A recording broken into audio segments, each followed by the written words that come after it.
want to smash. I want to smash. He got some big old titties.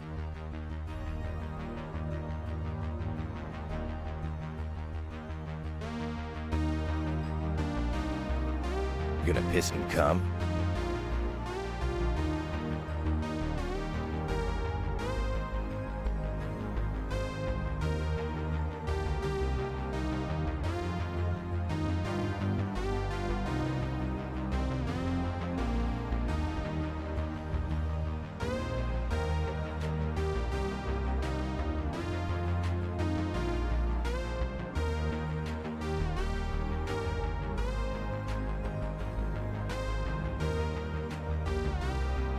I want to smash.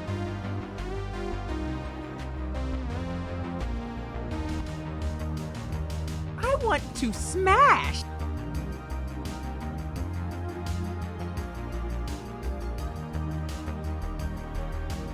I want to smash. I want to smash.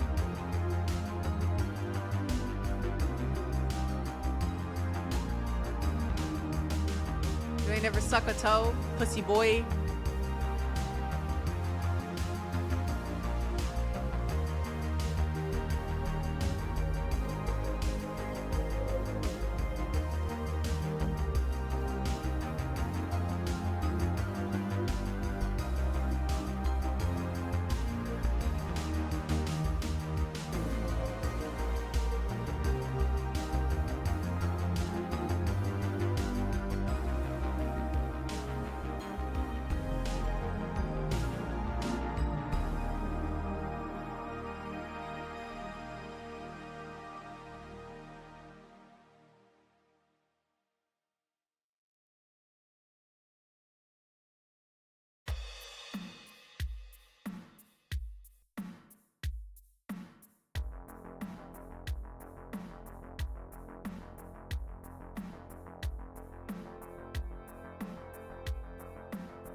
Fergal Theater is on board the Cadaver.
want to smash.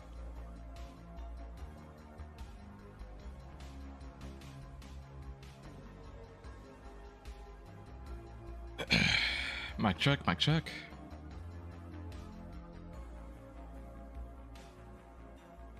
Test. You ain't One, never two, suck a three. toe, pussy boy. Possible checking of mics all across the board. I don't know. Blah, blah, blah, blah. Let's see. Are we docking yet? No, we don't have foreskin. I mean, respond to that if you can hear me. But hopefully that's a temporary thing. I want the last 10 minutes of finish that up and then and then pop in. Oh jeez. Well, I'm glad more people are hopping aboard that train though. He got some big old titties. I mean, they're titties, but they're not as big as compared to like everyone else around them though. I miss when we were docking. He got some big old titties. I want to smash. It's like it's between either docking or landing. Landing implying that we are landing like on like a surface. I'm like, I don't see like us like approaching like a vessel or approaching a station. Feels more, I don't know. It feels more appropriate.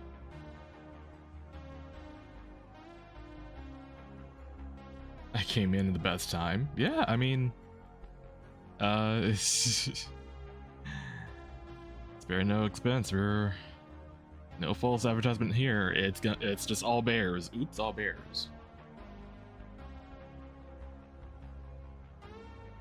Yeah, because you were talking about it last time. Yeah, I think I was only asking like Darcel, but finding out more people have been watching it, I'm like, ooh, okay. It surely sparked my Stephen King urge as of late. I kind of want to go back and watch, some of the, classical Stephen King. So like, I want to go back and watch Stand By Me, or actually, hold on, Misery. I want to watch Misery again.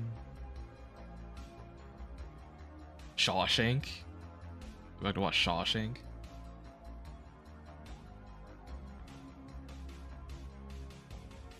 The thing is, it was one of the few horror movies that made an impact on me. That's actually pretty cool. I would say like I mean, obviously growing up, I had the Tim Curry version. I'm like, it's like, oh. It is a chain smoking sounding clown that turns into a big spider at the end. Like Brimscorch just cheered 100 bits. oh yeah. Hey B, congrats. I knew you could do it. It came in close with Darcel, but I'm glad you took that hoe down and claimed your right place as bottom of 2025. Cheers, girl. I'm gonna ignore that. I don't know what that is. I assume that's something over on like Cyrus's like stream. Like I don't know. It was just if you see his post, you see my comment, and I'm like, what the fuck's happening? I would pull it up, but I don't want to open up Blue Sky right now. Isn't that the Scary Clown movie? Correct. So hearing you talk it up got me curious. The show, I mean. Oh, got it. No, the Tim Curry one version was hilarious. Oh yeah, no. Like, hold on. Well, now I have to pull it up.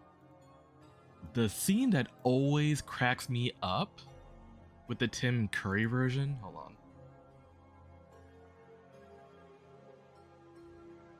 I think you might know. Like I'm pulling it out. I think you might know what I'm talking about. It never fails to make me laugh. I'm gonna do that. Okay. Pause that. Ooh, boy, that quality. Hold on, it's gotta be a different. Yeah, sure. Yeah, we'll do this one. Oh, Beverly.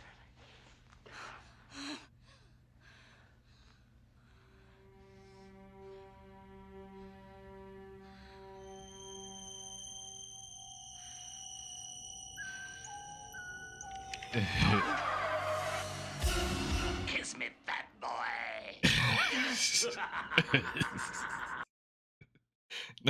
That's some of you in chat.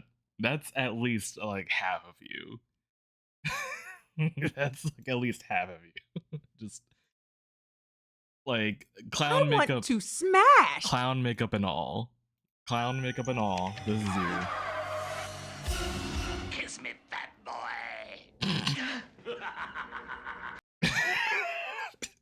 Along with like evil echoing laughter. It's like it's definitely y'all. I mean the honking also, but like he's just like I feel okay, the Tim Curry Pennywise, he is just a troll. Like a very entertaining troll. Meanwhile, I feel for like the Bill Skarsgård Pennywise. He's a rage baiter. He's a rage baiter. I feel like that's the difference between like that version and this version. For me anyway. I'm in this clip and I'm not okay with it. Oh man. It's gotta be a sound redeem. Maybe. I feel like that'll be more fitting for Cyrus because he's all about like, you know, Kiss me, fat boy. you know, like that. It's, you know, kiss me, fat boy. That's more of like his thing. I feel maybe I don't know, but That turns me on. but yeah, no. Skarsgård's like Penny is an actual demon. He's just like an absolute menace. Well, while this guy, he's like, I'm good. I'm just gonna fuck with you. I'll be an inconvenience for you. That's what this version of Pennywise was for me growing up. It wasn't until like the movies where I'm like, oh shit, he's a problem. He's an actual problem. But yeah. What else? Oh yeah, okay. With a lot of Stephen King work, they're like interconnected. So obviously, after I finish Welcome to Derry, I have to watch The Shining after that. Do The Shining, and I think chronologically, timeline-wise, I think it's The Shining, and then do the 2017 It Chapter 1 because that's in 1982, I think. No, I've seen The Shining. I just want to like, you know, get the full picture now. You know what I mean? I won't say like in case people who haven't seen it that there is a character that is in Welcome to Derry and in The Shining, and it's like I like to get the full, like now seeing like where he was at that point. I kind of want to like just like go back and just see his journey. So but also interweave it with the other, you know, properties. So like do here, I'll put the music back on. We'll do yeah, after Welcome to Derry, next would be The Shining, and then It Chapter 1, and then we'll go to Dr. Sleep, the director's cut. I have not seen the director's cut. I've seen Dr. Sleep, but I haven't seen the director's cut. In fact, I just like recently like found out that there is a director's cut. I didn't know that.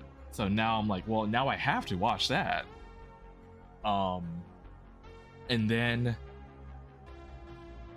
I'm torn between either watching the remake of Pet Sematary. It's not, it doesn't take place in Derry, but Derry is mentioned, and it's like, okay, I like the idea of like, oh, this is all happening in the same universe.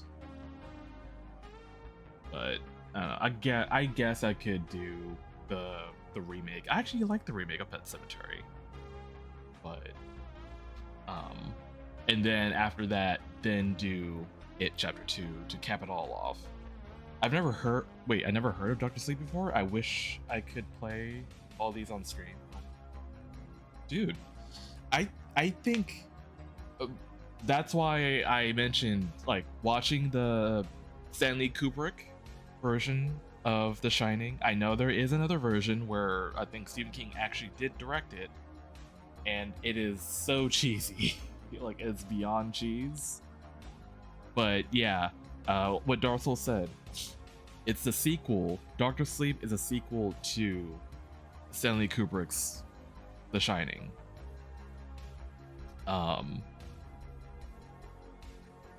Looks interesting. I actually love it.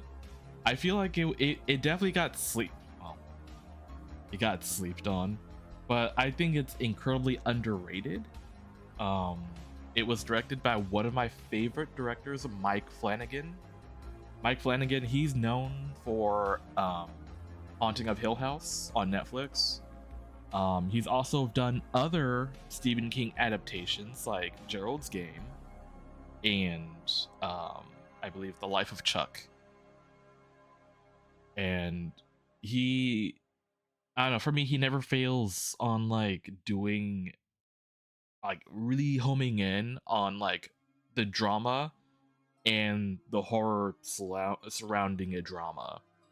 Example would be, like I said, Haunting of Hill House. It's a family drama, but obviously there's some spooky shit happening that this family is involved with. What's another a show he's done? He's done Midnight Mass, which is a kind of like a dig at religion. Like, it's very like heavy Catholicism with it, but there's another evil element with it. Fall of the House of Usher. Oh God, I love the Fall of the House of Usher. It's not so much horror, but it has a lot of gruesomeness to it. It is very gruesome, but it is so deliciously like cathartic in a way. But yeah, what else did Mike Flanagan do? Mike Flanagan did Oculus. If you remember the movie about an evil mirror that also plagues like a family. Well, actually, there's like two siblings that, something happened in their childhood where they grow up and they're like, okay, we need to confront this thing. And I think that was probably like my first Mike Flanagan exposure. At that point, I didn't really know who he was. But after that, it's like he's been on my radar for a bit.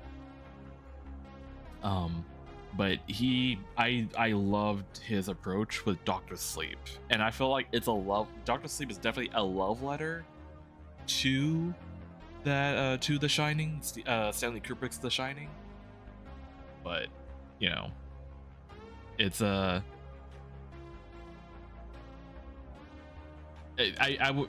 mean, once I watch the director's cut, then I would recommend it. I actually don't know if it's better or like there are more details in it, but I can already watch The Shining now because of that character you mentioned. I had not made the connection. Yeah. And I think it works pretty well. Like, when you watch The Shining and then you watch Dr. Sleep, and then you look back at Welcome to Derry, it all kind of makes sense. And like, there are things that, there's a pattern there. I'm really trying not to like give any spoilers though, but there's a familiar pattern among these shows and movies where characters kind of like retrace steps. Raccoon Beans just subscribed for 9 months. Ola Thai food. Slurp. Over here, like. Raccoon beans. Raccoon beans, raccoon beans. But. Anyway, we'll have to get started though. The fuck? Darsal_Saber just cheered 100 bits. Let's go through all the hits of this year. Burp counter number 6,7. Goon and Keys. Got Milk.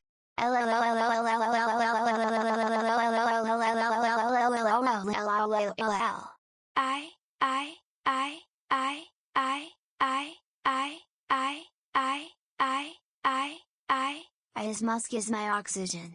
Never forget EI. Rupert is my Ew. husband. Am I overreacting? We need to put the H in it. Nintendo, please hold. Give me your kidney stones, Thai food. I think that captured all of the hits. Yeah, I think that captured all of the hits. Hype train started. I want to smash. It's been a hell of a year, that's for sure. Yeah, that's about all of it. Let's go! Jesus Christ. Okay, let's actually get started here. Oh god, it's so quiet.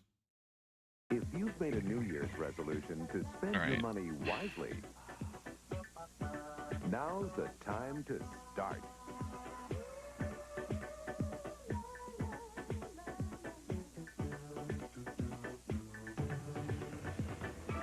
I Macy's don't New have Year's his sale, sheet, a hold on. celebration of spectacular savings. Oh jeez, Store-wide.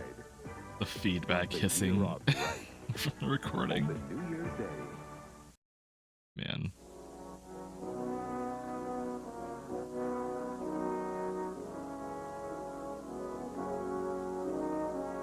Right now, we're just setting the mood. Isn't it nice? I have my own little playlist for New Year's. It won't be just pine needles dropping on carpet. Announcing the 50% off sale at Giant Carpet.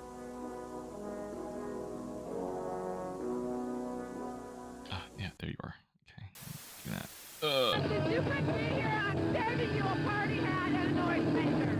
Woo! Okay, Lisa, I'll be right there. It sounds like some people's ears will be ringing in the new year. Yeah, from that like party. mine. Yeah.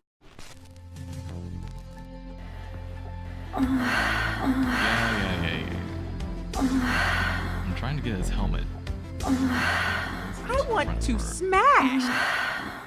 I want to smash. Extended forecast. Come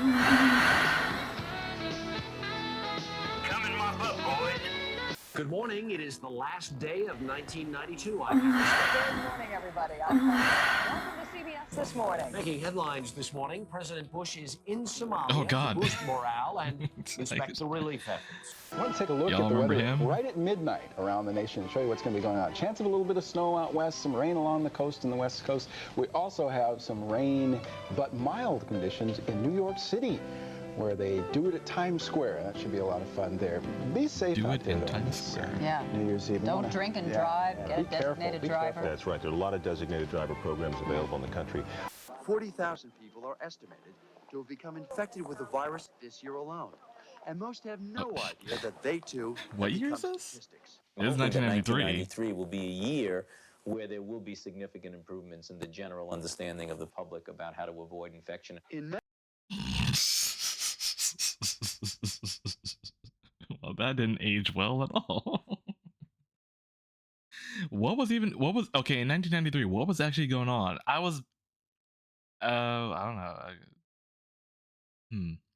Will I still be incubating at this point?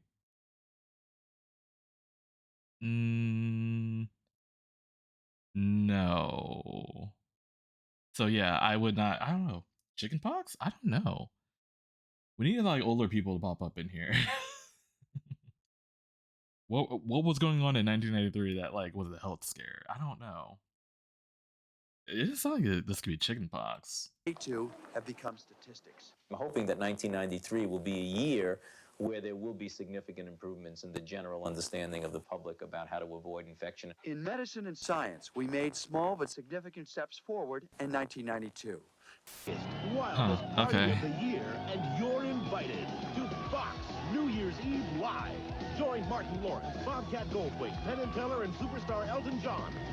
I was only alive for a year at that point. It will be very enjoyable. Fox New Year's Eve Live tonight. 1992. Yeah, I don't think I was even like. I might have been an idea during that time. Tonight, a Channel 2 News exclusive report. When it happened, where it happened, why it happened. If it happened here, it happened on Channel 2 News. Something had happened on New Year's Eve. Oh, he has like fuzzy ears. I keep forgetting about that. And now, 24 hours later, it was still going on. Where are the people? They vanished. Running through endless empty streets, I felt Is this a rapture? mad. For God's sake, where is everybody? They're all watching the Twilight Zone marathon on Channel 11. Don't be left out. Watch this 24-hour Twilight Zone marathon. Thursday starting at 8 on Channel 11. You get it all. Up to half off store-wide and 2 years free financing with no money down at Rothman Furniture's 12-hour New Year's Day sale. Don't miss it. On all varieties of Keebler Ovoise's potato chips, 6 1/4 ounce bags are only 69 cents. For the best for you and your family, all through the new year. Shop Scott's. Foreign fronts today. The president talking tough on Saddam Hussein and on the situation in Bosnia. That's a name I haven't heard in a long time. Rush hour turned into the whole region glazed in ice. Bob Paris will explain what happened and start looking ahead to New Year's Eve. Yeah, I've never been in America for New Year's. Oh, you never have? No, I've always celebrated New Year's in England, but they persuaded me to come back. They said this is really something that people wait on the streets for days and that it's really extraordinary, so. Buy one pair of shoes, get another pair free. Buy one item of apparel, get another apparel item free. Buy one, get one free. It's our buy one, get one free clearance, and that's not all. Save up to half off Sport Mart's original everyday Scott's, I worked for them briefly. Oh shit. Top brand clearance items. Sport Mart's open New Year's Day. Y'all make me feel I went old. to another waterbed store's 50% off sale. That is all my streams are. That is all my streams are. My goal is to make you feel old. Granted, it is 1993, so I'm attacking myself in the process. This is like before I was even born. So, or I mean, it is a year I was born, but it's clearly like New Year's. So. First. And what'd you find? I found that Big Sur's everyday prices are lower. Than the 50% off sales? Yes.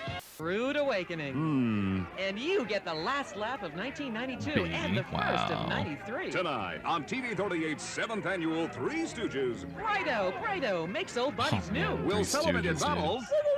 New Year's Eve Marathon. I think I would blame them for my drunken drivers in Massachusetts slapstick humor. Soon can find themselves behind the wheel of stalled vehicles if they try to drive again when they're drunk. Governor William Weld says he's going to sign a law allowing judges to order convicted drunken drivers to install special devices in their vehicles. The devices prevent vehicles from starting unless the driver passes a breath test. Oh, 14 states have passed similar laws. Nick at Night in the daytime? No, you're not crazy. It's Nick at Night's biggest event of the year, the 1992 rerun countdown, so stay tuned. Or I guess 1992 to be exact. Yeah, I wasn't even like an idea. Maybe I was considered at that point. On New Year's, it's always the same. Where to go, who to take, what to wear. I know I need help. This year it's easy. Should I make his ears bigger? New Year's Eve They kind of are Hercules like, Toga high.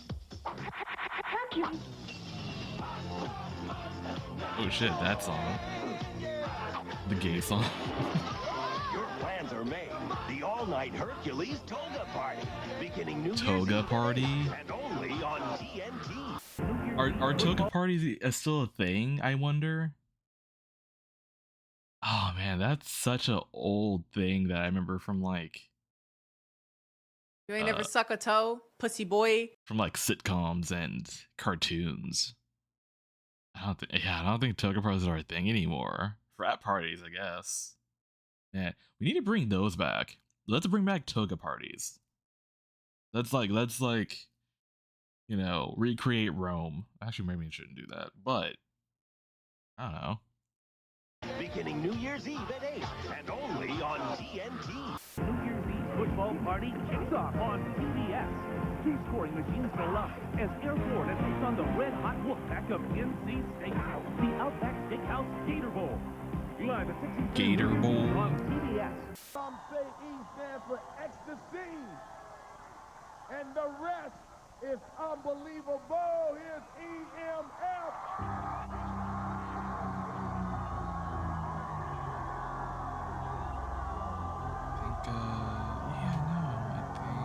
That's...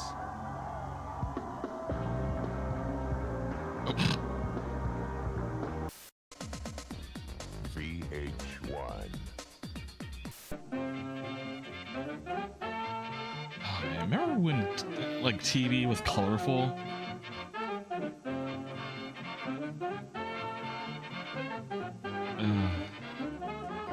Sparks will fly, papers will fly, Pete will fly, and you don't want to miss it. Start your 1993 SNCC with New Year's Pete. Tonight at 8:30, New Year's Central Pete? on... Tonight, the Disney Channel's counting down the new year with great family entertainment. This is going to be such an exciting day. Starting at 6 p.m. Eastern and Pacific, celebrate with the Peanuts Gang.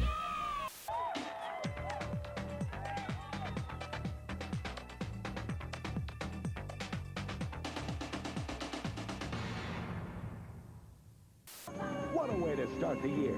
Action, adventure, and comedy on Viewer's Lethal Choice. Weapon 3.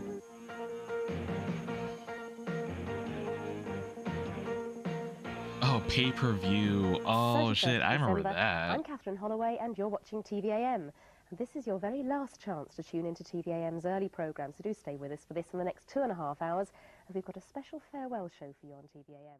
Thanks for over 100 TV weeklies with TVS. It's been great, and I've worked with some lovely people. So to all of them and all of you, have a happy new year.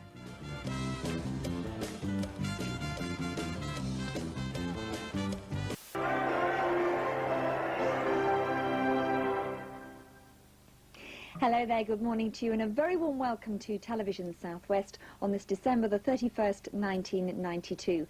Well, an emotional moment there at TVAM in London on that their very last day.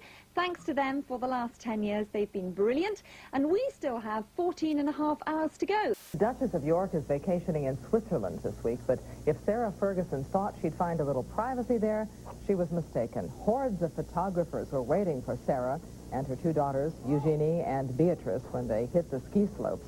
The kids reportedly enjoyed posing for photographers. Fergie, as she's known, separated from her husband, Prince Andrew, earlier this year. We're rehearsing for show Welcome to Derry, done, mission complete. Weekdays on ITV, Carlton Television for London. Thames, TVS and TSW. They're all casualties of last year's franchise auction. As the minutes ticked away, TVAM's breakfast presenter Lorraine Kelly just couldn't keep her emotions Oh, hidden. also, totally forgot. So, okay, I mean, now that you finished it, and also Darcel's also here. I will say that last bit I loved, but it hits harder knowing that that actress passed away. Like shortly at we're lucky that we had her to complete that, and it feels like a proper send-off. Actually, weirdly enough, it feels like a proper send-off because like she definitely owns that role. But man, but yeah, that's another reason why I want to go back and like do like the movies afterwards, or like follow the timeline. Yeah, indeed, it was her last role. But yeah, it added more oomph to that, knowing that. But yeah, I'm excited. I've never been that excited for a show before. I'll say that. Oh, okay. I didn't even do that. Show called Revenge. Okay, I didn't even do that. I went completely. Only knew bare minimum information about it, like, you know, prior to like the possibility that Bill Skarsgård was not going to come back as Pennywise, but then finding out later he did come back because he got creative control.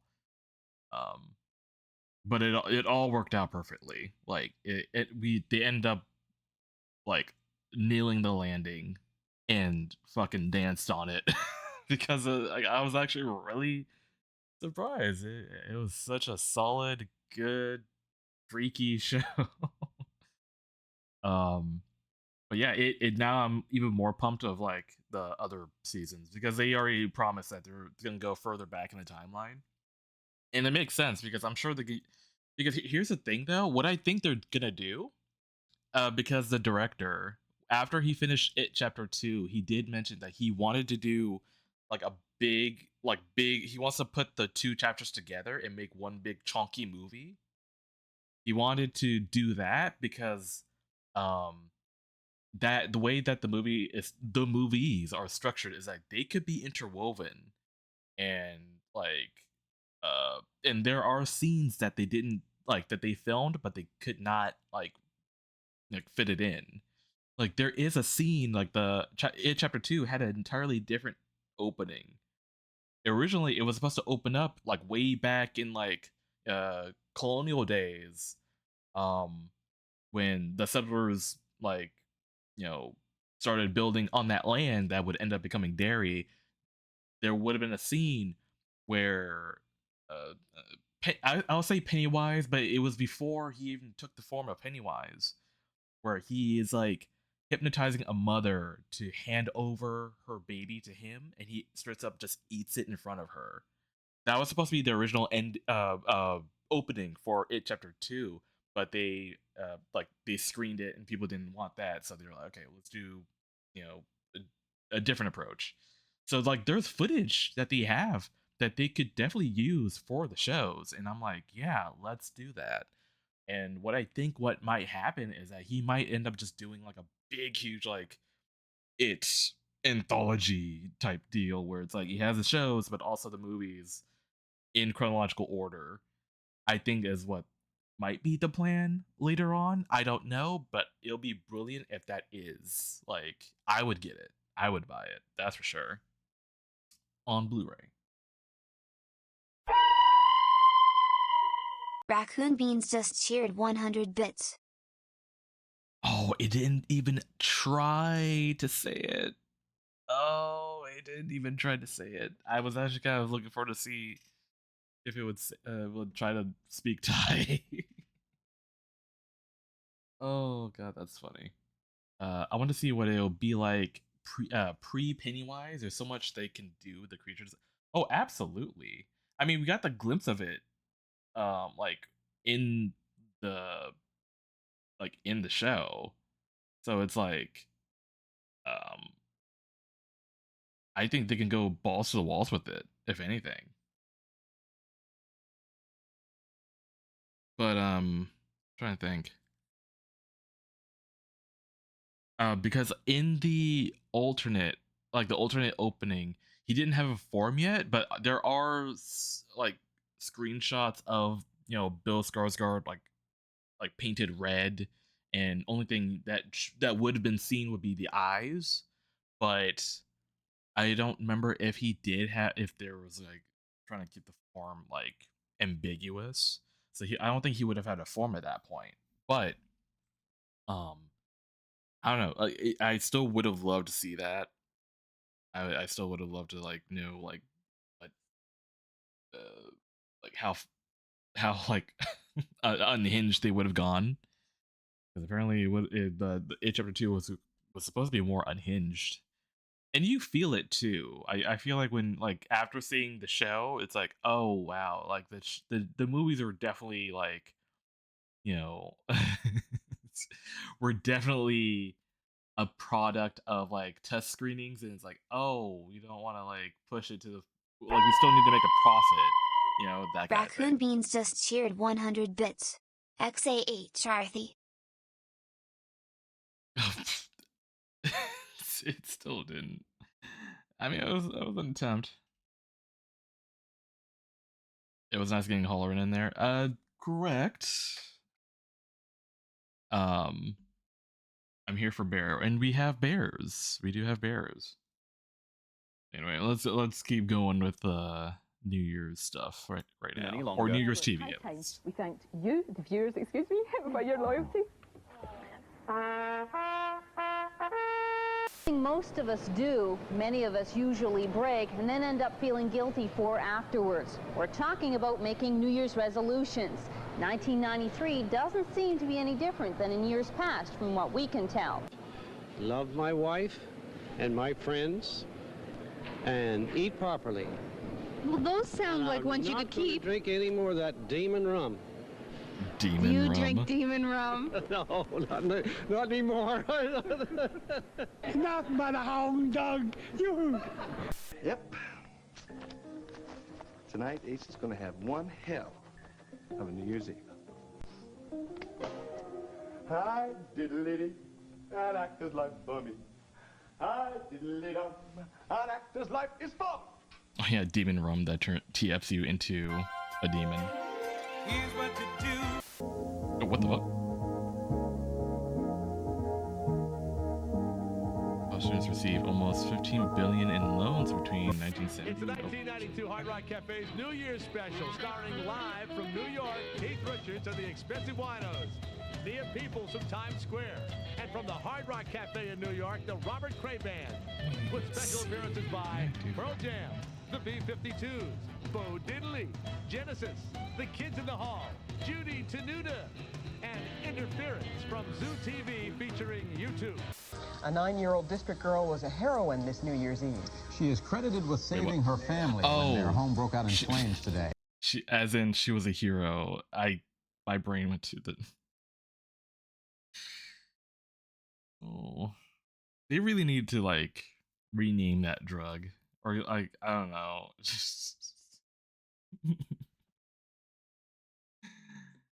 Oh. Police are worried about raining stray bullets tonight because New Year's Eve is a big night Oh shit.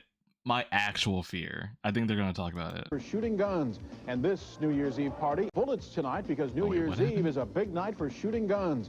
And this New Year's Eve party ended with 20 people killed. That's not funny. The way the cadence of delivering that news, it did not fit what was happening on screen. But yeah, that's my biggest fear is people shooting up in the air and Rude. then the bullet like landing like down with the same velocity. Even though I think Mythbusters did a episode about that. I think it's enough to like do injury, I think is what they concluded, but the fear of it like coming down and then going through my skull, it's still there. That or like a stray bullet like going through my window, shit like that. I live in a military town, so like everyone has guns. So it's like that's a fear I've always grew up with. Yeah, I don't think they don't land with that much force, and like I said, I think Mythbusters like proved that like it's relatively like like it'll like come down and give you a bump or a bonk, but it's still like the fear of like any moment like a bullet like might go through my house type deal, especially like during 4th of July, New Year's, like anytime there's like a big huge like explosions of celebration, like I'm expecting fireworks to happen.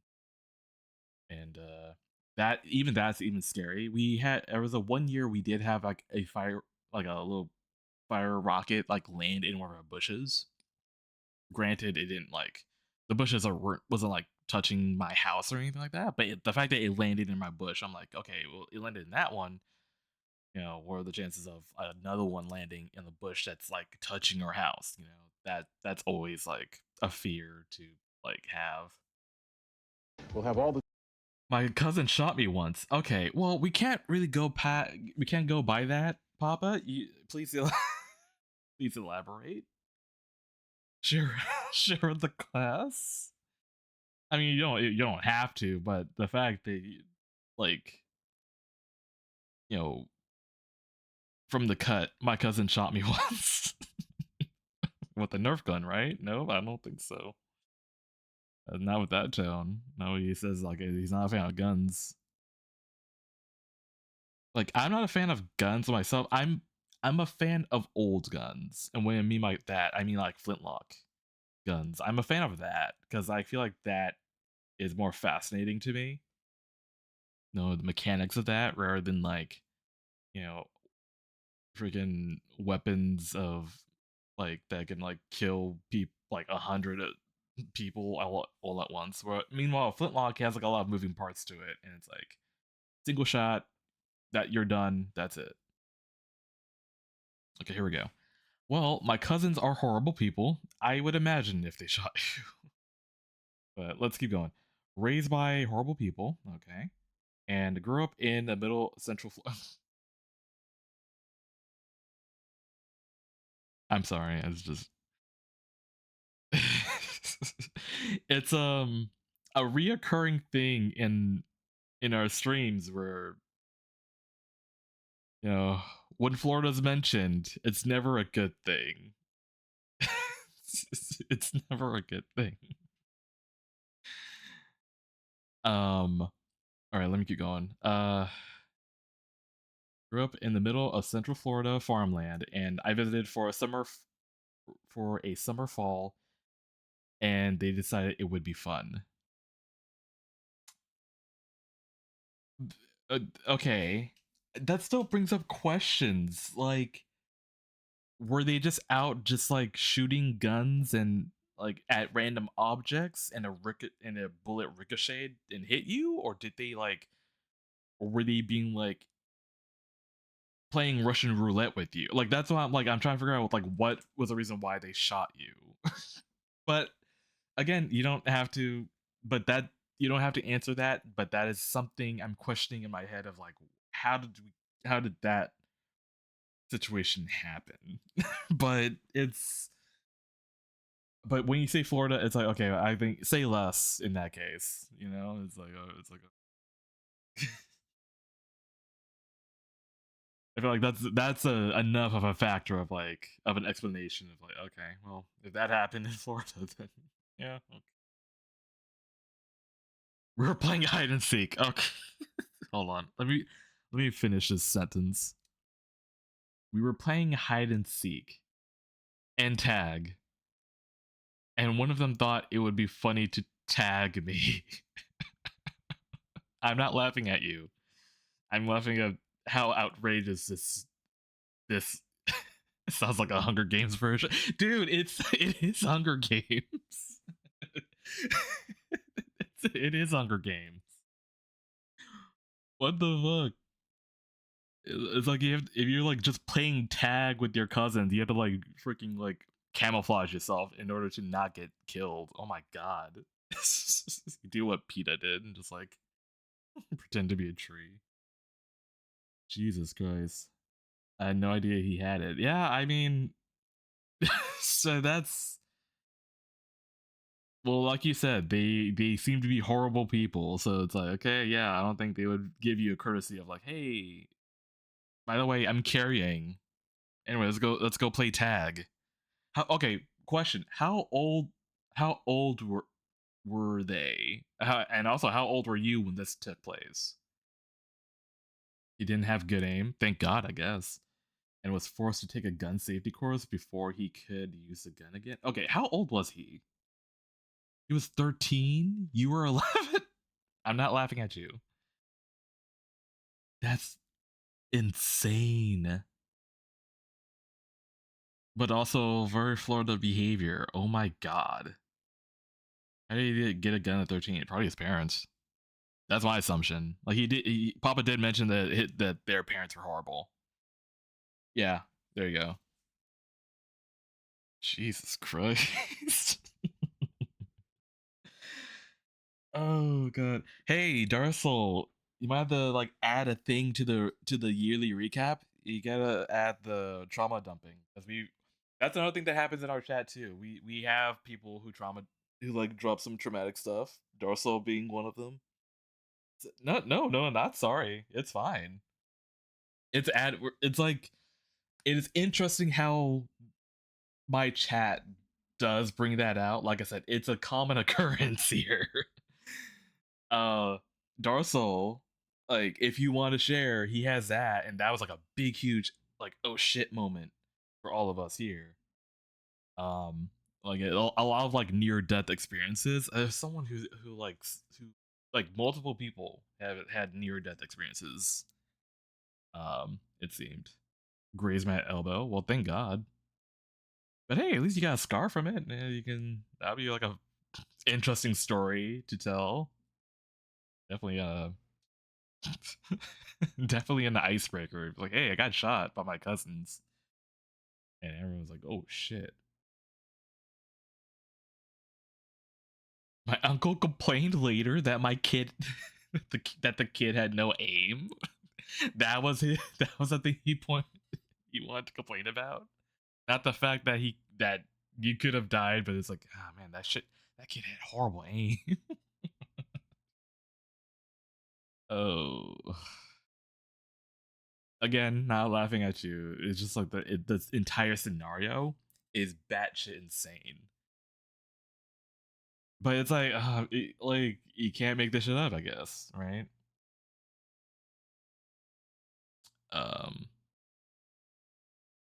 Yeah, you should be glad that he had like shitty ass aim, and it's like, oh, he'll be. I mean, I feel like you'd be more glad if he didn't have a gun to begin with. Y'all are maybe glad the most we got up to as kids is like paintball. I mean, it depends. Mola, this is like the South here, and like also Florida. So it's like, you know, I have my fair share, and that's just like me just living here in North Carolina. So it's it's just it comes with the territory, you know. I learned to shoot when I was 10, and I think my granddad was Air Force. Okay, that makes sense. I know how to shoot a crossbow, but for actual guns, I don't really do. I don't really do that. I feel like, I don't know. I'm more of a I think crossbow is more my thing. I don't think I can do like, because like I don't want to deal with anything that can like recoil and break my wrist. I don't know. That's the thing. Because I'm full-time artist, I don't like to think about things that could hurt my hands. Yeah, you know, it's like I don't want to like deal with the recoil and like break break my wrist in the process. I'm like, ooh. I've seen videos. I've seen people like, you know, that don't have like a lot of good like wrist strength, which, you know, admittedly I don't really have.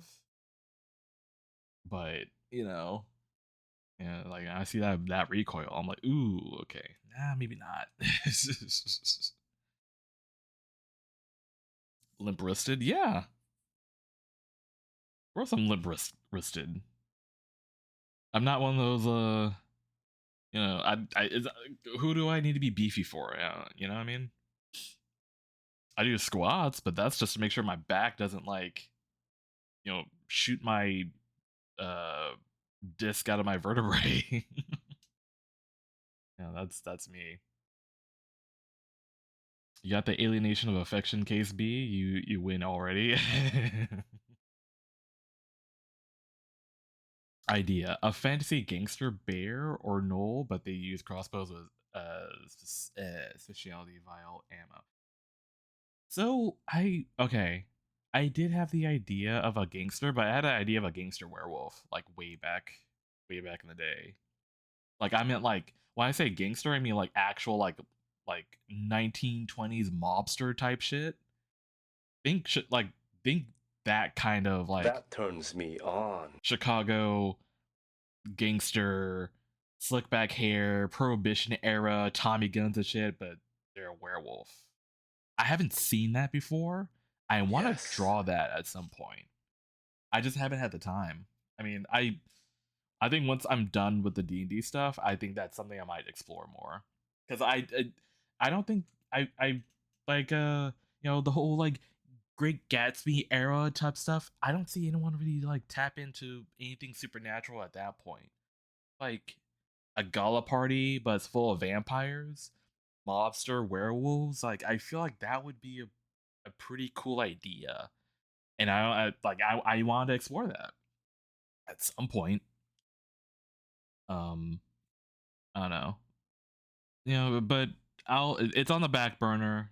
I'll figure something out with that. That turns me on. I don't want to see that so bad. So do I. I want to draw that.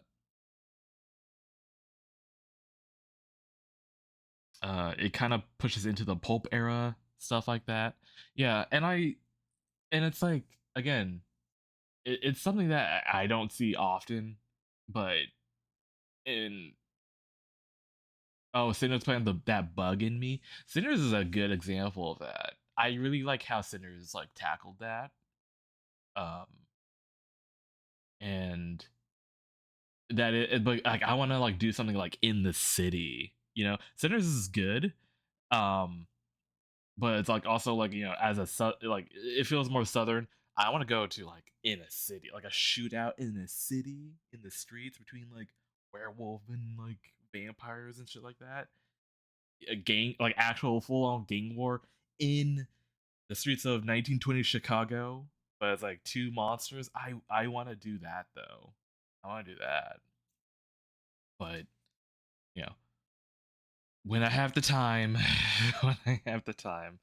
So probably when I'm done with the D&D stuff and also done with like No Way Home, because already You got working some on big old titties. working on chapter 4 as of right now. Mobster TFing into werewolf. Yes, yeah. Different were gangs. Yes. For power. I was thinking like just other creatures in general, like it'll be like what would it be like if they're like, yeah, there's different factions in different parts of the city where you have like, you know, like I said, you have vampires, maybe you have succubi, which are a whole like different thing, and then you have like fucking what are they called? What is that? When are you gonna be done with me? That's a good question, Ethan. But to make Frankenstein creations, I don't know about Frankenstein. I can see the appeal of Frankenstein, but then it's just like another like undead, where you have vampires who are already undead anyway. I'm trying to think of like what else would populate like, you know, the undercity of Chicago of 1920s. You know, this alternate 1920s Chicago. I don't know. I have to like do some digging. Gators. Yeah.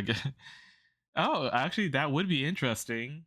You know, like gator people in the sewers that would be helping out, pushing out like the, oh man, what'd they call it? What do they call alcohol during the Prohibition era? They didn't call it straight up like beer. The hooch. That's right. You know, pushing the hooch through. Booze, I guess, but I think hooch is like what they would call it. Another term for it. But yeah, that'd be interesting actually. I don't know. Again, I shouldn't even be thinking about this. I'm so far away from doing that right now. It's just like they're all ideas at the moment. And they're ideas because like I want to see more of it. You know? Be the change you want to see in the world. So at some point I'll tackle that. The day's news, sports, and weather too on the New Year's Eve news at 10. Up close. Happy holidays, everybody, and welcome to part 2 of the Best Up Close of 1992. Tonight, we're going to look back at the best of sports and those in love with sports, all of whom graced our set in 1992. Do you believe that? Yes, I do. This is the year. Raccoon Beans just cheered 100 bits. Everything B Burbski is silently screaming for musky dong and drippy titties. What? Wait, what? Hold on, let me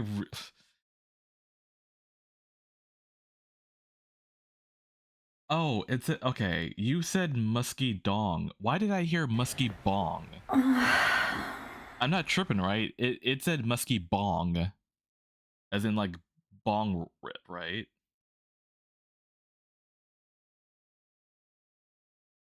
Typo. It's it. You heard dong. I heard bong. Like musky bong. I was like, wait, what? Like, hey, bro, you want to take a hit out of my musky bong? That's actually right. I can Nico being here now. I can hear him saying that because I came in and your brain chemistry changed. Yeah, there you go. There it is. I should do some edibles tomorrow. Yeah, if you want to. I did one last night and it fucked up my sleep schedule. I only like slept for 3 hours and it was peaceful, but then I woke up at 6 o'clock and I was like, oh shit, I fucked up. Because now what am I gonna do? It's too early to cook. I can't really make noise at the moment. So I just got like sat there. For penalty shots, it's also the year for the goaltender. I smoke a joint with the buddy. One of the yeah. teams of the sport coaches his last game. Grant Taft pounded Baylor against Arizona. Go back to sleep. Well, it's not good to go like when you wake up. It's not good to go back to sleep though. What? Raccoon Beans just cheered 100 bits. Your musky bong is my oxygen. That's musky bong. It sounds like either a band name or a song title. Musky Bong. That's so bad. Hancock Bowl, New Year's Eve Day on CBS. For a look back at some of the hottest acts of 1992. Like superstar Paula Abdul, Country star Dolly Parton, Curtis Stigers, and Kenny Loggins, too. It's the hottest acts of 1992. On the next live. Friday morning at 9 on Channel. Special regional information.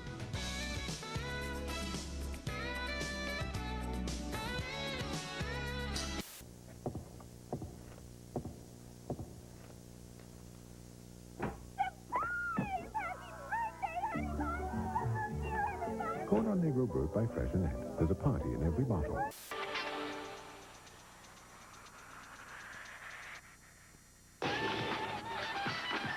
Tonight, find out. Oh.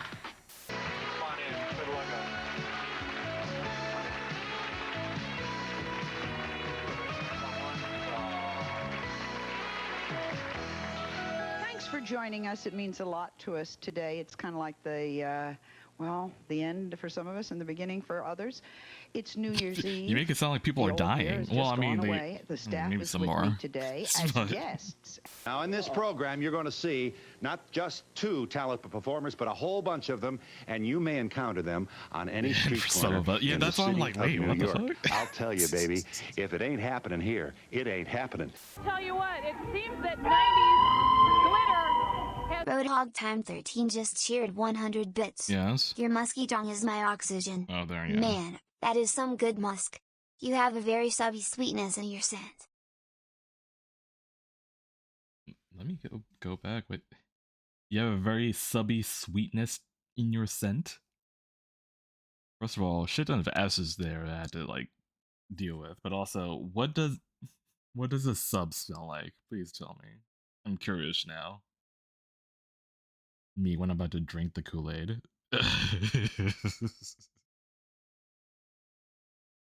I touch a boulder and pray to it while making a vlog, actually. Oh, you're referring to the Eddie Burback video. Okay, that took me a second. There's nothing on 80s glitter. The people look just beautiful and absolutely turned out. The Minneapolis Hilton is having a wild New Year's Eve. Okay, have a good time. Happy New Year to you. All right. Thank you. Happy New Year. Thanks. Kim Jeffries from KS95. Looks like a fun party. Yeah, it does. Head on over. Nico DeBull just cheered 100 bits. Yes. Hoggy, you can't talk about musk. You literally rolled a 1% on your stink earlier.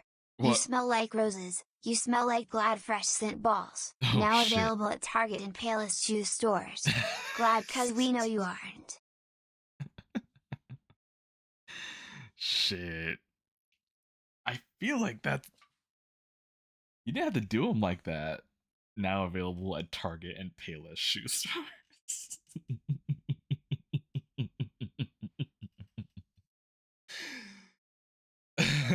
Even 911. I just witnessed a murder. God damn. You didn't have to do them like that. I'd head over there? That Yeah. wraps up the late report of Eyewitness News. Thanks for joining us, everybody. Happy New Year to all of you. Bye-bye. Where will you be on New Year's Eve?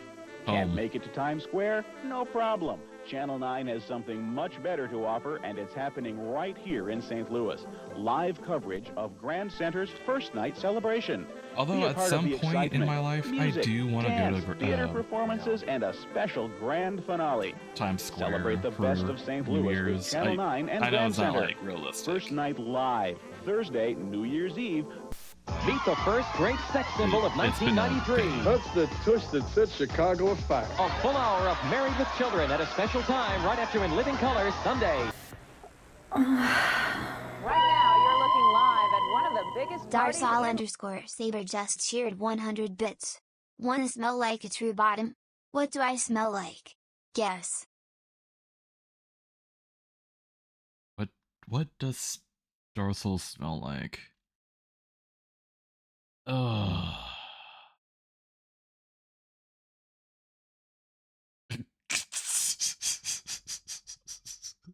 I see chat has already decided on what he smells like. Piss.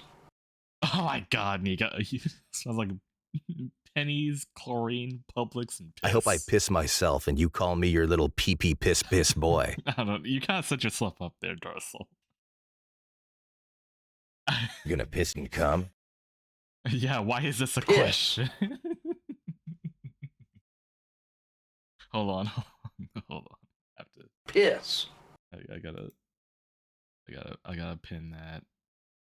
I hope I piss myself and you call me your little pee-pee piss boy. That is so good. Absolutely savage. Pennies, chlorine, Publix, and piss. There you go. What the actual hell is your chat? Someone just asked, like, hey, I'm a bottom, what do I smell like? But, you know, and chat decided to freaking cook him. That's all. Common occurrence here. Jesus Christ. Raccoon Beans gifted a tier 1 subscription to the bear. Oh, okay.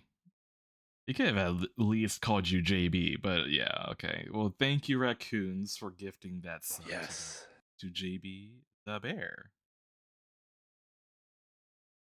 Enjoy the emotes.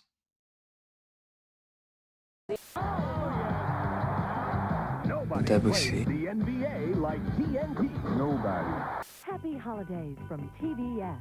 But hurry, this New Year's sale ends January 3rd at 4 p.m. The Soap and Chair Company, Creve Coeur, Sunset Hills, St. Charles, Florissant, and Chesterfield. Celebrate New Year's Day with Rule Furniture and Flooring in New Haven during their 93 sale, 5 hours only, noon to 5 on Friday. Flex Steel Sofa Sleepers regularly $12.99. Yes. This year it's easy. TNT's New Year's Eve all-night Hercules Toga Party. A night full of deltoids on celluloid. Why did I hear a moan? Mercury. Nicoderm, ask your doctor about it. To achieve your ultimate potential, we introduce the Nordic Flex Gold, the breakthrough in strength training technology that makes all other machines obsolete, including SoloFlex. Nordic Trek. They call Can we it do the togas for world's best aerobic exercise. Ooh. Nordic Trek's patented fly. So it's funny you mentioned that, Nika. We were talking about like bringing back toga parties, because I don't think that's a thing anymore. Like I remember that being like a classical college thing back in the day, but like, dude, doing a toga party for Ides of March, dude, and then you gotta have. Oh, never mind. Actually, I do like the idea though. I do like that idea. You can't say no. You literally like have a knife. I mean, okay, well, well, we can't. Well, I'm okay with the toga parties, but like obviously, we can't be too accurate. There's some things we have to leave out. B can be Caesar, and we can stab him in the bottom with our cuff. I'm not gonna like finish that. Flywheel provides smooth, non-jarring continuity of motion, so there's no stress to your back or knees. Your total body gets into the action. The 1992 Rerun Countdown is brought to you by Pillsbury Toaster Strudel and J.C. Penney. And now, back to... Nick at Night, Rerun Countdown. 1993 is going to be a great new year simply because you're not going to be here with us, and the Academy with Keith Richards will not stop.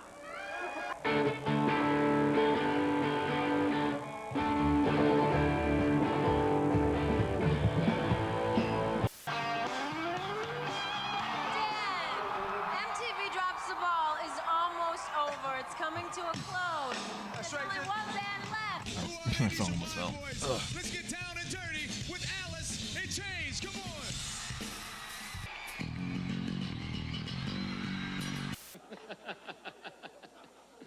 Had a good holiday. My daughter wanted everything she saw on television. You know, we'd just be sitting there and she was like, I want that. I want that. It's like, it's a chainsaw, honey. Give him the chainsaw. What's wrong? Don't go away. There's a whole lot of countdown Apparently, you can left. be 13 and have a gun. So what's the problem? Sure, we look dapper now. But what do we wear the rest of the year? Find great styles at Mervyn's New Year's sale and Jeez. clearance. Save 30 to 60% throughout the store. Save 40%. Don't miss Leaf Furniture's New Year's sale. What are you with watching? Up to 50% So we store-wide are savings.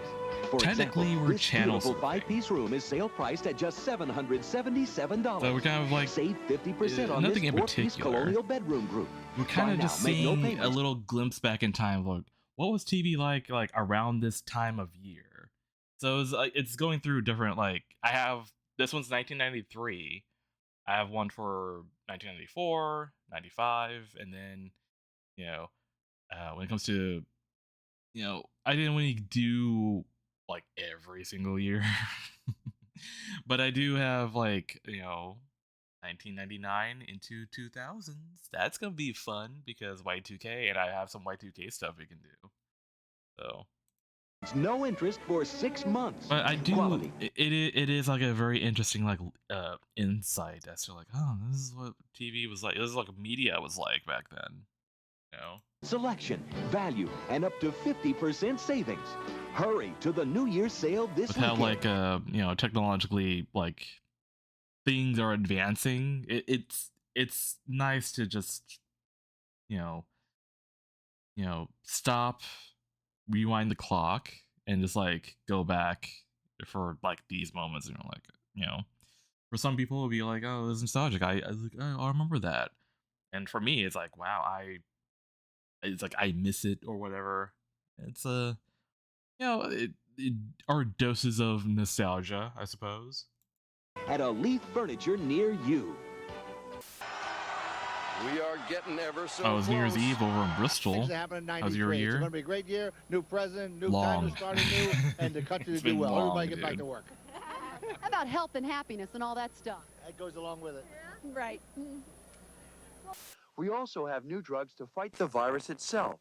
What Drugs that can be virus? I used in don't know. Combination. What did we Thanks have to back some then? improvement in the FDA's approval process. We have a raging epidemic, and you'd like things to move more quickly. In that respect, I have frustration, but not Oh, disappointment okay. We because got I some. wasn't expecting. Okay, we got some older folks. Okay, in 1992, technically, going into 1993, what pandemic was around at that time? AIDS? Frostbite, E. coli. Okay, it was AIDS. Okay, I got it. Okay. Because it Ligma. It's so sad Steve Jobs died of Ligma. I think Barabate is correct. Okay. Ligma balls. Expecting it necessarily to be any better than it is. Vaccine research. Oh wait, was that Baby Fauci? Oh shit! I didn't even know until I looked at it in the comments. Hey yo! Dang that!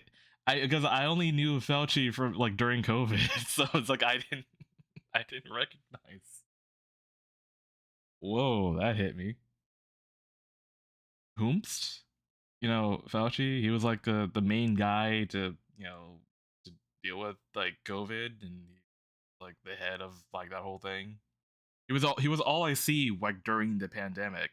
Second to Trump spouting off oh, don't worry, the heat of the summer would kill it or whatever. Appointment because I wasn't expecting it necessarily to be any better than it is. Vaccine research took a step forward. 1992, around the world. A year of conflict and change. I mean, that has not changed. And injustice. Politics. And the environment. Join CNN Special Reports for a look back at Would you make him sound like Mr. Burns? I don't. Look, man, I don't do impressions all that well. Thursday, 9 Eastern on CNN. Get behind the wheel of the 93 Nick at Night. Good TV built to last. That is great, but meet Daphne Gill. She wasn't even thinking about buying a car.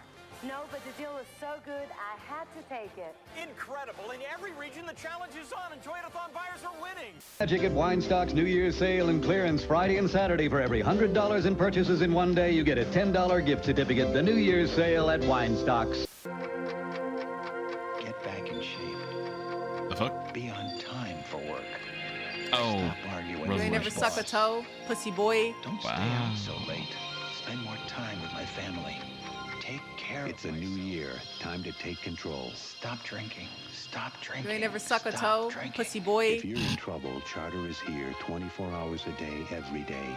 If you don't get help at Charter, please get help somewhere. Start the new year with a sense of hope and possibility. You got some Let's big also tits. start it safely. In There were 1991, no tits on 20,000 screen people right now. died because of drunk driving. Don't let this year's statistic include you. If your New Year's celebration includes alcohol, please, for Wait, who am I yourself and hearing your right now? friends, take responsibility. Drink You in ain't never suck a moderation, toe, choose a designated pussy Oh, boy. drink who it is doesn't drink at Clinton. all. Hillary and I That's what wish you a I thought. safe, healthy, and happy New I was Year. not looking Don't up. let a I'm good going time right end now. a lifetime. Choose a designated driver. That's so funny.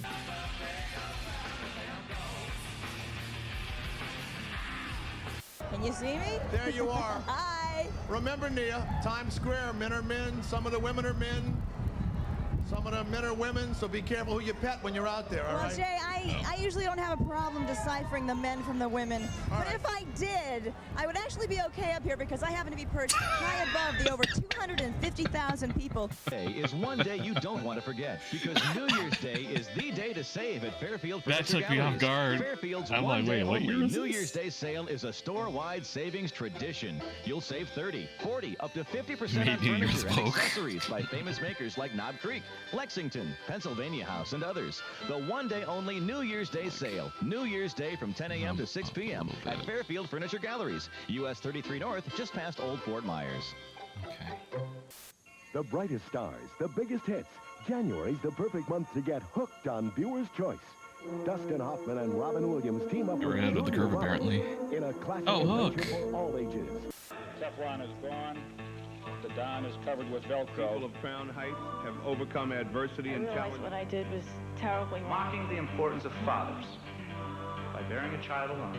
Can we all get along? It was a year of triumphs. American people have voted to make a new beginning. 20 seconds from now, it'll be the new year. Here it comes in 15 Cyrus seconds. _ Hyena just cheered 100 bits. Yeah. Oh wow.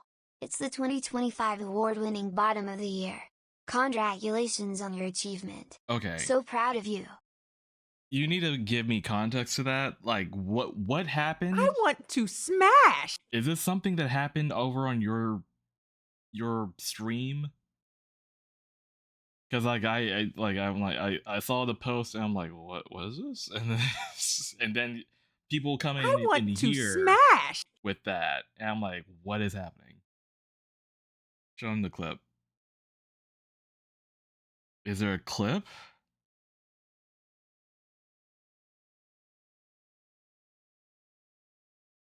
Oh wait, I don't know. And I asked earlier, no one said anything. And I'm like, I don't know what I'm missing the context here. Raccoon Beans just cheered 100 bits. B, how's the pregnancy going? It's been almost 9 months. It's still cooking. It doesn't want to come out yet. It's waiting for the right environmental conditions for its like emergence.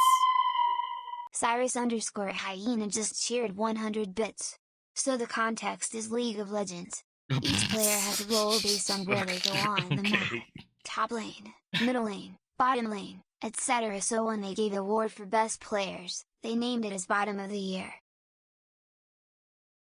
Okay.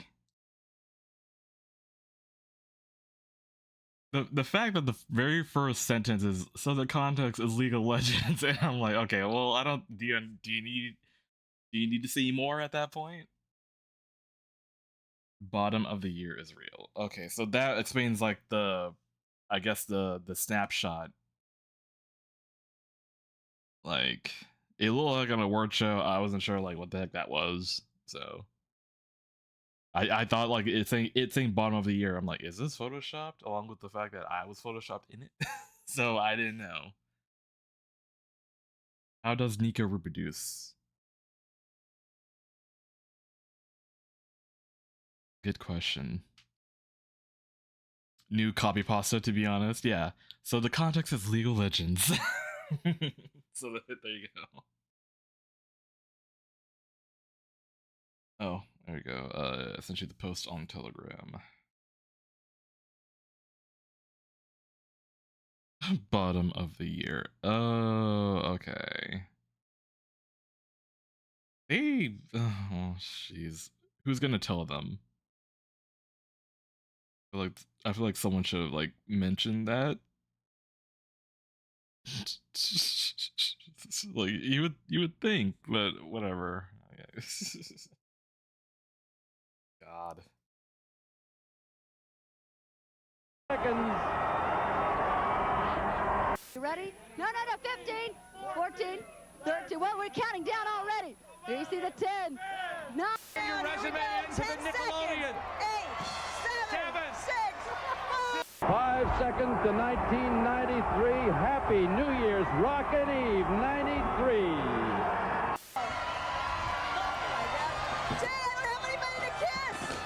Jay, I'm supposed to be kissing somebody out here. 2,500 pounds of confetti has just been released upon this crowd.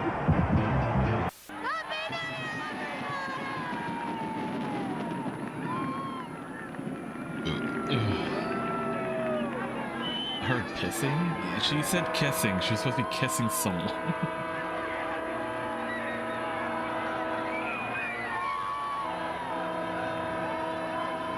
Someone honking? See you next year. All right, see you then, Lisa, and all those people. I don't know if it's a good party, but it is a loud party. I don't know if it's a good party, but it's a loud party.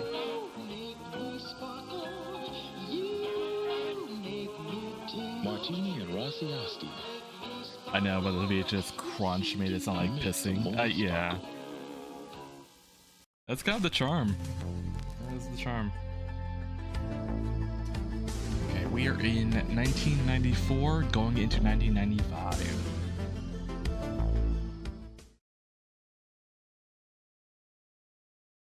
Getting set to party. Today at 5 on Eyewitness News from Times Square and everywhere, we're live with a story of how people are getting ready to greet 94. Plus, what is she doing New Year's Eve? Or I guess going Princess into Di and the Big Apple. Oh. And we have the latest on where she's going and who. Oh, jeez. Was it... What year was this? I mean, what year was that happened? Hold on. Princess... Yeah. Okay, it was 1997 technically. Okay, it was alright. We have time, I guess. Okay. 1994, I was 13. Holy shit. She's with. Also, too much partying, an antidote to alcohol could sober up drinkers fast. Dr. J. Adlersberg explains, wait, what? An antidote to alcohol could sober up drinkers fast. An antidote to alcohol that would sober up people fast. Dr. J. Adlersberg explains, and some of the best of 93 will be around in 94. Joel Siegel's 10 best movie picks, today at 5 and at 6, right here on Channel 7. Oh, that's a restoration. When we come back, the plays of 1993. But first, here is the Bowl lineup on 11 Alive tomorrow, and it begins at 1 o'clock with the Fiesta and ends with the Orange between the Fiesta Bowl, the Party Bowl. Florida State and Nebraska. It's so funny learning that. It's like, oh, The Fiesta Party. Oh, you mean the party?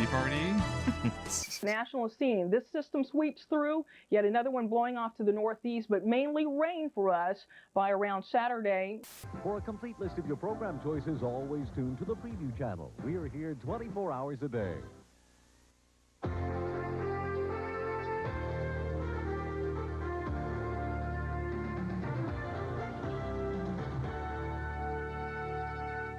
When Daytona USA released. I lived in Daytona Beach at the time. Oh so shit. that he'll be wide awake next Friday when he and his friends from Wienerville host the first ever Nick New Year's Eve. Finally, there's stuff you want to watch when you stay up. Nick's got a full night of all your favorite Nick shows.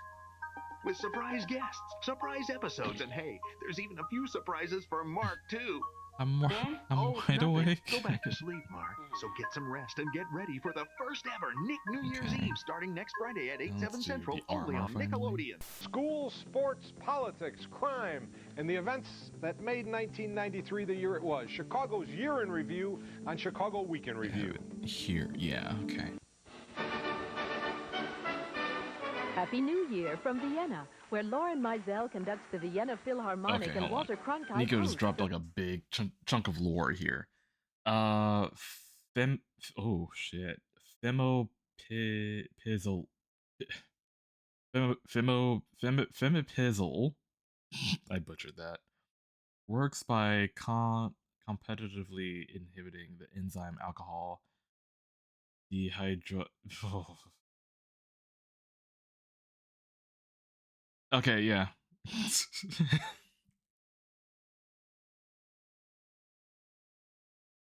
That's actually chemically cool. Oh fuck. Okay. By blocking ADH fomepizzle.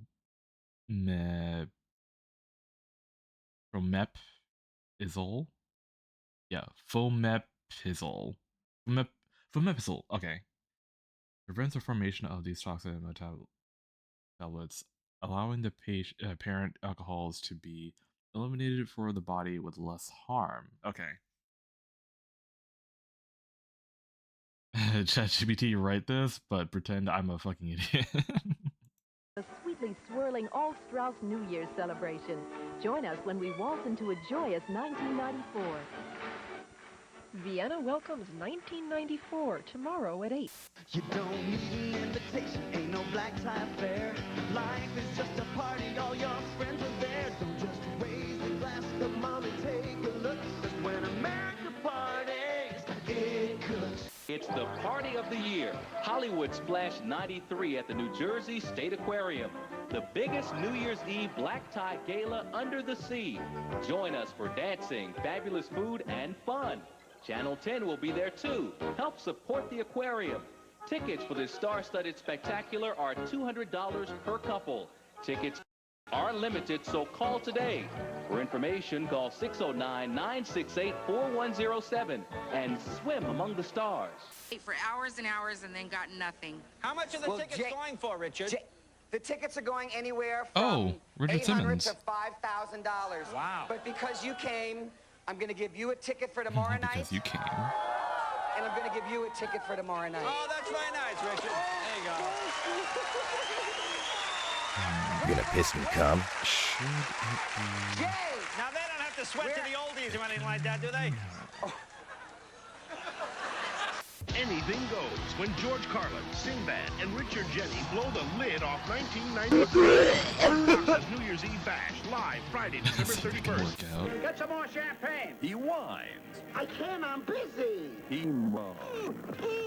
He complains. Not so loud. He's the stooge you love to hate. He's Joe Besser. Folks, we've been avoiding it for years, but now it's time to He face got some big TV old 38's titties. 8th annual Three Stooges, almost all curly except for one Joe, but don't make an issue out of it because the whole thing's in stereo. New Year's Eve Marathon, starting at 8. Twice the excitement. Surrender, mutants. Twice the extraordinary experience. The war for survival must begin now. In one breathtaking hour of explosive action. You ain't never suck a toe, pussy boy. It's 1 hour of the exceptional X-Men. Heroic fools. 1 hour you won't want to miss. I am giving the Catch the Uncanny Mutants in the hour-long X-Men special New Year's morning on Fox. Holy shit. Paradise is calling. Do the Bahamas with me.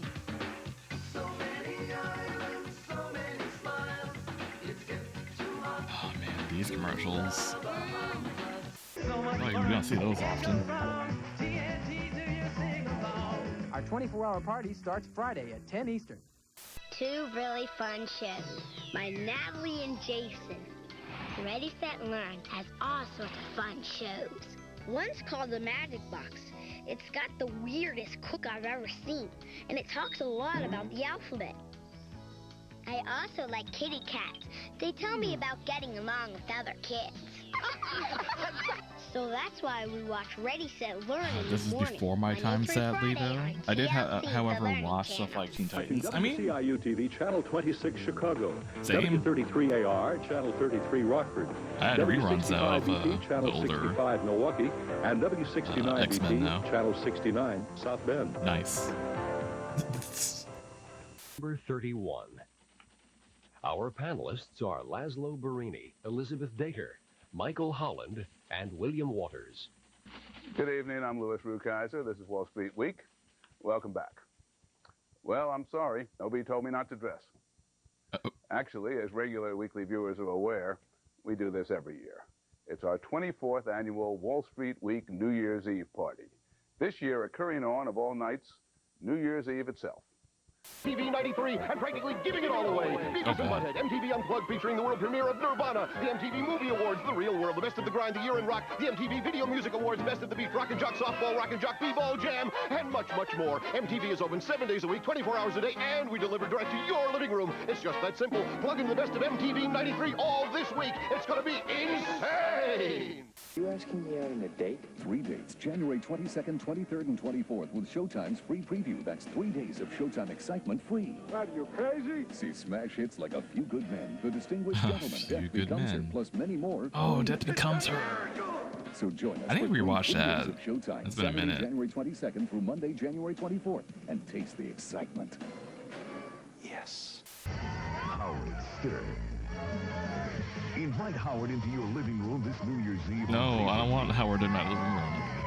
Or go back to the same old tired house party. Howard Stern's New Year's Eve party, live on pay-per-view. Find out which one of these girls is a man. Yeah, I don't want him there. Year of the monkey. Year of the chicken.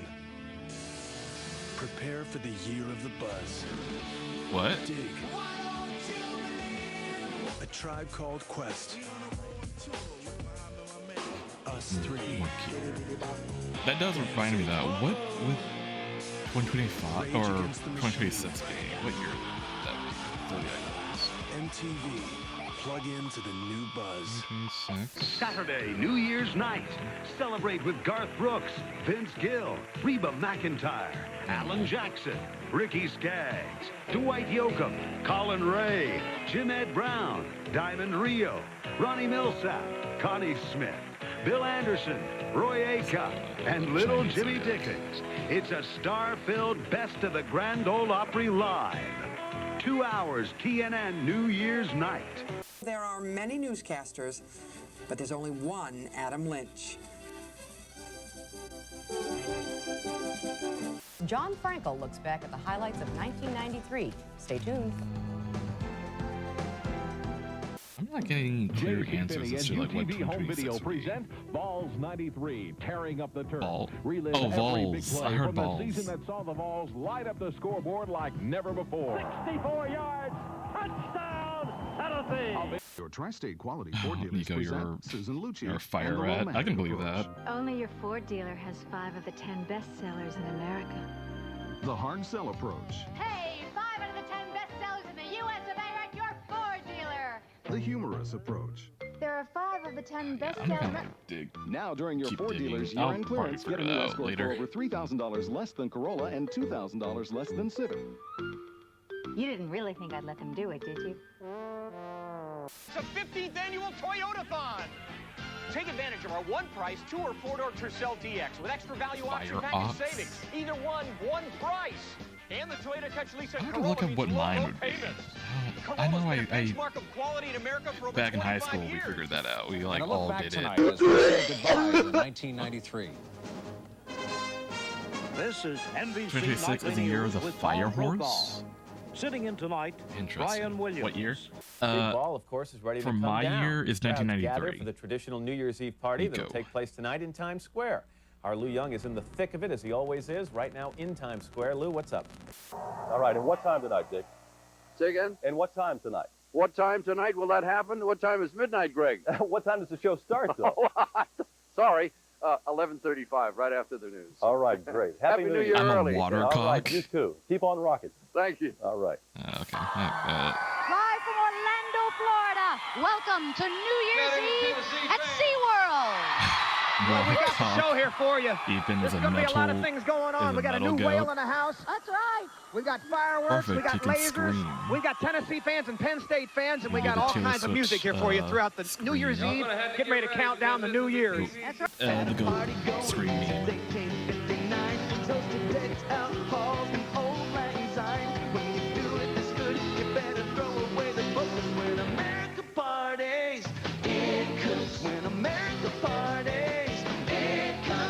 If you're hosting a holiday party, Flamboyant, flexible, diverse, sympathetic, and perfectionist. I got caught. You put an O there. I'm like, wait, what's an orfectionist? Or is that actually a word? I think it's like a perfectionist. Yeah, no, maybe on purpose. Okay, but yeah, I guess that all checks out. Flamboyant, flexible, diverse, sympathetic, perfectionist. I will confirm the perfectionist part. Painfully so. To a point where it's like crippling. remember to ask your guests when they arrive who the designated driver is. It might be the last chance they have to choose one. Happy New Year from Central New York 9.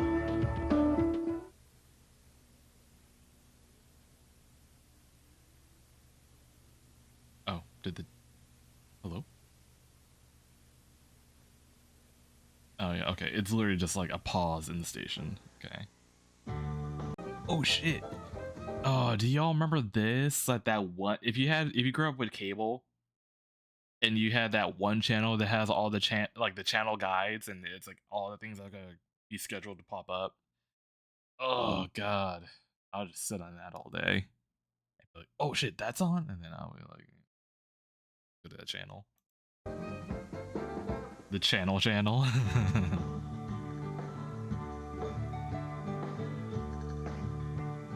Makes me crumble.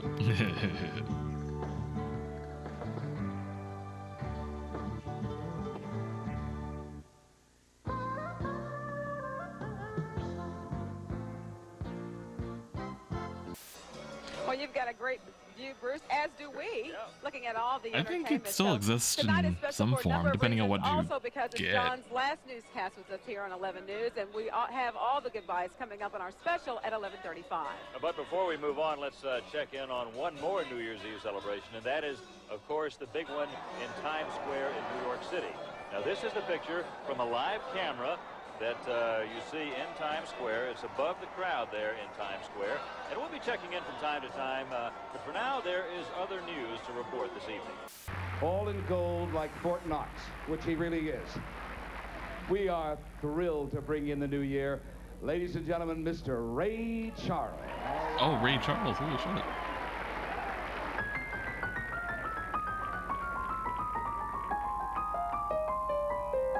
I just came out. The concert just started. Oh, good for him. She sang, I don't know why I'm frightened. I know my way around here. And then she went into, I'm still here. Can I go to a clip now? Show the kid. I have a clip of Turn the Barbara. cameras inside. Right now. Here we it go. is.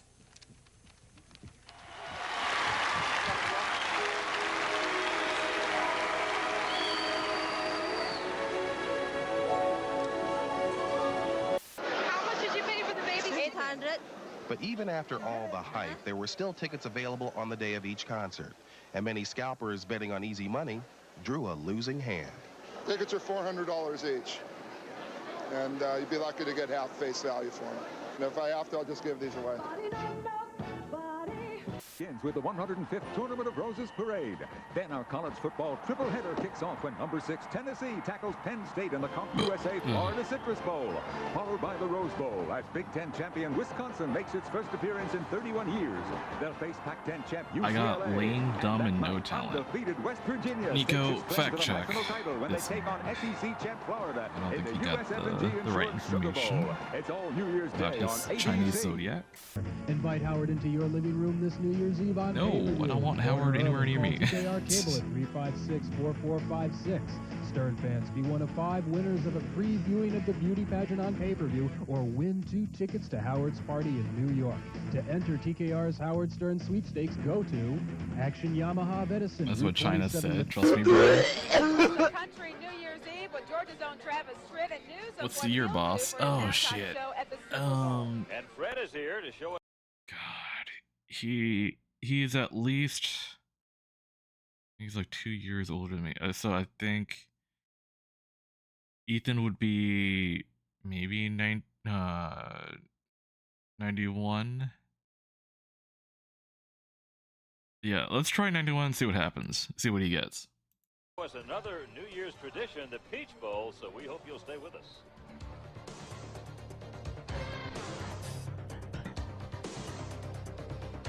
That's right, the 90s were obsessed with Howard Stern and outspoken insult comedy. Yeah. Starring Brooks and Dunn, Daryl Hall, Kiss, Joey Lawrence, SWV, with a special performance by Barry Manilow. 95, Plus, baby. live from Times Square, Dick Clark. You fetus. The countdown to the new year live in Times Square.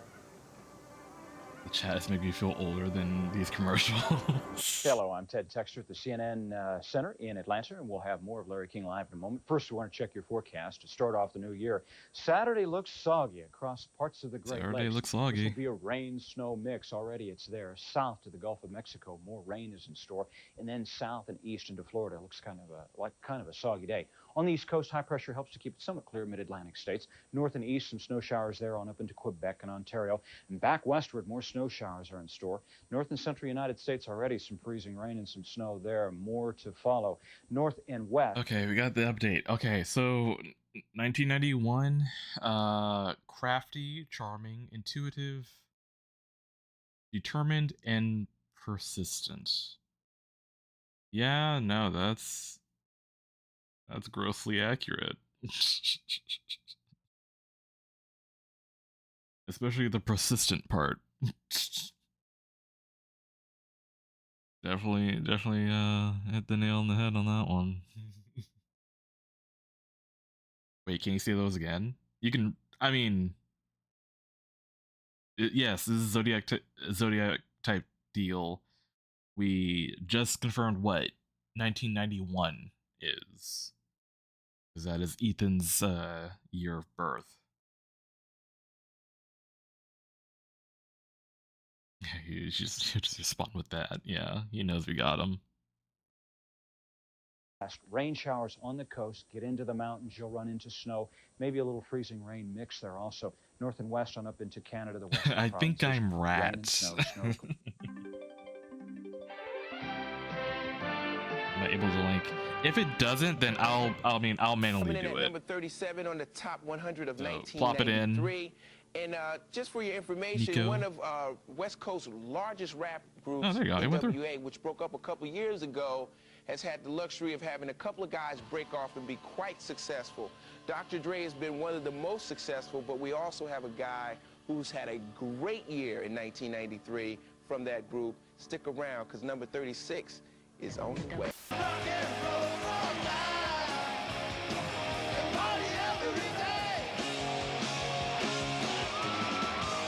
Hello, Chicago. This is Channel 11.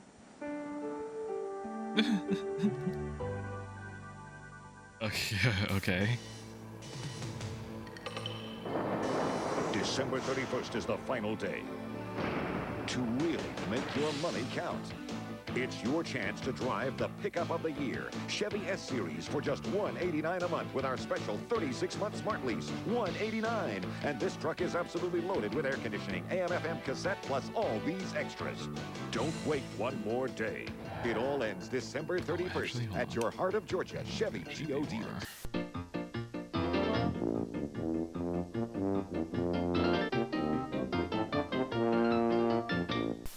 Jay, I notice a big difference between this crowd and the crowd you're cutting to in Las Vegas. The people at the MGM Grand don't seem to have any vomit on them at all.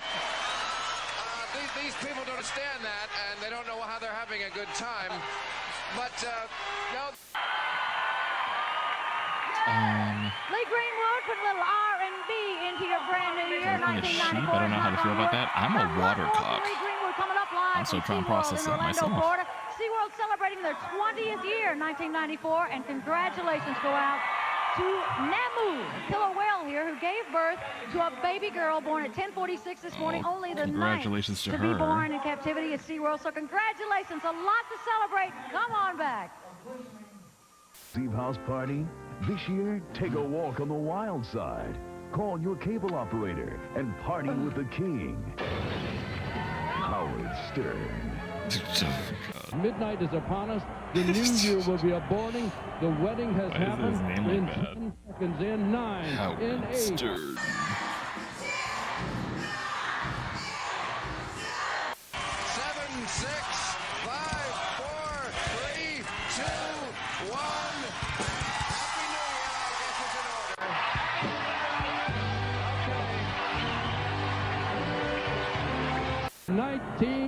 1994.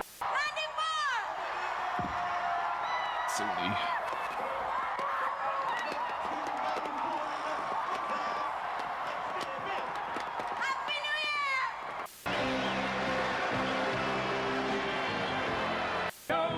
Thanks for joining us, Scarface and Sawyer Brown, to Deborah Allen, of course, to Lee Greenwood, and to you for a great year. We hope you have a wonderful 1994, and Happy New Year, and nice.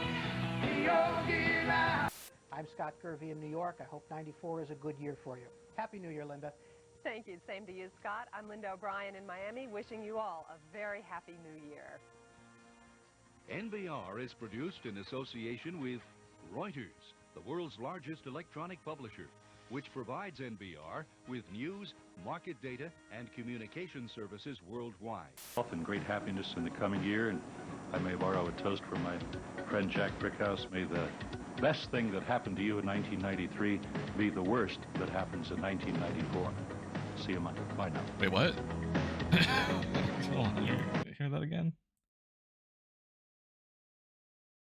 The best thing that happened to you in 1993 be friend Jack Brickhouse. May the best thing that happened to you in 1993 be the worst that happens in 1994. See you Monday. Bye now. Let the best thing happen. Okay. I think I got it. I think.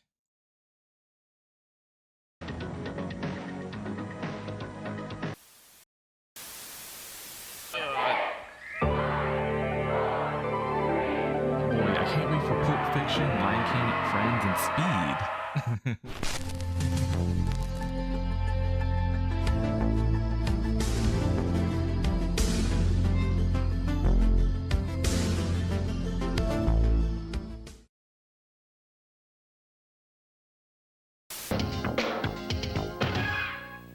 Hey, this is Rick Cartwright, and we're here in Columbia Mall during the holiday break for most teens to ask them to reflect on the last year and to tell us what they anticipate for the new year. O.J. Simpson.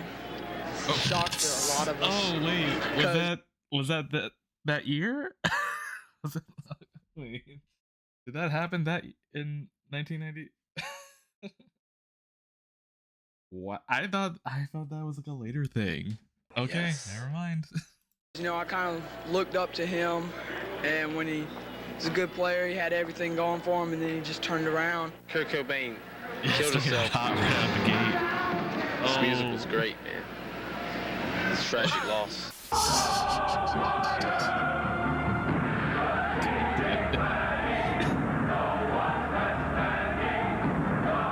Oh, God.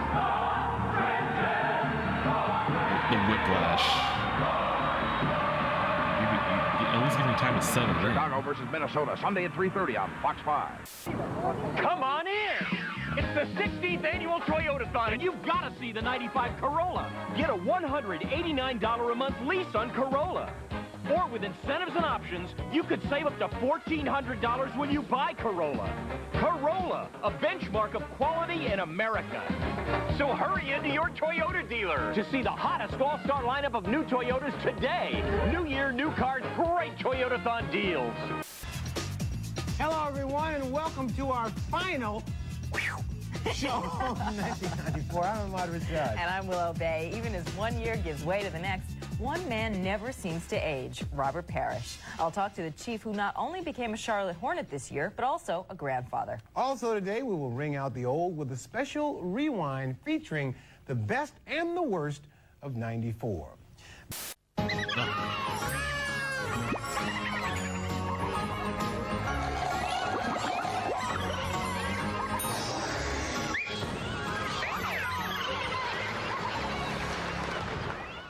Welcome to Fox. Ring in the new the Crypt fear with Keeper. yours truly on my spooktacular New Fear's Eve special. Raccoon Beans just cheered 100 bits. What? Happy 1995B. May Krampus host us, visit us all, and bless our buns with his unholy seed. Bless our buns. the evil seed that germinates within you. I want to smash. Fuck. Don't say that while the Crypt Keeper is on the screen. You're gonna piss me, tomorrow night. Plus, celebrate the January 13th opening of my new movie, Demon Night, by entering the Demon Night Oh, I've seen sweepstakes. Demon Night. Pick up an entry form at I don't know if I can watch it now. stores or your local theater for a chance to win a walk-on role in one of my future bright films. I'll do it for Billy Zane, but Crypt Keeper has a what was it? Jada Pinkett Smith in it, and I feel weird about her nowadays. Now stay. Tonight is a big night for our next guest. They're playing a sold-out show at Madison Square Garden, and they're also Too making scary for their me. network. You know what? Actually, yeah, it might be too scary for you, Frost. The more I think about it, I think there is a part. Well, actually, it could be several parts. Like I think that's like, oh wow, that's not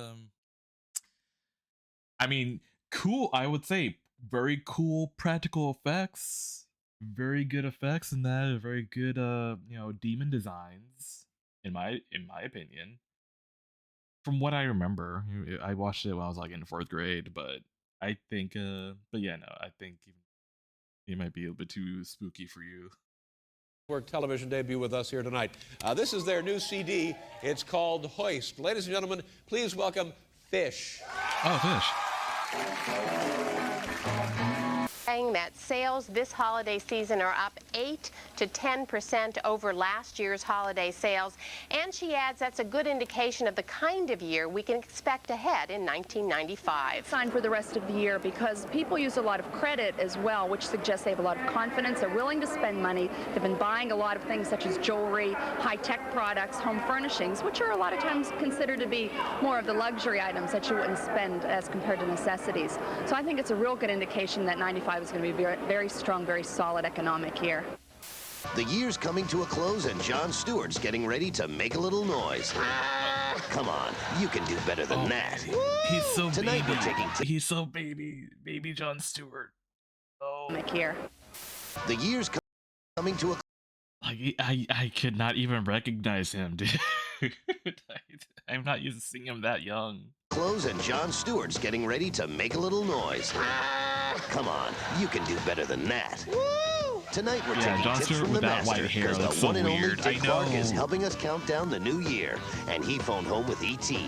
Now Henry Thomas is in the new film Legends of the Fall. Plus, Family Matters' Kelly Williams. More nachos! Woo! We're putting the bubbly on ice tonight on the Jon Stewart Show.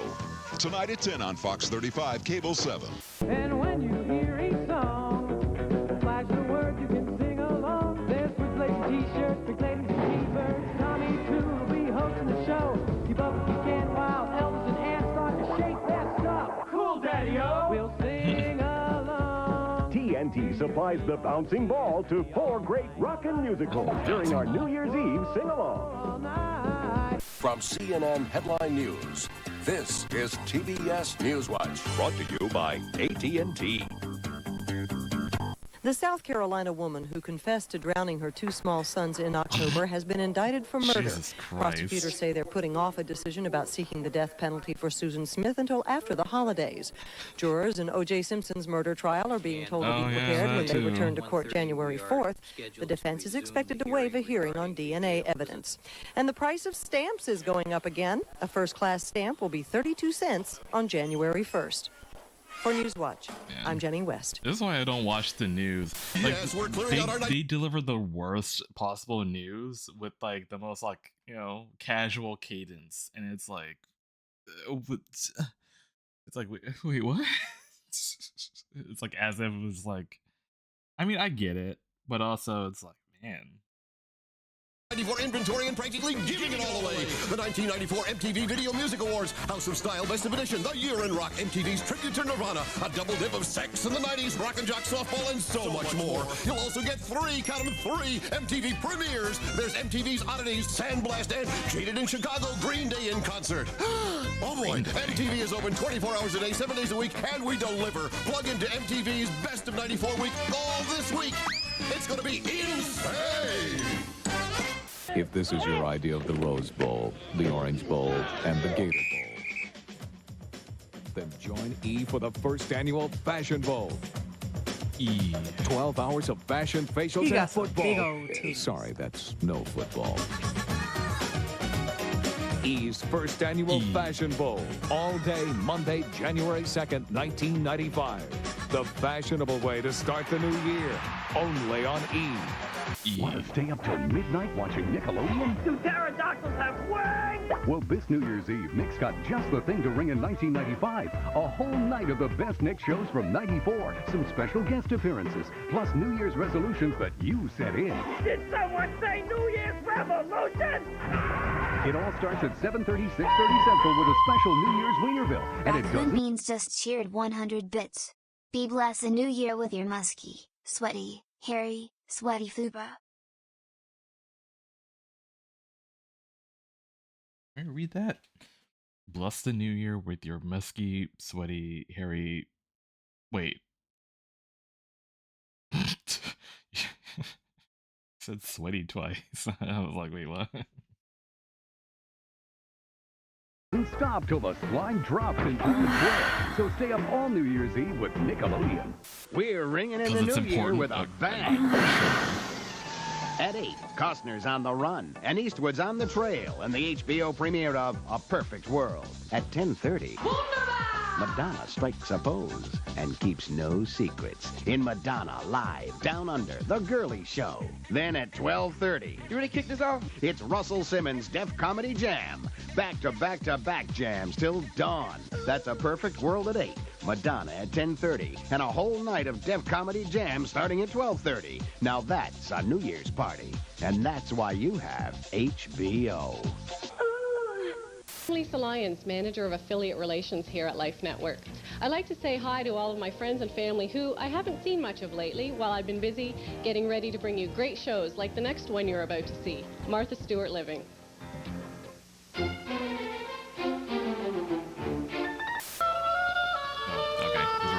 That's over. Thanks. I'm real strong on that. You know, I didn't think that was really. Okay. What's this? 11 in 1994, Susan Smith murdered her 2 young sons, 3-year-old Michael and 14-month-old Alexander, by strapping them into their car seats and allowing her car to roll into a lake. She initially gained national attention for falsely claiming that a black... Oh, okay. I mean, I get it. It's the 90s. But... Okay. Really? Really, Susan? I'm going to Carolina. I mean, this is South Carolina. The more southern you get, the more... Look at Florida, for example. The further down you go, the more batshit things happen. We need an explanation. I mean, for some of these things, it's like there's not a lot to explain. You know, it's just like people's like either something snapped or they just really have like, you know, they have something what? Raccoon Beans just cheered 100 bits. What in the goddamn? That's what we're trying to figure out. Well, not really try to figure out. Like I said, like there could be a number of things that would have had that happen, but who knows? But you say that, but I'm sure Ethan probably is doing research on it right now, most likely. Frostbite was recently in a place where they still had segregated bathrooms. Ugh.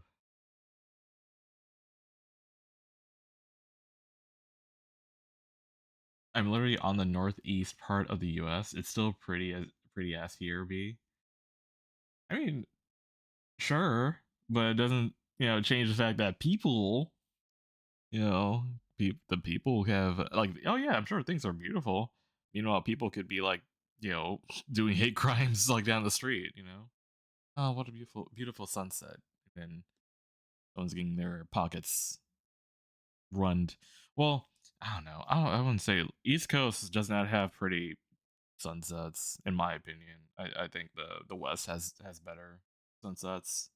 Right. The most important news story of '94 was the elections, because that's going to have an impact on how the economics and financial standing will become in the future.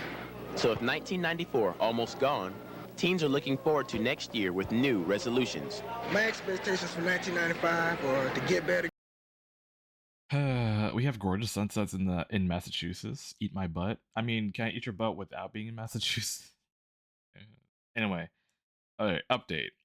Prosecutors argue that Smith killed her children because a man who she was having an affair with did not want children. To save their relationship, she decided to remove her children from her life. One prosecutor stated Smith made a horrible choice to choose a man over her family. Why is it always a man? Again, that's like the second court thing that we've covered in these streams where a chick, well, granted, what was it?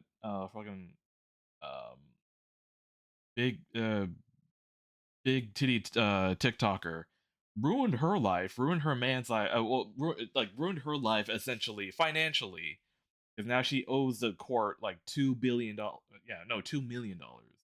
because of the affair she had for a man who she looks back now as like, she's like, I don't know if it was worth it. Like, no dick is worth that. And it's just, wait, did you watch the new Wavy video? Oh, did he cover that? I did see he posted a new video. I didn't watch it though. But I'm mainly referring to the affair trial that happened in my state. And there was like a recent update with that, but women be thirsty for cheating dick. But it's like, again, it's like, a shared dick is not that good. Just know I missed some of the stream. Oh right, yeah. But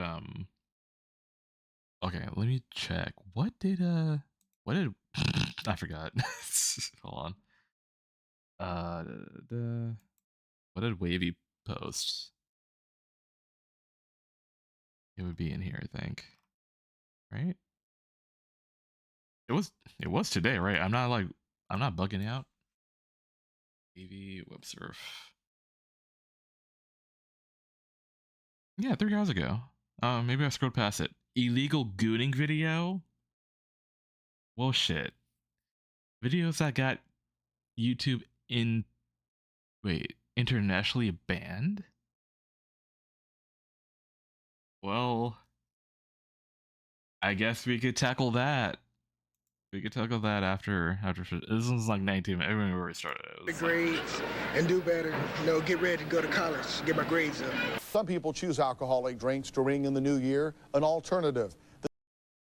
The only thing I hate about being on the West Coast is that too many cool peeps are on the East Coast. I have the opposite situation, dude. I feel he like got some big old titties. There's like too many people over on the West Coast that I want to see. The city hosts an alcohol-free family celebration at Louisville's Theater Square. And that's where we find our Kimberly Hicks tonight. Kimberly, how's the crowd out there? Oh, the crowd is having a great time. It's raining a little bit, but... My New Year's resolution is to, when I go out with teammates, never to leave the table, always pick up the tab. I shave my head ever again. I don't know if you can show a caption of me with a bald head and one without. It's a big difference. Well, I have one for a teammate, Elliot Perry. I would just probably get him some... Okay, same lady who killed her kids and got life from... Okay, all right, cool. In year 2000, 2 correctional officers at Camille Griffin Graham... Why 3 names for a prison? Correctional institution were charged after having... Oh my god. Lurkerbot 3000 just cheered 100 bits. Like, imagine how much more effectively I could bully Darsal if we were closer to each other. That would be the best. It would be. Oh, like, absolutely. Okay. To react to finding out that she had... Oh, wait, hold on. Yeah, she had a relationship with 2 correctional officers. I mean, what's the phrase? Like, crazy pussy is the best pussy, so maybe that's, I don't know. The first encounter was discovered with these. Oh, oh, jeez. The correctional department spokesperson refused to comment on whether she had a sexually transmitted disease, but said that Smith was not pregnant. Okay, I think she's not pregnant, but Jesus Christ. Nico, from experience, it's not. Oh, jeez. Why are we diving deeper into... It's like, it gets progressively worse the further we go down the timeline. Alright, good night. Papa. Yeah, good night, Papa. Socks that might come down just a little bit closer to his ankles. I mean, those socks are up to his hips. Honestly, get more playing time. Get off the bench. Lukey needs to lay off the caffeine a little bit, definitely. He needs to do that. I'm not trying to be like Robert Pack, the man who got no fears, you know? Said, I want to be like Big Fella. I'm going to lead the league in block shots. Frank with a quick drop, throws to the... Moore jumps in the air, he's out of the end zone. Out of the end zone and incomplete. The Packers take over. A lot of champagne glasses have been used to prove how smooth the car can be at high speed.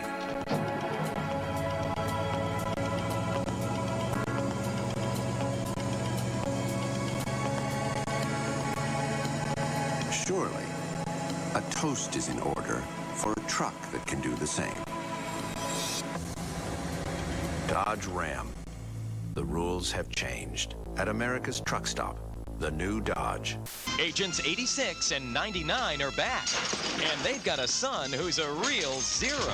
Just like his father. The all-new Get Smart premieres January 8th. Oh, Get It's Smart the was a award-winning show? cable comedy no network would dare show. Oh, the Until Werewolf now. movie. Tell me what you want. Dream On. Network premiere Sunday, January 8th.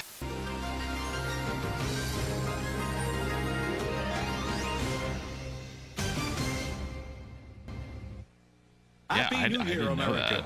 I never And knew it now, was a... live in it's a Times show. Square, New York, here's your host to welcome 1995, Paul Schaefer.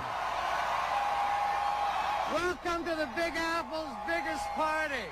I'm Paul Schaefer, and man, I'm right out here in the middle of it all. I'm live on Broadway. Move the teleprompter faster. They partied in style at the Sealback's Grand Ballroom. For $249 a couple, there was dinner, music by a 17-piece orchestra, and a room to spend the night. It's really nice. You don't have to drive when you leave. You can stay as long as you want. The food's good, the drinks are good, the company's good. So it'll be a lot of fun. Last year was the first time we decided to do it right, and it was so much fun that we decided to come back. Though this is a formal event, some guests let their hair down. Oh boy, can't wait for Clueless, Freakazoid, Yoshi's Island. Downstairs at the Ratskeller, Donnie Snelling is spinning 70s music. He says he doesn't mind working New Year's Eve. I've been doing this for 7 years, every New Year's Eve, so it's kind of old hat. I've forgotten what it's like to be on the other side. But it feels good to show everybody a good time for New Year's Eve.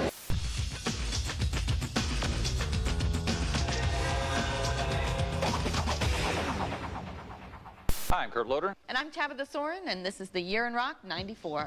We'll look back at a year of punk resurgence and a new generation of mud-covered Woodstock masses. The video is so much louder than your voice, by the way. And students in trouble for just about anything they did. It was a year of big albums. And the usual bevy of hot new acts. And a year in which one of rock's most gifted groups was sundered by the suicide of its leader, Kurt Cobain. 1994 was also a year in which it became very difficult to distinguish between the garish style and substance of tabloid newspapers and life itself. It was a year of media run amok.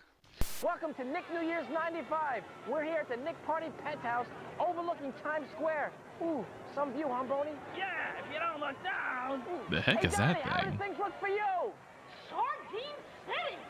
Woo! You'll have no problem staying up to midnight with all the great things we have planned for you tonight. Get ready for all the great Nick shows from 1994. Some surprise guests. And Zip, he's working on something special for midnight. How's it going, Zip? I think we're hooked up to the Nick Studios pipeline. I mean, I'm hooked. Oh, okay. Hi, I'm Halle Berry, and you're watching E! Entertainment Television. E! She has not aged. She still looks the exact same. All great rockin' musicals you can sing to. New Year's Eve. After all these years. At Turner, there's more to our name than broadcasting. From professional sports teams, the Atlanta Braves and the Atlanta Hawks. She's still saying, yeah. To the finest new and classic films on video. From licensing popular products. Dudley. Oh, look at him, our son. To publications that expand the imagination. There's a world of family entertainment at Turner Broadcasting today. Sunday, it's the adventures of a wooden kid with a nose for trouble. Pinocchio. Pinocchio. Here I am. Wait, where? He showed up like right there, right in the middle. I'll enhance.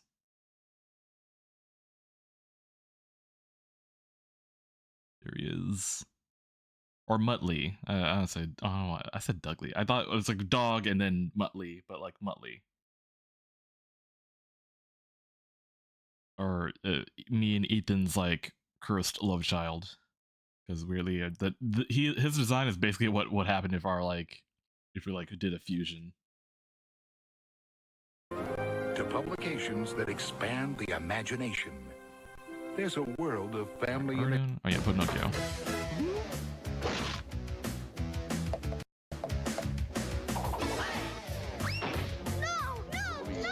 So get ready for a whale of a good time and kick off a year-long animation celebration with Pinocchio. Sunday at 7, 6 Central on the magical world of Disney. 2 seconds, I'm gonna break your nose. A vicious world. Who's doing the Pennywise situation? This happens to be a manhunt. A strange world. Stick 'em up. No. Perfect. A perfect I need to world. push him over to the left. friend? Not really. A Perfect World premieres Saturday, December 31st on HBO. In the most outrageous sketch comedy yet. Look, I don't even have control of my body. Up, Very little just subscribed for 9 months. Getting ready to beat all the other comedy many shows. congratulations on winning the prestigious award for What the Bottom fuck? of the Year, and probably next year too. You deserve it a lot. Also a good spanking wedgie. Ho ho ho. Look at those big tits.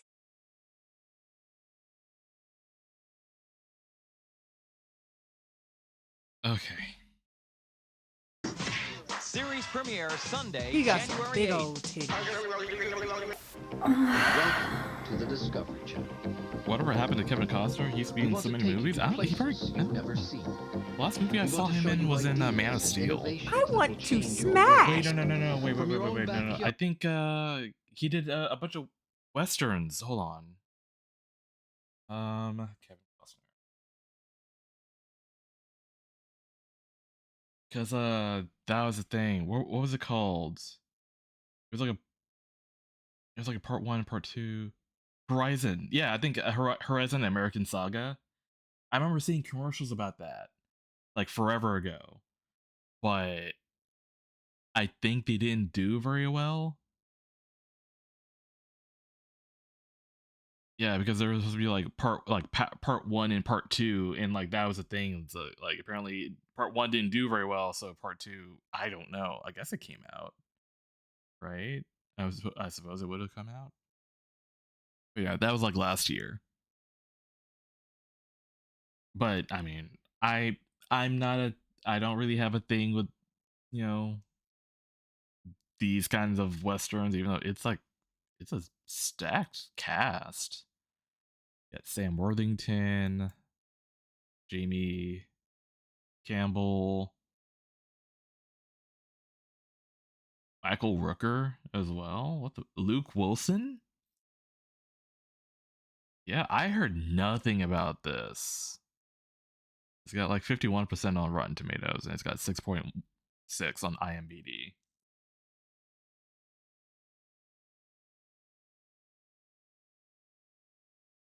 And also Yellowstone, which I don't watch.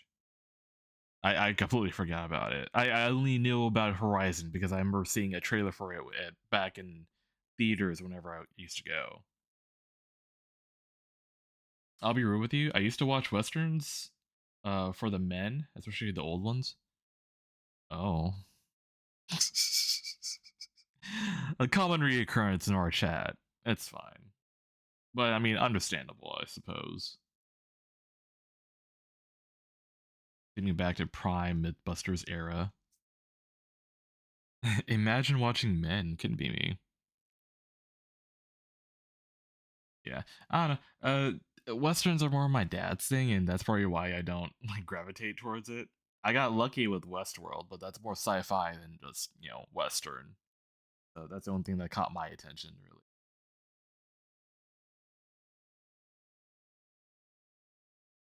To an astronaut's view of the Earth, the Discovery Channel takes you inside your dreams and on to the outback. So never watch Westworld. I would say watch the old one first. I watch the Michael Crichton one, because that's where it all started. Westworld trailer, 1973. I knew it was in 70s. 73. Holy shit. Because MGM. This was the first, like, this movie, like I said, it was made by Michael Crichton, and it was the first to really come up with the concept of, like, a computer virus. And also it was the first movie to actually do CGI, even though saying CGI and looking at the footage of this movie, it's more so like a proto rotoscoping, but back then, like that was like never before seen. MGM presents Westworld. Your attention, please. We will soon be landing at Westworld, the ultimate resort. We have you on grid 5, over. It consists of 3 worlds of the past. Locking in now. Worlds where you can live out your every fantasy. There's Roman world, the lusty, decadent delights of imperial Oh, we could have toga parties there. Medieval world, chivalry and combat. Yeah, this was also 20 years before Jurassic Park. Westworld. But it's funny too. It's also funny because another reason why Michael Crichton made this movie is because he always found the Pirates of the Caribbean at Disney World, or Disneyland, I should say. He found them very uncanny. So he essentially made a movie about a theme park of like, hey, what if those things like were in a park, you know, interacting with people, and then they go out and kill people. And then that's why that one line in Jurassic Park where Ian Malcolm's like, if the Pirates of Caribbean break down, the pirates don't eat the tourists. You know, like that was a snide at that. Or a callback, I should say. Or like a callback. But it's like, you know, he made this movie because he's like, I don't like the Pirates of the Caribbean. So he made a whole lawless violence on the American frontier of the 1880s. Eggs and bacon, cinnamon toast. Each resort is maintained by reliable computer technology and peopled by lifelike robot men and women. But I won't show you the full thing because, like, weirdly, like this trailer is like 3 minutes and it shows a lot of footage. But that's all I'll say is that, like, I would say watch this first because, like, there's also audio cues and things to look out for. Because if you watch the first season of Westworld, like the actual like show, the HBO show, there are nods to the movie in the show. So that's why I'm telling you, go ahead and watch the movie first and then, you know, hop into the show and enjoy the ride. Try your best not to like try to compare like one to one. They're totally different flavors, like clearly. Do you know where you are? I'm in a dream. That's right, Dolores. You're in a dream. Have you ever questioned the nature of your reality?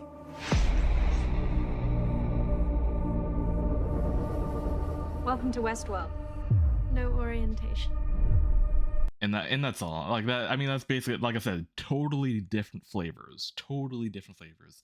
And in fact, they tackle different subject matters, but still overall enjoyable. It's one of my favorite shows. It was one of the shows where I was heartbroken that we never got a final season because the HBO like Discovery merger happened at that point. So it's like, you know, that was a whole clusterfuck. So, but I feel like where it ended off, it still works because it's, you know, it's. I mean, when you see it, then it's like, okay, that makes sense and whatever. But it still hurts that, you know, we never got like a final season. But like, yeah, stylization, acting's great, stylization's great. The show, the seasons are beautiful. Each season has their own flavor, and each one of them are beautiful in their own way. Especially the sci-fi element. I love their approach with sci-fi and how gut-wrenching realistic it is, especially nowadays with AI and robots that were somehow, for some reason, still trying to make them look more human. I don't know why. It's like we're getting there. We're slowly getting there. Is it still worth watching then? Yeah, I think it's still worth watching. Like I said, I'm trying not to spoil anything, but I feel like once you get to like you know, season 4, it'll still like work. I won't say how it would work, but when you watch it, it'll still work. Alrighty, I'll update you next stream. Yeah, I don't even know where it's like streaming now. I mean, it used to be on HBO Max, but I don't know where it is now. I'm sure you can find it somewhere. We want to tell you stories of adventure, of risk, and exhilaration. Whether you're in the passing lane on the Infobahn or inspecting the latest in kitchen appliances. There's a lot of people out there that don't see nothing wrong with it either. R. Kelly set a chart record this year, scoring the longest-running #1 song on the R&B charts, Bump and Grind. Kelly also found time to write and produce top 10 hits for his teenage bride Aaliyah and girl group Changing Face. Oh, Aaliyah also. Producer Babyface continued to work his melodious magic this year, helping Toni Braxton to become R&B's newest diva.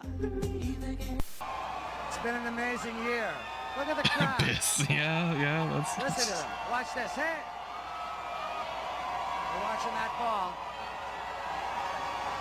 You know, if the ball doesn't drop, we're gonna have to bring the whole building over to the veterinarian and get it checked out. 54 seconds left. Wait, what's it say? Oh, Nickelodeon.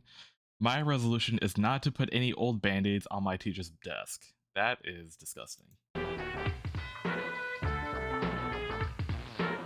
Don't go away. There's a lot more to celebrate right after this. That's 30 seconds from now. 40 seconds to be accurate. Oh shit.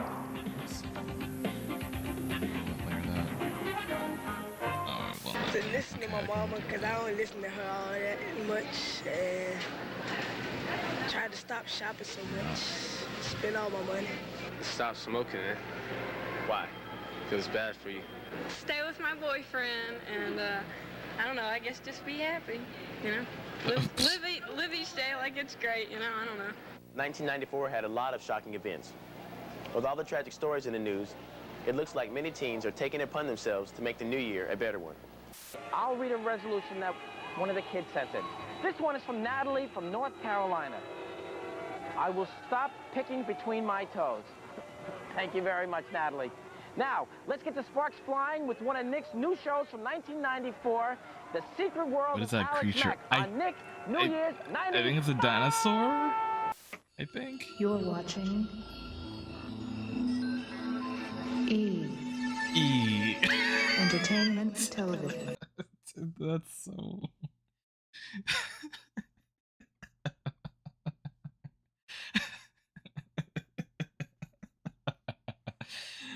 Oh. E. Why was there a pause there? You're watching E. Entertainment Television. 13 seconds left in 1994. 8, 7, 6, 5. We're almost there. 9, 8, 7, 6. 5, 4, 3, 2, 1. Happy 1995! Get ready with a bucket of confetti. Get ready to be sing all lang syne. Take it away, man. Should all the swankers be forgotten? Blah, blah, blah, blah, blah. The fuck are you? What are you?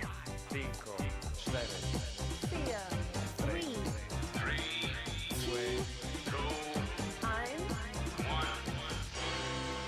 Happy New Year, England! I think nearly everyone's into the new year now. Well, maybe not Iceland and places like that, but almost all of Europe is into the new year. So Happy New Year, everyone. Now stay with me for another hour of great Party Zone videos. No. That include The Prodigy, and Joy. Oh, The Prodigy? Okay, well maybe... For our generation, it's Rick Cartwright. Go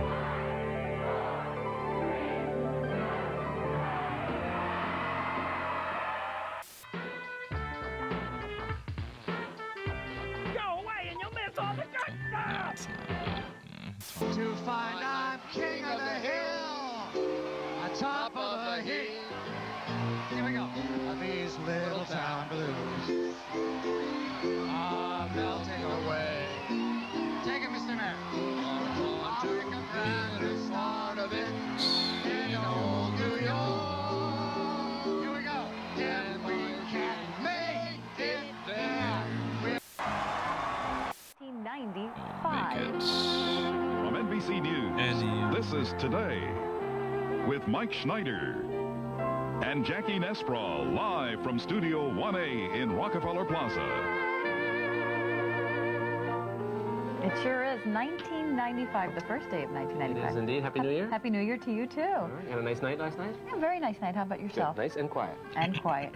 Mike Schneider's got the day off, as you can tell, and joining us this morning is Jack Ford, and we're happy to have you. Nice to be here, Jackie. Happy New Year to you all. Coming up in this half hour, we'll talk to... Guess they saw the ball wiggle or something. I tell you, they can't wait. It's only 5 minutes away. 1999. I don't know if you can hear the helicopters hanging overhead, but they're up there. You know, each night, 6 million volts of electricity are shot through these extraordinary signs here. There are 300 miles of neon there. we'll do billions and like billions of visitors have come to other this area. years. Like I'm not gonna do every year because I still want to have. You can hear the music building in the background. They have this surround sound this year. Other streams. All sorts of sound and confetti and other doodads will happen as we go along. I actually remember this one pretty vividly. See, for me, I was like, me being a kid, I didn't really care much about musicians and puppeteers. It wasn't until like I became a teenager TVs, 160 puppets, 57 banners, 500 3-foot balloons have been distributed, and 100,000 handouts, which include pom-poms and leis and wigs and flags. They've all gotten their little party souvenirs, and they're having a great old time. There's the ball. It hasn't moved yet. It won't move for another 3 minutes and 47 seconds.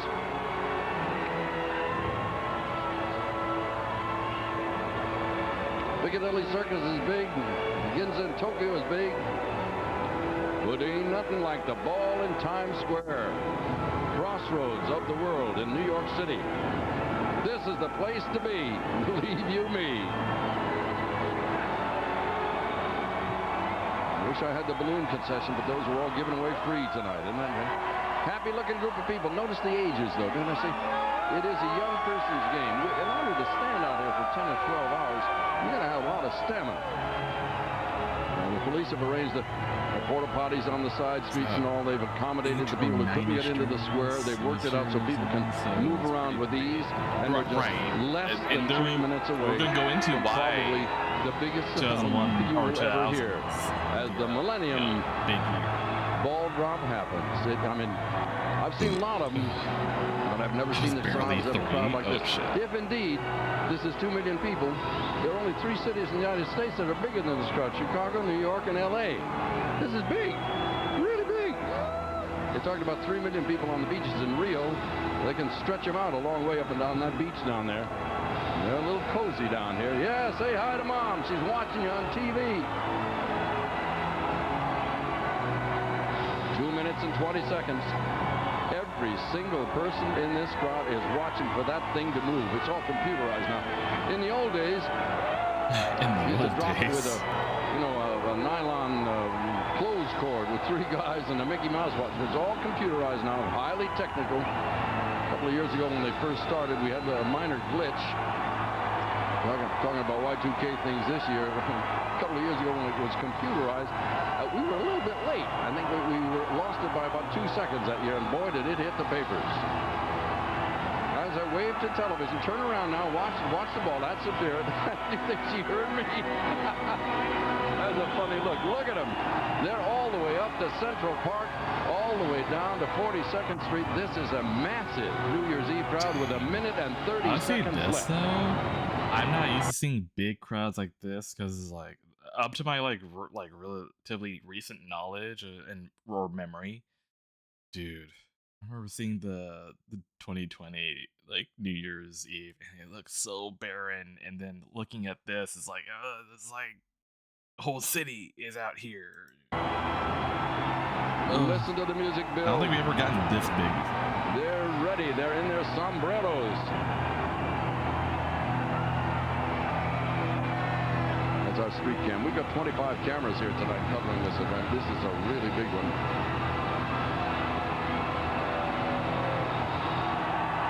You are wise to stay at home. In 1 minute, the ball will drop and you will see pandemonium.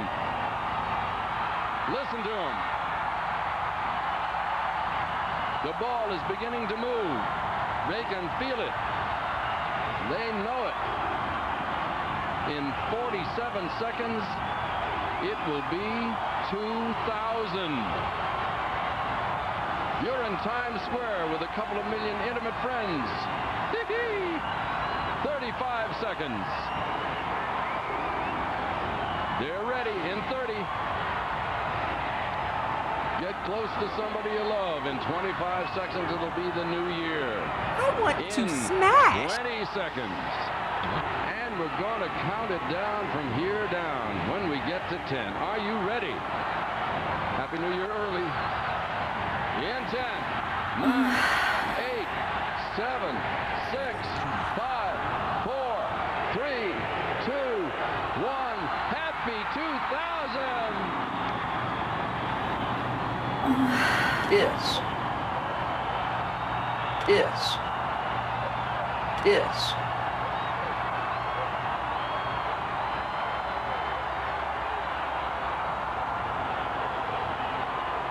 want to smash.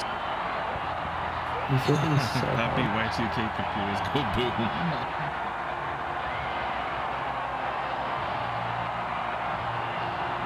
Okay, so that will be, I promise, that will be the next video, but I'm interested in that myself. Was he trying to kiss her? I don't know. It was like a very awkward hug.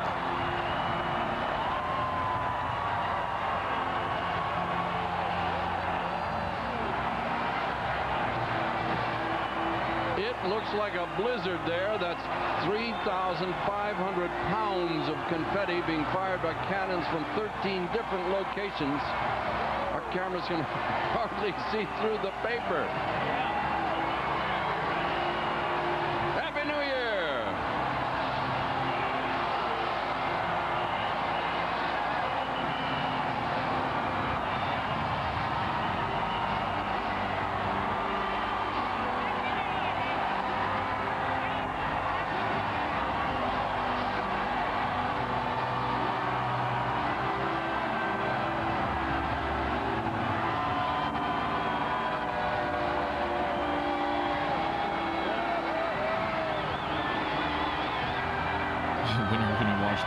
Balls drop. I mean, that actually is a funny concept. Hold on. What I can do is, like, the further we go, and like we're 2 hours in stream, so I could like just slowly descend my ball. Yeah, I'm just leave it there. Amongst all of this happiness, I wanted to make one note of a passing this last year of a dear man, Mr. Leonard Goldenstein, who put together the ABC television network and stood by my side and made my professional life everything it turned out to be. He was an extraordinary man, a wonderful entrepreneur, a visionary, and he will be sorely missed. Mr. Goldenstein, thank you, sir.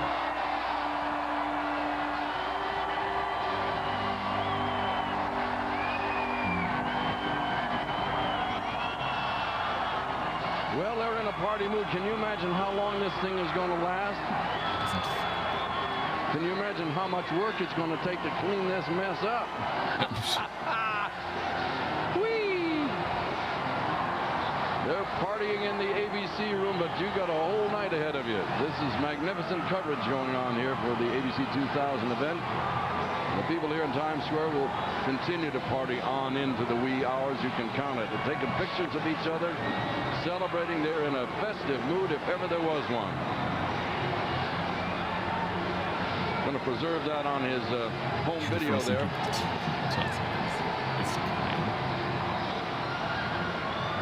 You won't find a happier group of people anywhere in the world. And it'll be very interesting tomorrow to see if the official estimate is 2 million. I can usually tell, years and years ago, I could sort of judge it by looking up and down the street. We can't take an individual head count, but I said, well, 500,000 people are here, and sure enough, it would appear in the paper the next day to confirm it. Oh, shit. Okay, so let's go to the wavy video. I've seen a lot of people discuss banned YouTube videos and controversial terminated creators. But what about when a video or event gets YouTube itself banned from an entire country? Yeah, see, like, how does this has actually happened more times than you would think, and the reasons for it happening can get pretty bizarre. To a dictator shutting down YouTube over a leaked dance video, to a felon filmmaker causing Muslim riots with a movie trailer, and a steamy, explicit video shutting down YouTube in Brazil, these are cases where an entire country banned YouTube. Let's begin. Beachside Boink Session gets YouTube banned in Brazil. What? A handful of Brazilians in my audience are likely familiar with this story, but for the rest of you, yes, YouTube was banned in Brazil for a time because of an erotic video. No, not the Ricardo Milos one. It was of this chick, Daniela Cicerelli. Back in the early 2000s, Daniela Cicerelli was a hot commodity, a massively successful model and TV star in Brazil. Her fame began with this 2001 Pepsi commercial, which showcased her assets, and from here her career exploded. She was cast on Brazilian soap operas and later became host and VJ for MTV Brazil. Now, Daniela's international claim to fame, it's not really from a modeling or TV appearance. It's from being the center of a salacious scandal that got YouTube banned from her entire country. In August of 2006, Daniela was dating this guy, Tado Malzoni, a Brazilian investment banker and entrepreneur. On one steamy summer evening, the two had rendezvoused on a public beach near the city of Cadiz, Spain. It was a date, you could say. What the two didn't know, however, was that they were being followed and filmed by a paparazzi. Somebody was lurking. How would they not know about that? Is my question. And thinking they were alone, the couple's beachfront date grew increasingly spicy, and well, they allegedly started banging. The peeping Tom paparazzi gooner, a man named Miguel Temprano, captured all of this from a covert nearby location, secretly recording everything. The man would later publish his recording of the two getting hot and heavy to the internet. It was being shared everywhere, with Brazilian he rolled higher than 30 on the stealth check B. being some of the earliest offenders when it came to hosting. But it's like, okay, that's one of those things where it's like you're a high profile person, and you're just gonna I don't know. At that point, I would hire snipers or something like that, or something, so to prevent this from happening. And of course, it eventually found its way onto YouTube, and let's just say people were tuning in. They might have been gooning in. The couple soon found out about the recording of them and were naturally furious, demanding it be removed from the internet immediately. Nobody would comply despite them asking nicely. Who's fucking surprised about that? Feeling that their privacy had been violated, a lawsuit was filed on September 19th, 2006 against Globo Organizations, Internet Group, which both of these companies were Brazilian media and tech companies that hosted the video, and the third defendant was of course YouTube, which is who we'll be focusing on the most here. At first, the lawsuit fell in the favor of Daniela and her BF, with the court issuing fines against the three companies of $119,000 a day for every day that the sex video remained up. YouTube, which had just recently been purchased by Google, scrambled to remove instances of the video from the site in a desperate bid to avoid those lofty fines. But this was like trying to close Pandora's box. Each time a copy of the video was getting taken down, another online goon would hold the line and upload a new version of it from a sock puppet account, ensuring the voyeuristic archive stayed accessible despite the platform's best efforts. YouTube was essentially locked into a perpetual game of digital whack-a-mole with angry porn addicts, a truly unwinnable battle. They had no real way to stop the re-uploads. Keep in mind, this was the ancient days of early YouTube. Content ID didn't exist yet. That didn't come around till 2007. So you literally had staff members having to manually track down these re-uploads and remove them, or they were potentially facing another day's worth of 120,000 fines. YouTube was given an impossible task, and when it became clear that even despite their best efforts, the video would still be available, the Brazilian courts made an insane move. The nuclear option, if you will. On January 6, 2007, a Brazilian court injunction ordered all Brazilian internet service providers had to block YouTube from being accessed throughout the entire country, as I guess the courts thought this was the only way that they could stop this one video from spreading. And just like that, because of this leaked sex video, YouTube was Thanos snapped for all Brazilians. Millions of users left without mealtime videos, all because of the actions of a few bad apples online. People were pissed. And the sad part of this case is the public outrage wasn't directed at the disproportionate court ruling, YouTube, or the guy that filmed and leaked the intercourse. It was directed at the victims. Daniela received an enormous amount of hate from those jilted by the ban. People launched email petitions against her, boycotted her show on Brazilian MTV, and even went as far as protesting her and the court decision in real life in public areas. It was a pretty vitriolic situation, with a lot of people saying, you know, well, she deserves the humiliation. She shouldn't have fucked on a private beach. Why is she busting it down in the sand?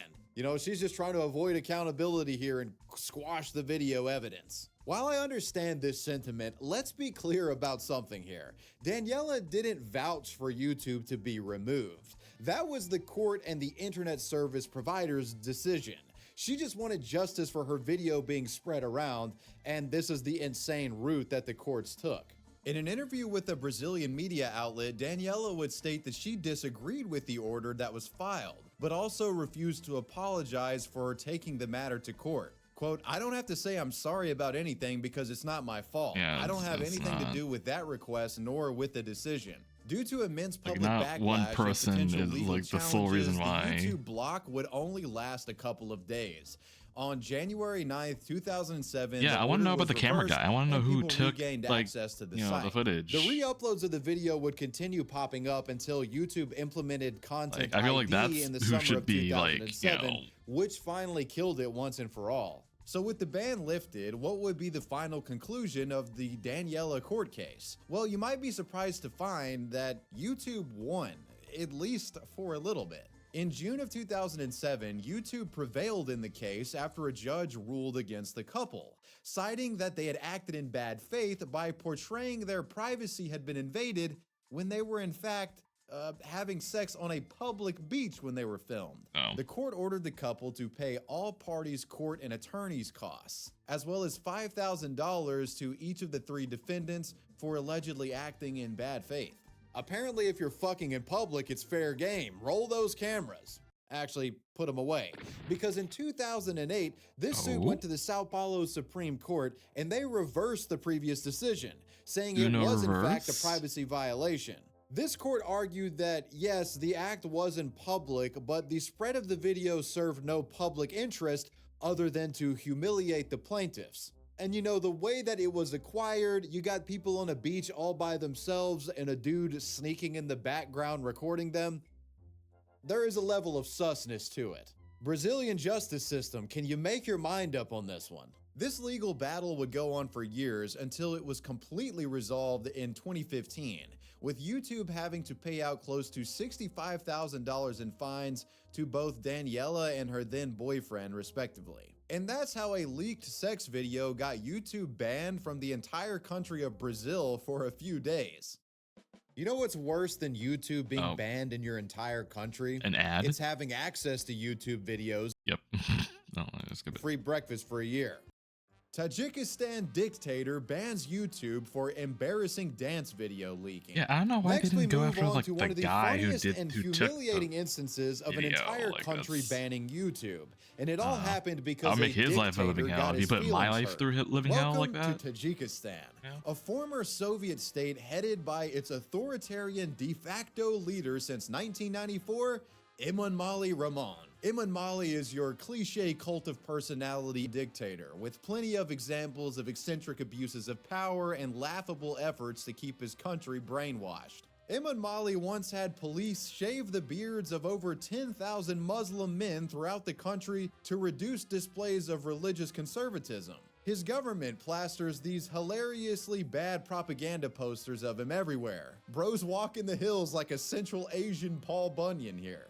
And when his daughter published a book, the man ordered university students across the country to buy it as a part of their studies. And I thought my summer reading in school sucked. But what's probably the most amusing show of insecurity from this guy is a decision he made after people online made fun of his singing and dance moves. In 2009, Emomali Rahmon attended a lavish wedding which was being held for his son, Rustam.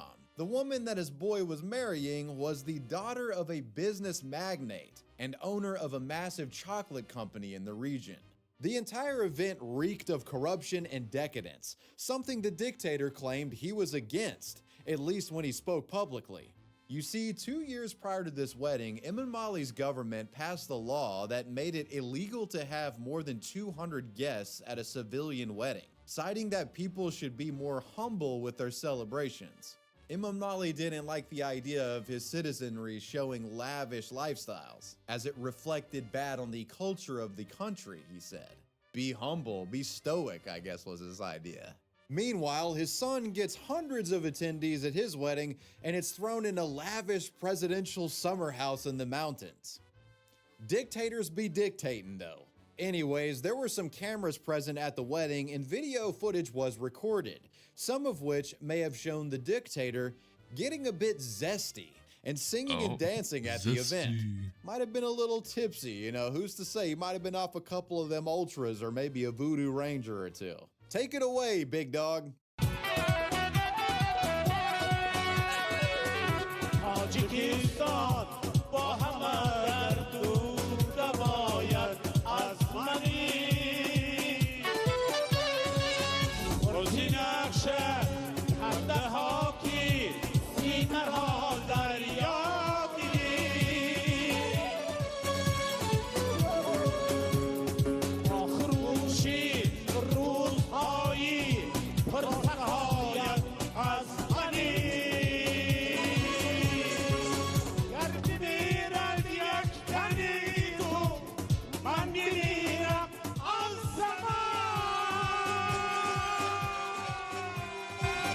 Okay, so you got some video footage of the dictator looking like a normal guy getting crunk at a wedding. What's the big deal? Well, keep in mind, we're talking about the guy who wants to be seen as this fucking Paul Bunyan larger-than-life figure. Right. Singing off tune, hitting the unk shuffle at a wedding. This is unbecoming for a man of his stature, right? Oh, and it also looks pretty bad considering the guy had previously chastised his own population and banned them from having lavish weddings.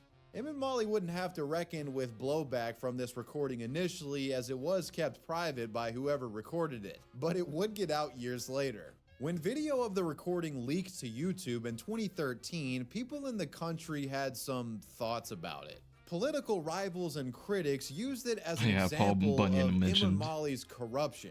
After all, the hypocrisy here is undeniable. He passes a damn marriage law to crack down on decadence while he's grittying in a fucking mountain palace in 4K. Rules for thee, but not for me. Some comments on the YouTube upload showing him dancing and singing at the wedding read, "That's a real dictator who should be hanged in the gallows. The people suffer and he dances on their bones. Tajiks are dying in Russia and they are dancing like women. Shame on such a government. The people are strewn across other countries, but the government are fattening themselves. Their only road is the one to hell." The video quickly became a hub for anti-Imam Mali sentiment, and it being shared online outraged the president. So in the wake of all the chatter surrounding the video, government officials decided to protect their great leader. And on May 18th of 2013, the Tajik government ordered all internet service providers in Tajikistan to block the entirety of YouTube nationwide. It was seen as cowardly, a move to protect the feelings of an embarrassed dictator, brazenly doing so by further crushing free speech and banning discussion of him in YouTube it's comment the same thing with the Chinese dictator. Was it like he banned Winnie the Pooh because a lot of people keep comparing him to Winnie the Pooh or whatever? He looks like Winnie the Pooh. It's the same thing. Bro took disabling the comments to another level entirely, but he couldn't cha-cha slide his way out of this situation completely. This heavy-handed YouTube ban resulted in something of a Streisand effect internationally, as news of the ban and its silly pretense began circulating throughout world media. People would come in droves to view this now fabled video in all of its splendor. And before you knew it, one upload of it had close to 5 million views from people around the world. Trying to squash the video only brought more eyes to it, more attention to it, ever have seen it if Imam Mali just ignored it. Tajik security officials were reportedly treating this video as if it were some leaked classified material and were actively searching for those who they believed released the footage to the public. One videographer has gone on record claiming that all of the camera operators who attended the wedding were summoned to the state committee for questioning, which may or may not have been torture, but we'll never know. The person who recorded this video is unknown. But what we do know is that because of the public outcry and international ridicule, the country would come off of their ban, restoring YouTube the following week. The whole event going down as a short-lived yet humorously fascinating instance of a statewide YouTube blackout. I think the guy should have just embraced the video. I mean, this is like your typical unk getting busy at a nephew's wedding. Extremely relatable stuff, man. But as I said before, dictators be dictating though. The Innocence of Muslims YouTube ban. This is an insane multinational YouTube ban caused by a criminal anti-Muslim filmmaker tricking actors into making a radical film under false pretenses. In 2011, working under the pseudonym Sam Basile, a convicted drug manufacturer and alleged scam artist, Nicola Basile of Cerritos, California, wrote, produced, and directed a short film under the working title Desert Warriors. He told the actors that participated that it was a film about life in Egypt 2,000 years ago, and that it specifically focused on the religious persecution of a Christian Egyptian ethnic group known as the Copts. Passion of the Christ, but for this hyper-specific religious ethnic group. The director told everybody involved that they're working with a $5 million budget, and by all accounts, the production seemed extremely professional. So, how did this film get YouTube banned in multiple Middle Eastern countries? Well, unknown to the cast, Nicola had shifted the tone of his film in post-production, straying away from his original promise of a relatively innocuous Passion of the Christ knockoff. The guy repurposed the actors' performances in the editing room to essentially make a takedown documentary piece on Islam and Muhammad.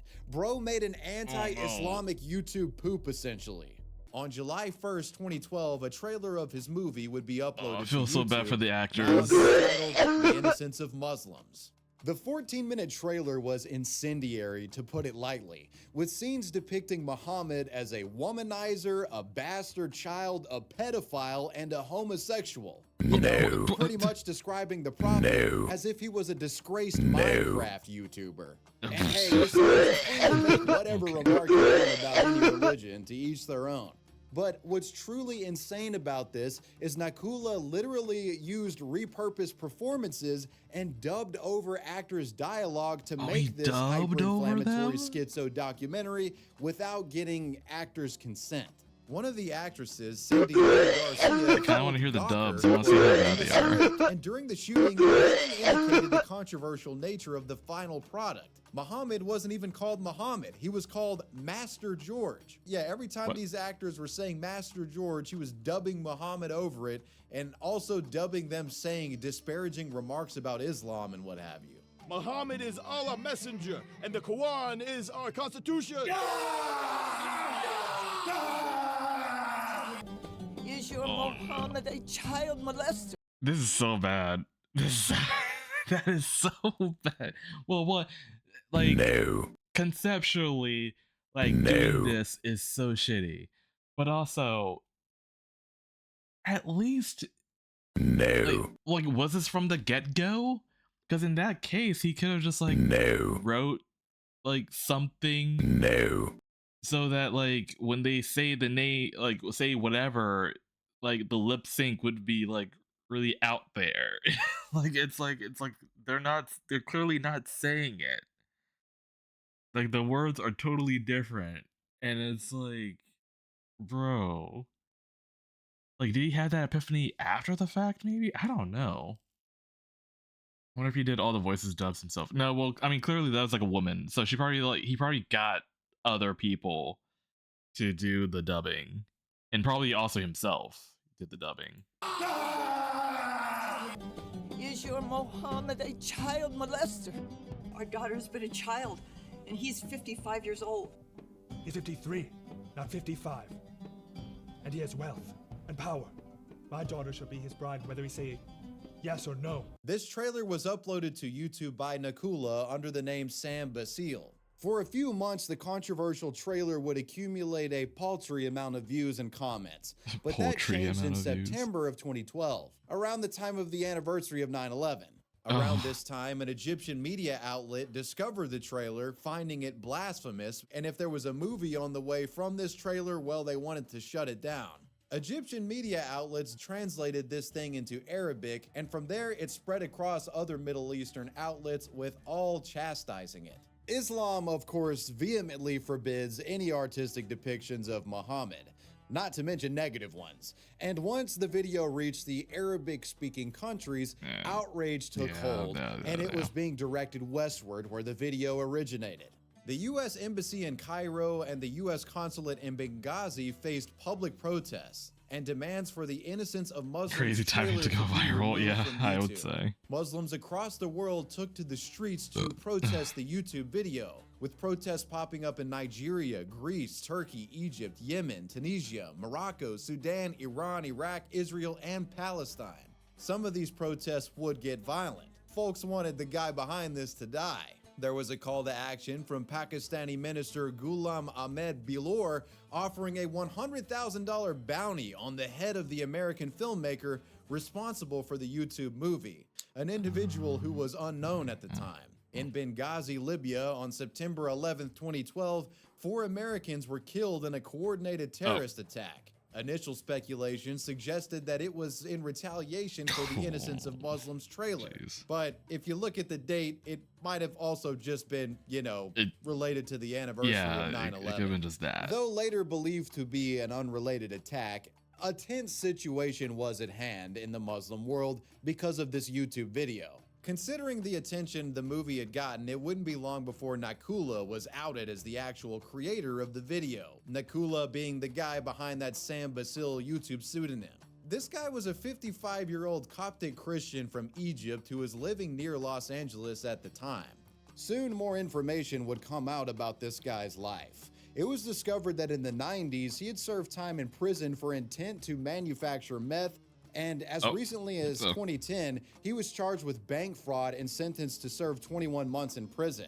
The guy was in fact still on probation in June of 2011 when he began the production for Innocence of Muslims. And the fraudulent practices used to create this film would actually get him in trouble. On September 27th of 2012, he was arrested in Los Angeles under the suspicion of violating terms of his probation due to him making false statements to make his film and his use of the alias Sam Basil. On November 7th, 2012, Nakula pled guilty to 4 of the charges against him and was sentenced to 1 year in prison and 4 years of supervised release.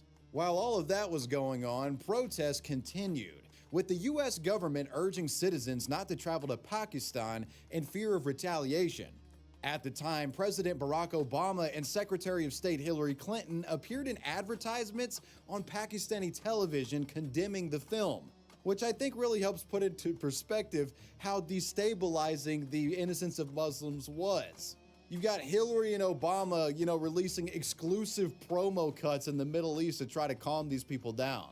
The deceived actors used in the film put out a statement to try to help cool the fires as well, saying, quote, "The entire cast and crew are extremely upset and feel deeply taken advantage of by the producer. Yeah. We are 100% not behind this film and we're grossly misled about its intent and purpose. We are shocked by the drastic rewrites of the script and lies that were told to all involved.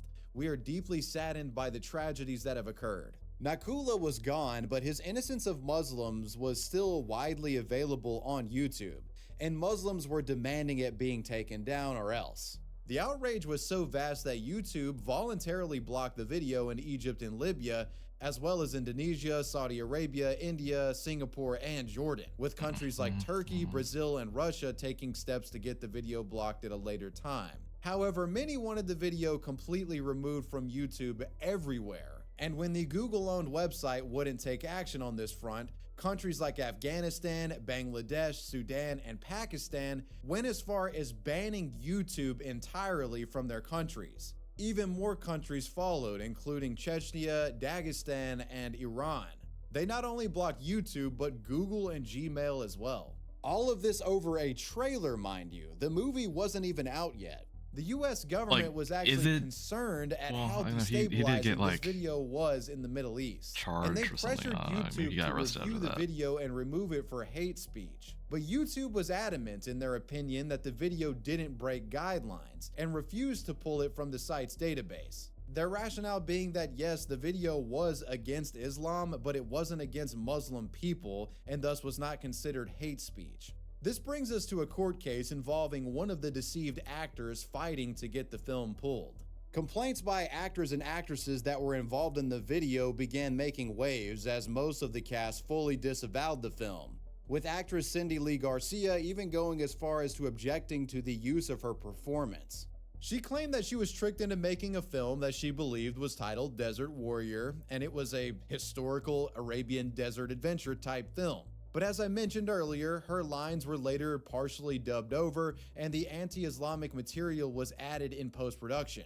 She'd answer by suing both Google and Nakula, claiming that the video was hate speech and made her look like a quote religious bigot. She added that it violated both her right to privacy and her ability to control her own likeness. Arguing that she had copyright interest in her performance, the government later stepped in.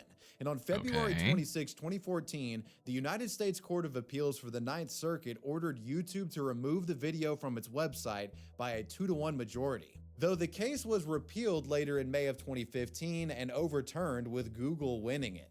In the end, this Innocence of Muslims trailer would remain up, and many countries with large Muslim populations still have YouTube blocked because of it, or at least have some kind of restriction in place, all relating back to this controversy. The Innocence of Muslims full movie was only shown one time in Hollywood. Its final title was The Innocence of Bin Laden. YouTube banned over Draw Prophet Muhammad Day. As we all know, Muslims take the portrayal of Muhammad quite seriously. That's what it is right now. Well, it's gonna go higher now because people are gonna go look that up. Recreation of him in art or pop culture.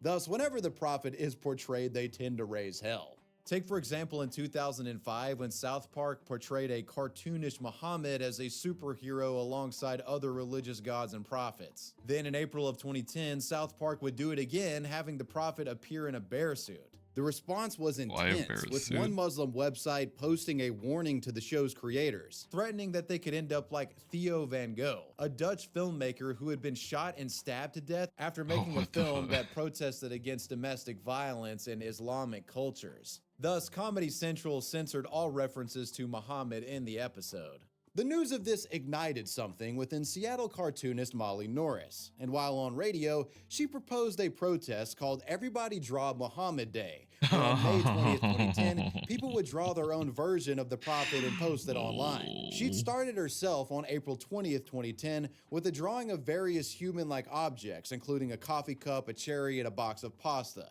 each having the supposed likeness of Muhammad. On the poster, she wrote, quote, "In light of the recent veiled threats aimed at the creators of television show South Park by bloggers on Revolution Muslim's website, we hereby deem May 20th, 2010 as the first Everybody Draw Muhammad Day. Do your part to both water down the pool of targets and, oh yeah, defend a little something our country is famous for, but maybe not for long. Comedy Central cooperated with terrorists and pulled the episode, The First Amendment." The poster also claimed to be sponsored by an organization called Citizens Against Humor, which was a obviously fictional one. Soon after the announcement, a Facebook page was created by John Wellington as a platform to post the Muhammad drawings, and the campaign soon spilled over to YouTube, with people uploading videos showcasing these Muhammad interpretations. John would later say, "I created a Facebook event because that's an easy way to remind myself of upcoming events, and I thought it might serve that purpose for others too.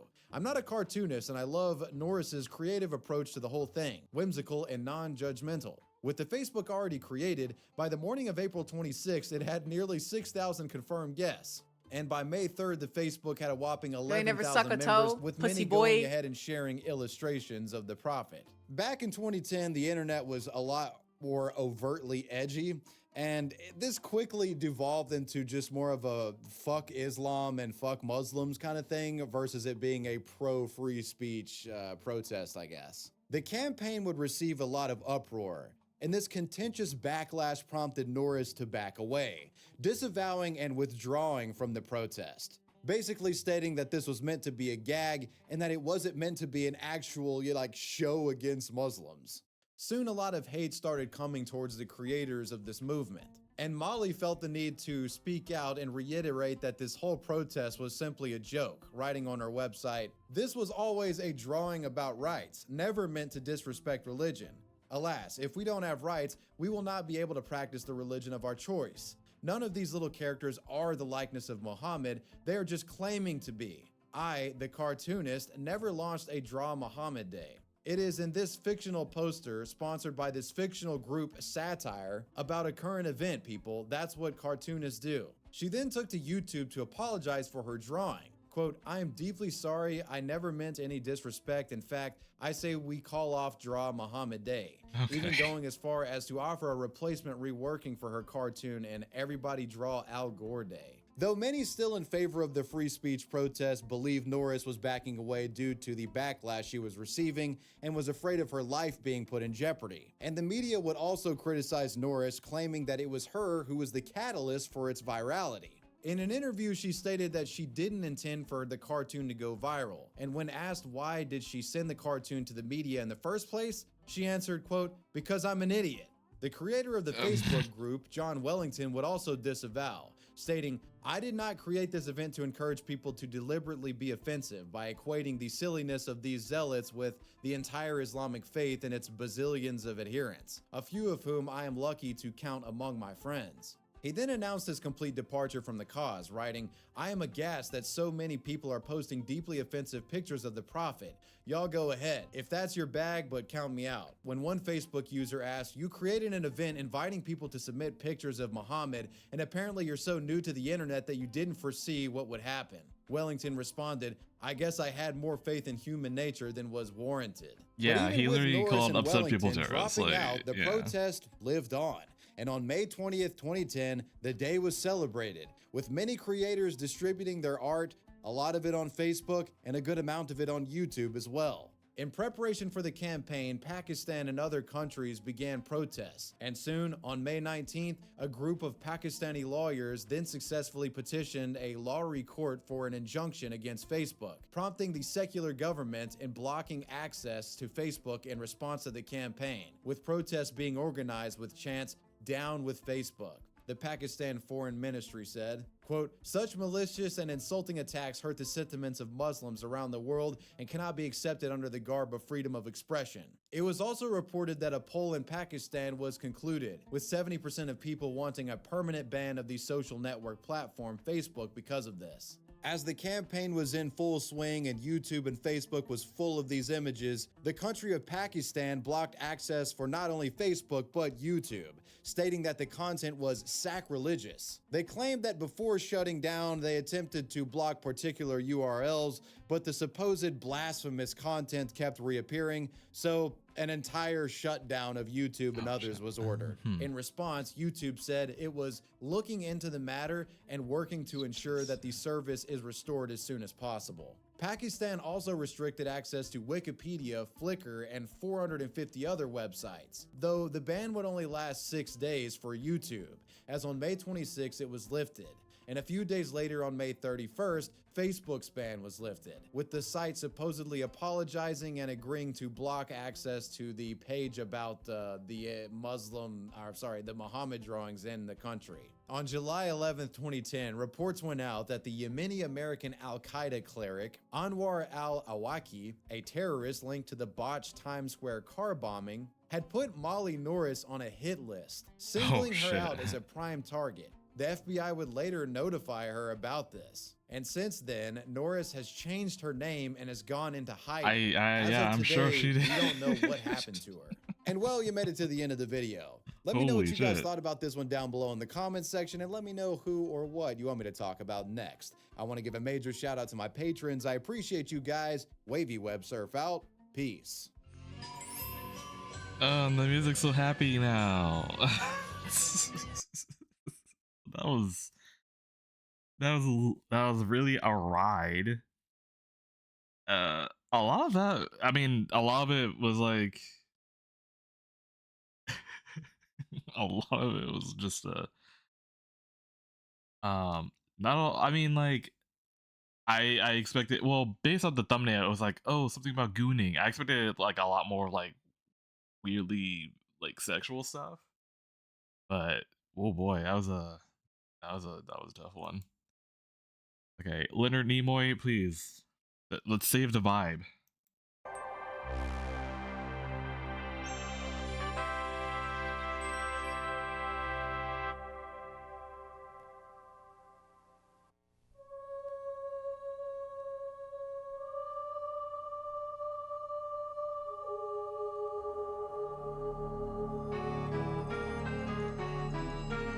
Our island in space. Our home our civilization, our human innovations. How could the omission of 2 simple digits affect the destiny of all humankind? Y2K, what does it mean? How will it affect you, your family, your community, your nation, our world? Y2K, how can we prepare individually? How can we work together as global neighbors to make the best of whatever may occur before and after January 1st of the year 2000? Y2K, from its historical roots to its possible effects on the future of civilization.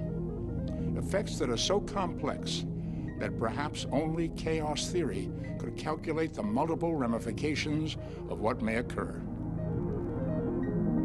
I'm Leonard Nimoy, your guide, as we explore all aspects of the Y2K phenomenon, including how we, humankind, can utilize Y2K as an opportunity to look at ourselves, to analyze where we've been, and to adjust. Raccoon Beans just cheered 100 bits.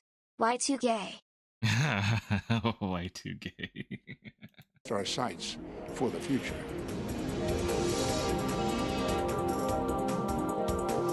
That's actually funny. Y2K. I know, babyface Leonard Nimoy.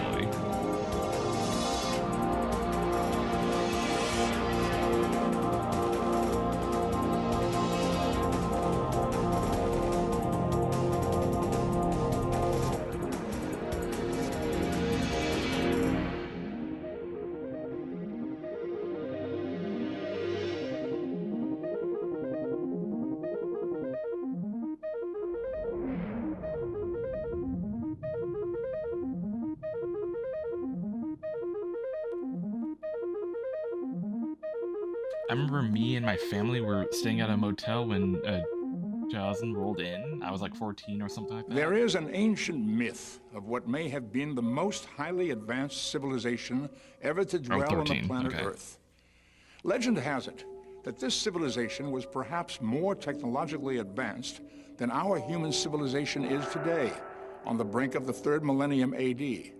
But the legend also ends, suddenly, with the revelation that this entire ancient civilization vanished, that their great island sank into the sea because their technological innovations were too far ahead of their human judgments, human foresight, and simple human frailties.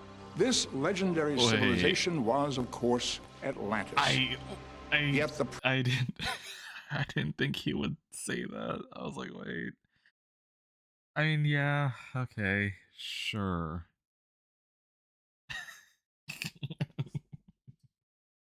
Stuff like this pissed me off so much of this story. I feel you, Digsby. I'm the same way. I was really hoping he wouldn't say it. I mean, if he said something else, I would have been actually like surprised. But the fact he actually did say Atlantis, I was like, no. Problem for us in the year 1999 is that we are no longer musing on what may or may not have happened a long, long time ago. We smoke in symbiotes. Facing very real global issues related to power supply, satellite communications. But B, he voiced the king. No. Oh, let me scroll back up. It's funny considering he voiced the king.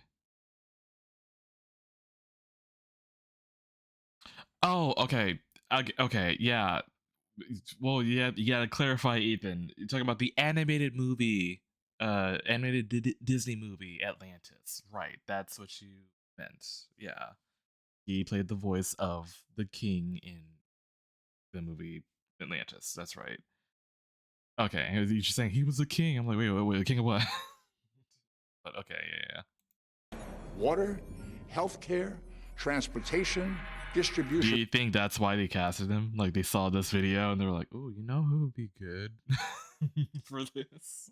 Of food and other items vital to everyday human survival. Words. He can't. These global issues are the direct result of an equally real human oversight. Many people now refer to as the Y2K or year 2000 problem, Y2K. which derives from the fact that billions of lines of computer that has to be our raid message. Y2Gay is so good. At first I thought it was like doing E would be a raid message, but Y2Gay is so funny. Code and embedded microchips that now run the very technologies we all depend upon may fail in that briefest moment between December 31st, 1999 and January 1st, 2000.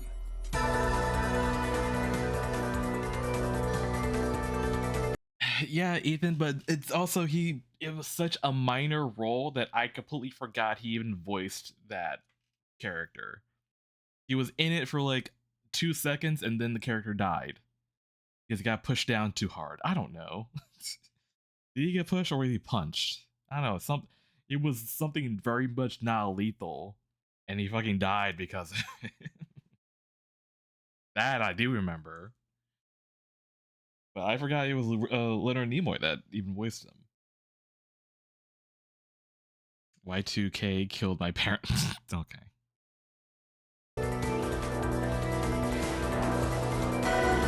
I forgot there was a king in Atlantis. Yeah, because he was like only there like so briefly. We're all focusing on Milo and his like, native girlfriend. Like that was the whole like majority of it. And he was like there. Then he got pushed and then he died. We recall the fate of Atlantis. The primary question for our civilization as we approach the year 2000 is this. Nobody's mad. Have we allowed our own highly advanced technological innovations? I mean, the more I think about it, like it was like, kind of a waste of Leonard Nimoy in that case, but whatever. To far outpace our human abilities to control those innovations, and most importantly, to foresee their ultimate consequences. He was like 90% of the movie for me. Oh, right, you're right, old men. Is eccentricity here? I feel like you and eccentricity would get along perfectly. Where is he? Is he in here? I don't know. I thought I saw him earlier. In order to find an answer to this fundamental question, and in order to prepare ourselves and our communities for whatever Y2K may bring, we need to understand the history and ramifications of Y2K from its very beginning decades ago to these remaining days of the 20th century, as we confer with a cross-section of the men and women on the front lines of the Y2K campaign. We begin by returning to the startlingly simple roots of Y2K. When I get out here in these speeches and hearings and other presentations, the first thing that comes up is that people say, how did we get into this mess? The story of Y2K really begins we are several still decades asking ago, ourselves back that in the same 50s, question with a very enterprising woman by the name of Grace Murray Hopper. Her nickname was Amazing Grace because of all the outstanding accomplishments in her life. One of her accomplishments was the invention of the compiler for computer programs, which translates regular written language into the ones and zeros of binary code. It was the idea that said the switch in a transistor is either on or off. And therefore, you can write code that can be read mechanically. I looked up the king. By a series of transistors strung together that show that they're either on or I don't off, know what your and that was flavor the beginning palette is. of what we now call digital code. Maybe even more Folks surprise me Grace sometimes, Hopper dude. was centrally involved in the creation of COBOL. COBOL, computer business-oriented language, became all-pervasive throughout the computer systems of America and eventually the world. The technology itself is very prevalent in our advanced society, and the failure points potentially span from a very simple industrial process to a very complex financial transaction. That we don't really understand the incredible impact of that little notion that a switch can be either on or off, that a punch in an IBM card can either be in or out. In the primitive days of computers, mainframes relied on the use of Hollerith cards, which were cardboard cards with holes punched in them, to create computer programs. They operated computers sort of like the way an old piano scroll would create music on a player piano. I'd been a university president for 18 years, and I remembered right away that we had these huge mainframe computers that took up room after room after room. The kind of computer power you can now get on a laptop used to require a system that was so large it literally had to be housed in its own building. A switch can either be top as or more and more COBOL programs totaling in the millions and eventually billions were written on Hollerith cards, the sheer expense of computing began to really add up. And so in the 60s, some bright programmers said, wait a minute, why are we punching in 1967? Why don't we just put 67, save the 19? That's when major businesses and government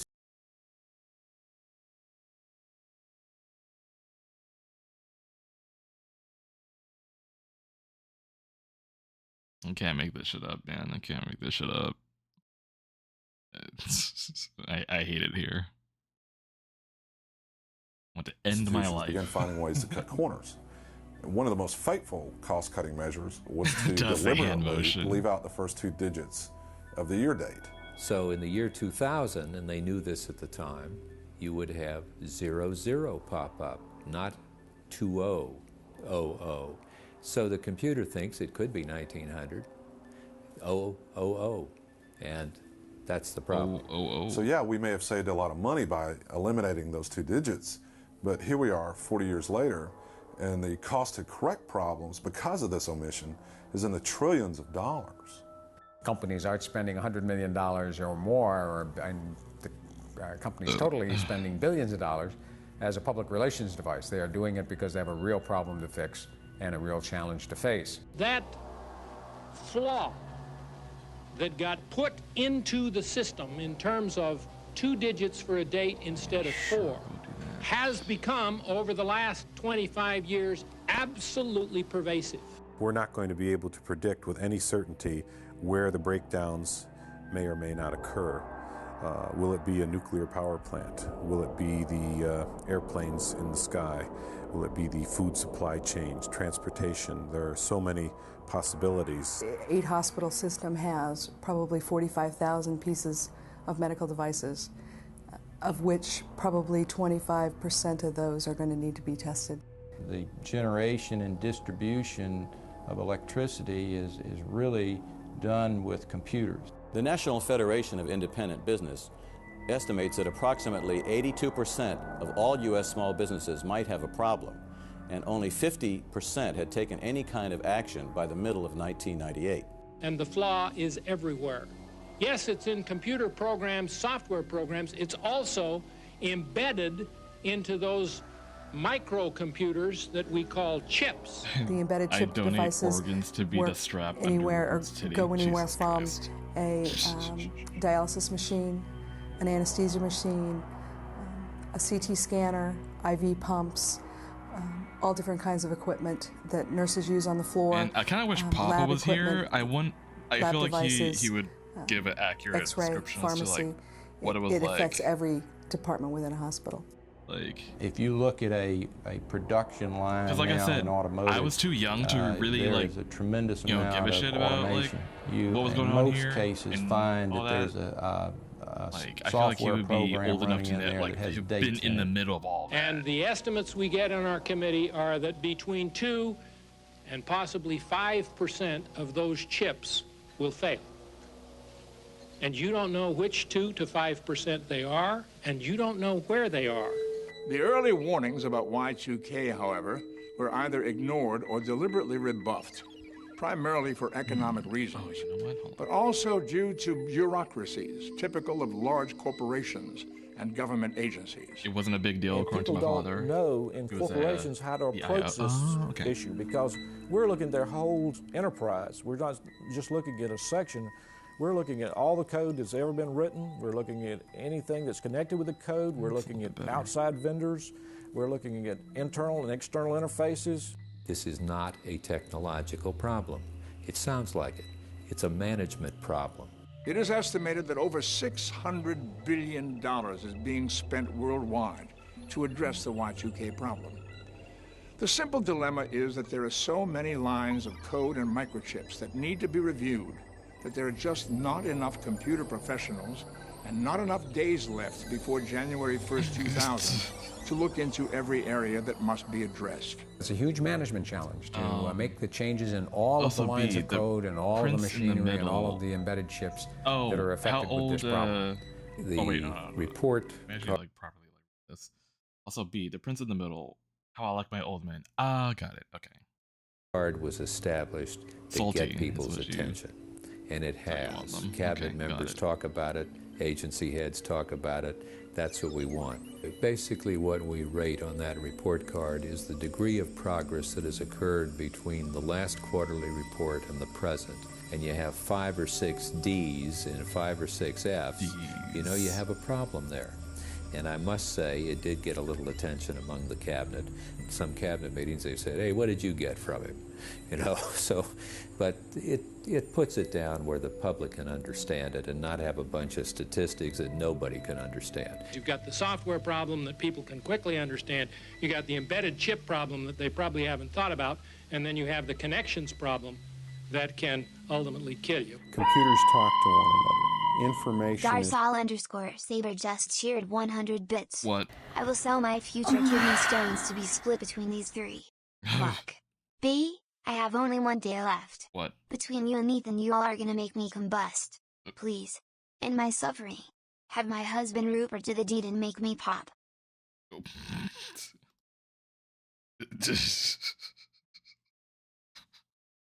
Needy today, aren't we? No. I mean, you already know the answer. B, if I accidentally sent you 4 messages, apologies. I was trying to send you a thing, and I think I broke Discord. I mean, all my messaging apps are, like, closed, so I did not get any pings or anything. Otherwise, you'd be hearing it. Is transferred from one system to another, and if that information is not transferred because the computer in question doesn't understand the change of date, if the data that is transferred is affected by a date and causes a loss of integrity of that data, then what has happened is that other computers are affected by that. It can be passed on and on and on. In other words, the FAA, a year ago, had a problem with the radar system. Took it in the laboratory, thought they'd fixed it. It looks great, worked great. They got it into a tower, and when you suddenly have thousands of interactions from airplanes and everything else, people problems, you name it, and it didn't work. So they had to work on it in the live operational context. That type of interconnection is really the basis of the problem of Y2K. There were indeed early efforts, decades ago, to warn major public corporations and government organizations about the Y2K problem. Despite the fact that there have been a whole lot of so-called Y2K experts popping up in recent years, the fact is that as early as 1960, there were already a number of computer and government professionals trying to warn us about the long-term implications of dropping the first 2 digits of the year date code. My fear is that they've waited too long and they need to get busy and get started. If they wait much longer, truly, there won't be time for them to upgrade their systems, test their systems, and put them back into production. In 1967, the U.S. National Bureau of Standards was given the responsibility to resolve the controversy and went about doing that by surveying federal agencies. Well, the problem with that scenario was that the Department of Defense was by far the largest user of computers in the world, and it had more important things to worry about at the time, like the Vietnam War. It's a natural process, you know, to not want to have to face a painful situation or a difficult situation. My husband being inked in. My advice to the American public is get over it. It sounds like you want to ink the Department of Defense basically told the National Bureau of Standards that there was no way they were going to convert the 4 digits for the year date code. Now, a very able woman in the Department of Transportation even earlier suggested they do something in 1987. And she was laughed at. The old boy network, you know, what do you know, etc. She was right. And if they'd listened to her, we wouldn't be in the bad shape in the federal government that we are right now. In the last several years, more and more professionals working in the field of computer science have written papers, books, or have spoken publicly about what may occur at the end of the millennium as a result of Y2K. So we have to do something very, very dramatic. This should be the #1 priority of every CEO in the country. We can't do this without a much higher level of awareness to get everybody involved. One of the major problems everywhere is getting people to understand that Y2K is everybody's problem right now. The debate has been all or nothing. Either the system is going to stop totally, or then people say, well, then there's no problem. And the problem, I think the system will not stop, but that doesn't mean we don't have major problems. Me talking about getting rid of daylight savings time. For real.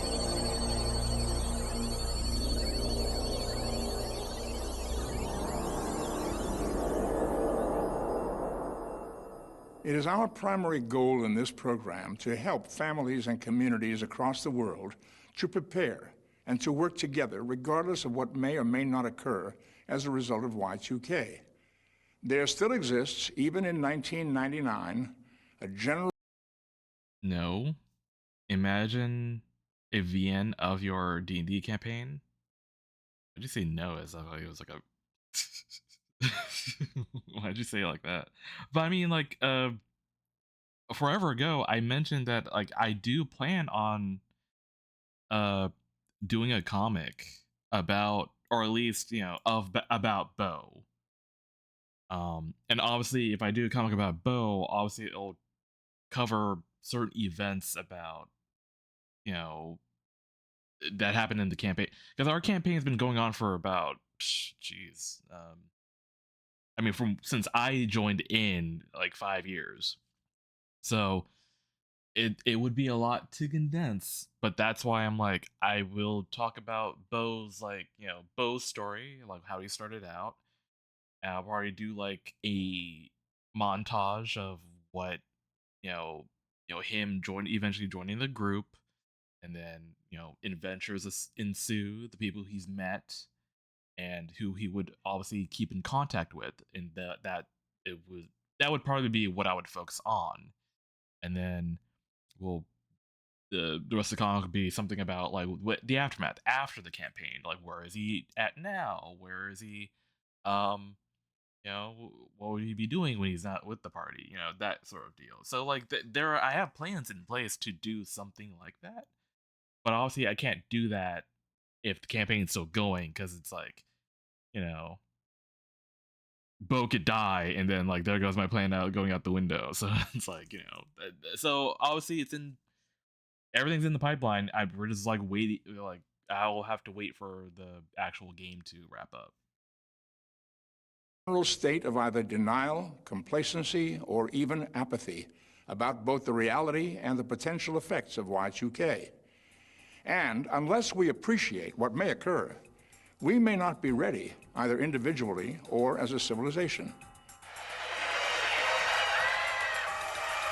In dead of winter, at the stroke of midnight, January 1st, 2000, elevators may stop. Heat may vanish. Credit cards and ATMs may cease to function. Airplanes and trains may come to a halt. Telephones and televisions may not utter a sound. Water delivery systems may not deliver water for cooking, drinking, or bathing. Streetlights, stoplights, lights in buildings everywhere may flicker out. Hospitals, clinics, pharmacies may be unable to provide proper medical care. Banks and stock markets around the world may suffer some form of meltdown. And nuclear power plants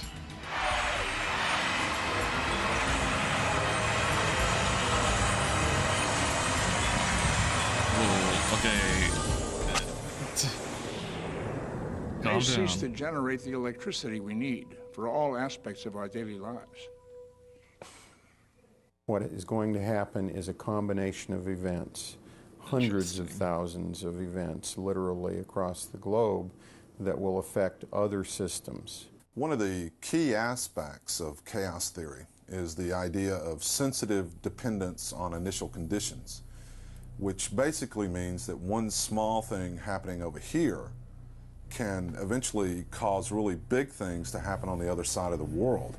You will start to see systems coming down. That you have a potential for power outages, water outages. My main worry is the energy grid. And if we can't get power, we can't get water. Water will be available in most municipalities, but I am convinced there are some where the water system will break down. It'll be more like a cancer where one little problem kind of leads to another problem, is connected to another problem. I think we should all prepare ourselves for a ground war on the year 2000 issue when it comes to insurance coverage.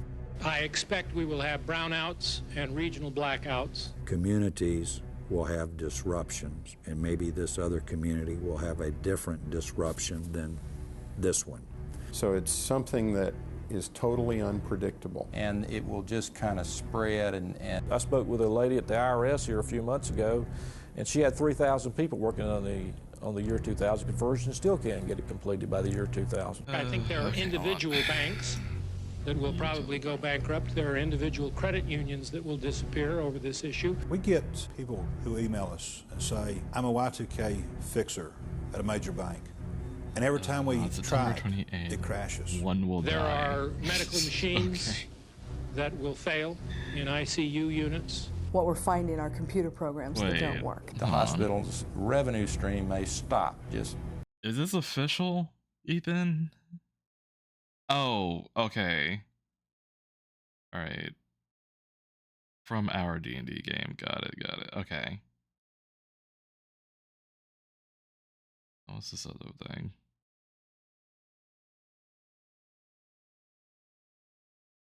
Okay, it's just a GIF. Okay.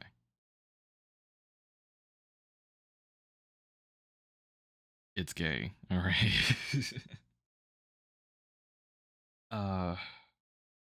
First thing I saw from B was his Gideon series. Jesus Christ. That was like, was that when I finished college? No, it was before I finished college. That's right. Was it after? No, after. Because I remember making a whole bunch of Gideon pictures after I got my first Cintiq as a college present. Shout out to What Stuff. Yeah, that was, oh man, that's after I finished college. Jesus. That felt so long ago. B knows how long I've been following. Too long. Should have left by now. Find other people to find better people to follow. Show them the picture. Oh god. Okay, I'll have to open up Telegram then.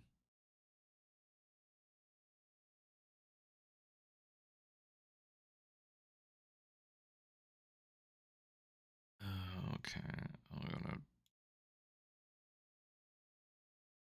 I'm gonna just open up a new thing there.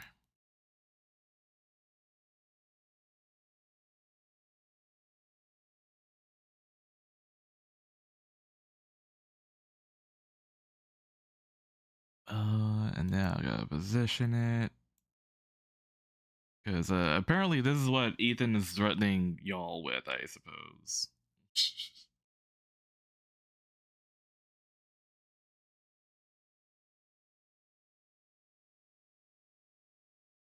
So, like this, but like with the lineup of bears, or I guess all the NPCs. Game over, man. It's game over.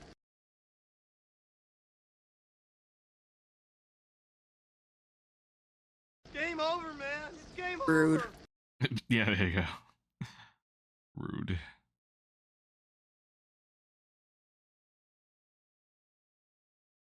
Like, well, I mean, okay, chat, you're only doing, you're giving him what he wants. I don't know if you realize that. That's why I'm not reacting. Like, he has publicly stated he wants to bully everyone. This is him bullying. This is what he's doing, and you're giving him exactly that. I don't know why y'all are like up in arms right now.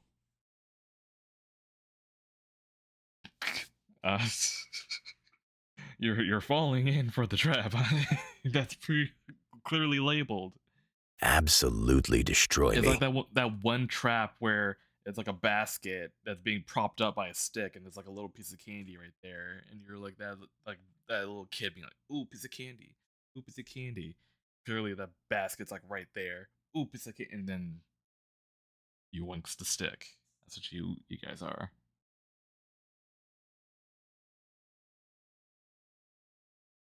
Instead of candy, it's Bubba. Yeah, that's true.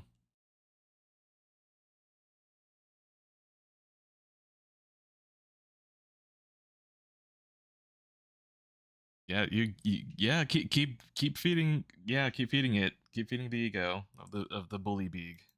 Dead stop. Some people will die.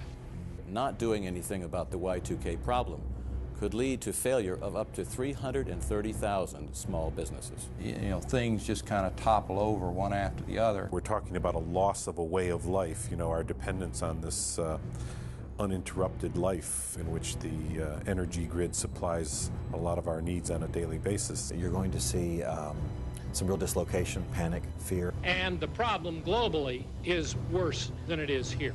Look to the countries who are emerging countries to have the worst problems. There are some developing countries in the world, I think, that you will not be able to make phone calls from.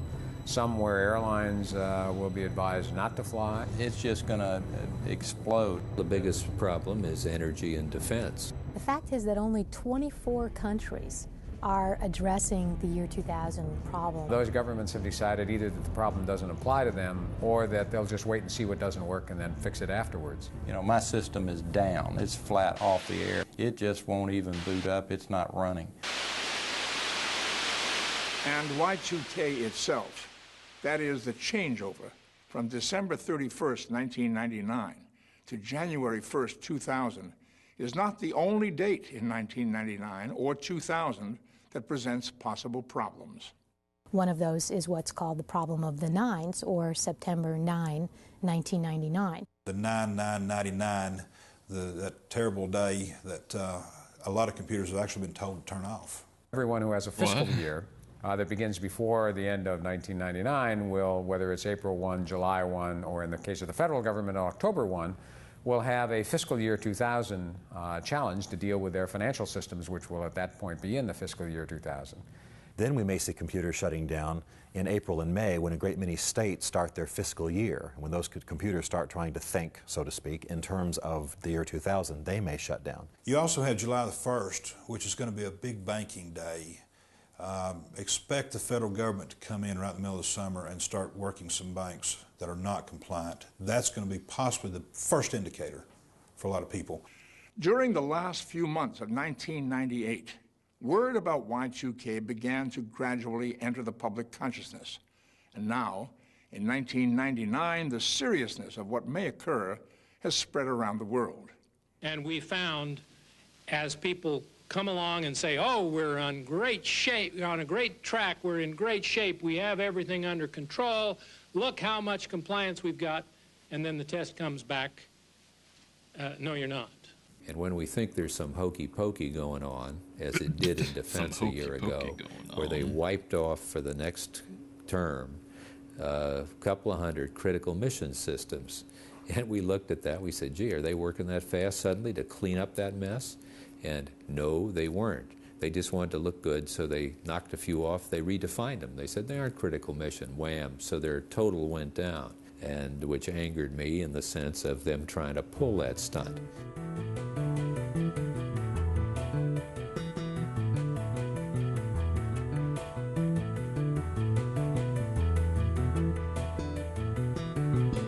This feels like that one episode from Parks and Rec.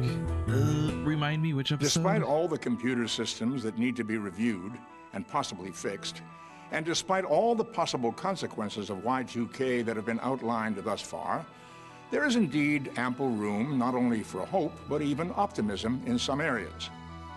A number of vital government organizations, such as the Social Security Administration, have been working on Y2K since 1994 and will be ready for the year 2000.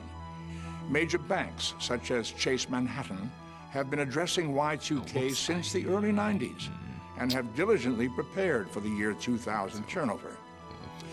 Even in the world of personal computers, Macintosh systems have been Y2K compliant since the mid-1980s.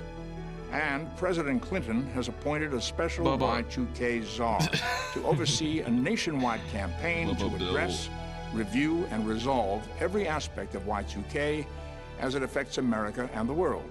The first thing we have to do is have the public feel comfortable that they know what's going on. They know what's being fixed, they know what still remains to be done, they know where the risks are. The second thing they need to know is that we're managing against the problem, not just the federal government, but the major companies in critical sectors in the economy. In other words, even though our society has been slow to realize the full implications of Y2K, human ingenuity is now at work on both large and small scales.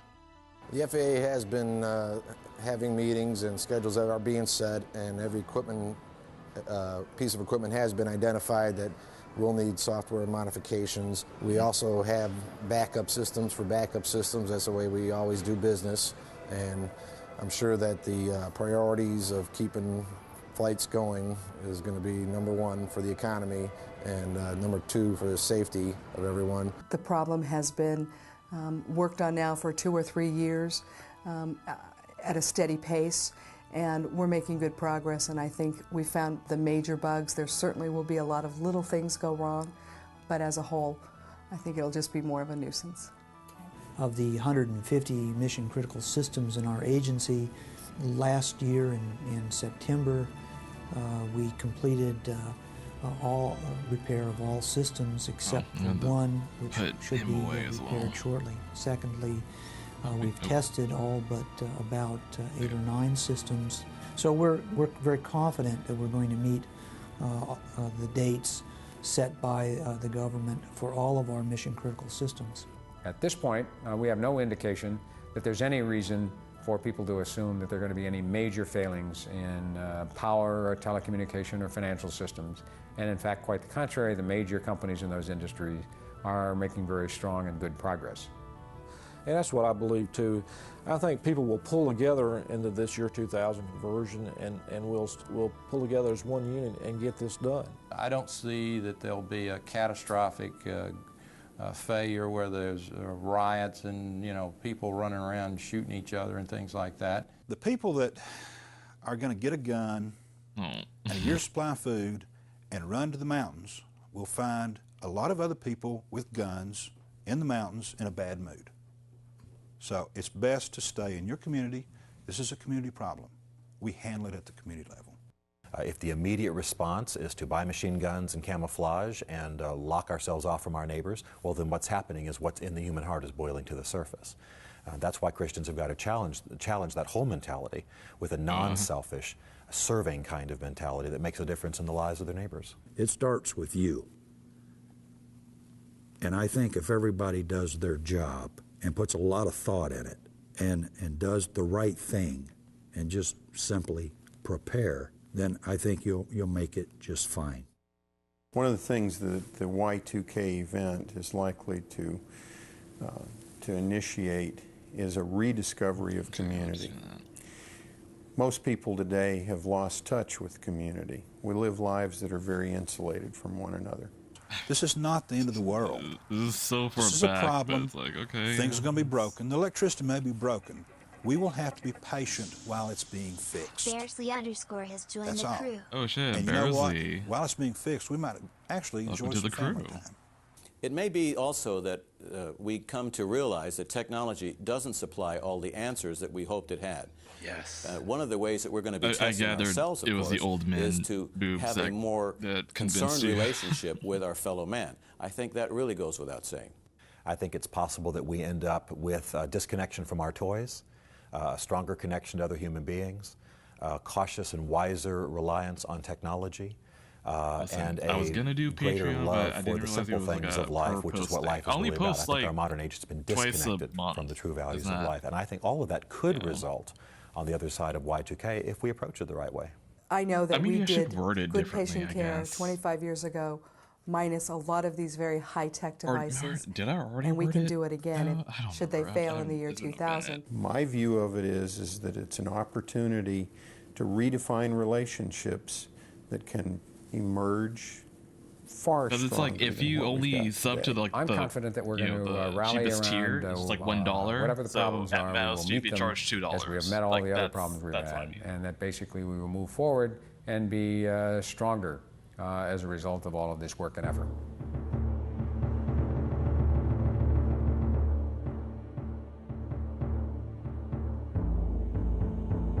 Maybe I should put I don't remember what I put there. I need to look back at what I put.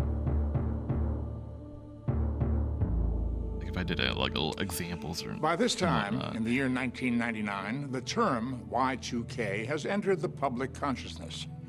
World leaders in government, spiritual, and corporate circles have all found themselves in one of the greatest dilemmas facing humankind. But the dilemma Yeah, the is not $5 Y2K tier itself. is like. Rather, the concern for world leaders is you know, how you get to see we, as individuals, as communities, Well, actually, should best $5 tier. Obviously, you get access to other tiers. So obviously, you get access to the $1 tier, but also you get to see the not safe for work stuff, which would be a whole new image sometimes, or an alternate of what the $1 tier would be. Example would be I draw Rupert in armor, and that I put down on the $1 tier. But $5 tier, it'll be Rupert without the armor, and maybe something else along with it of him doing stuff out of the armor, like, you know. That's essentially what that is.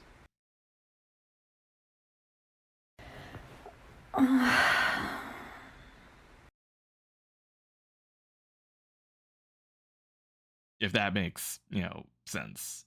Yeah, like I said, I only post twice a month, and it's been like that for years. So it's like, it's not, you know, don't let that like shake you. Why are we moaning? I want to smash.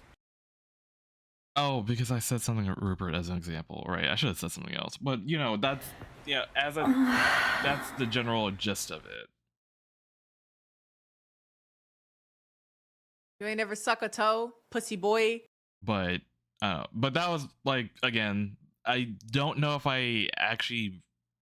It's been such a long time since I wrote out the information, because I did type out like a description of like what I want provide to smash. on my Patreon. He got some big old titties. I don't remember if I like actually laid out examples of how it works, of like, you know, when it comes to like, charges. So I'll have to look back and see what I did. And maybe there'd be a way to make it more clear. Or maybe I have to do that in the actual tiers themselves.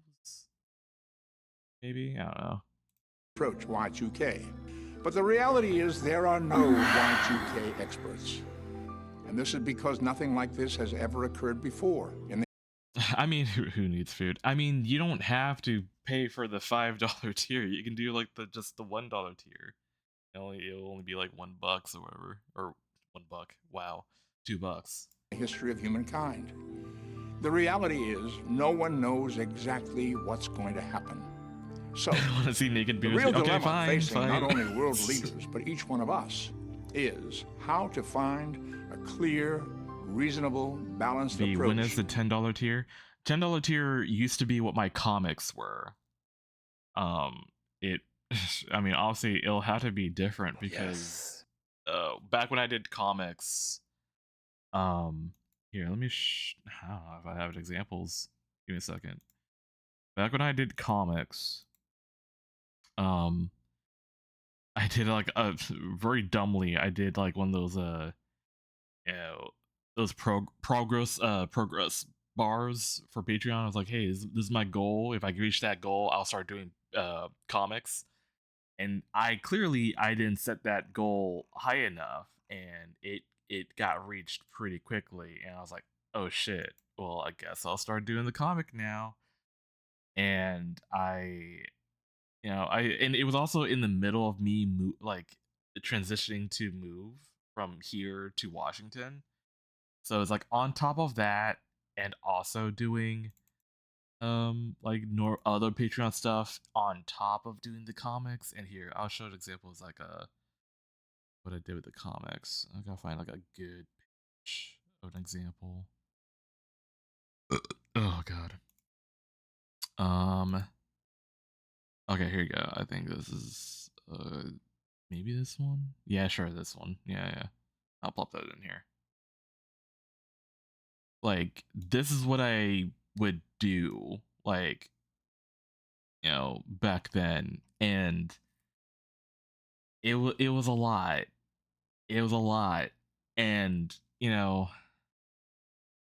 with the amount of effort put into it, it was like it got to a point.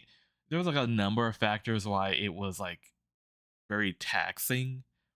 It was taxing emotionally because a lot of the things I was doing, it was basically a autobiography. There are elements that like I plucked from my own life and plucked them in here. So in a way, I was kind of like reliving them, and also it happened. It was like the point where it was a little bit too soon. Like the actual events that happened to me were a little bit too fresh. So in a way, it wasn't like it didn't feel good to look back at it. So that was one factor as to why I was like having a tough time doing the comic. The second thing was I didn't feel like the amount of work I was doing, like, and for the tier, it didn't feel like it was balanced, because I feel like I was doing a whole lot more for what I was getting in that instance. And also me living in an apartment and like rent was due, and it's like it felt like it was hurting me more. Whereas like I could have been just doing commissions and making more money like for rent and food at that point, and rather than like focusing on and at that point, like my Patreon was like tiny back then. So there was a lot of things. I was doing a lot of work for little money, and I was like, one of these things have to go. So I stopped doing the comic and just did commissions at that point. But all that being said, like this is something to expect when I do comics. This is like, this is kind of level like what I do. So like I said, I want to do D&D comic. I want to do that werewolf gangster or mobster idea at some point too. I do want to do those things, and that's something like reserving that tier,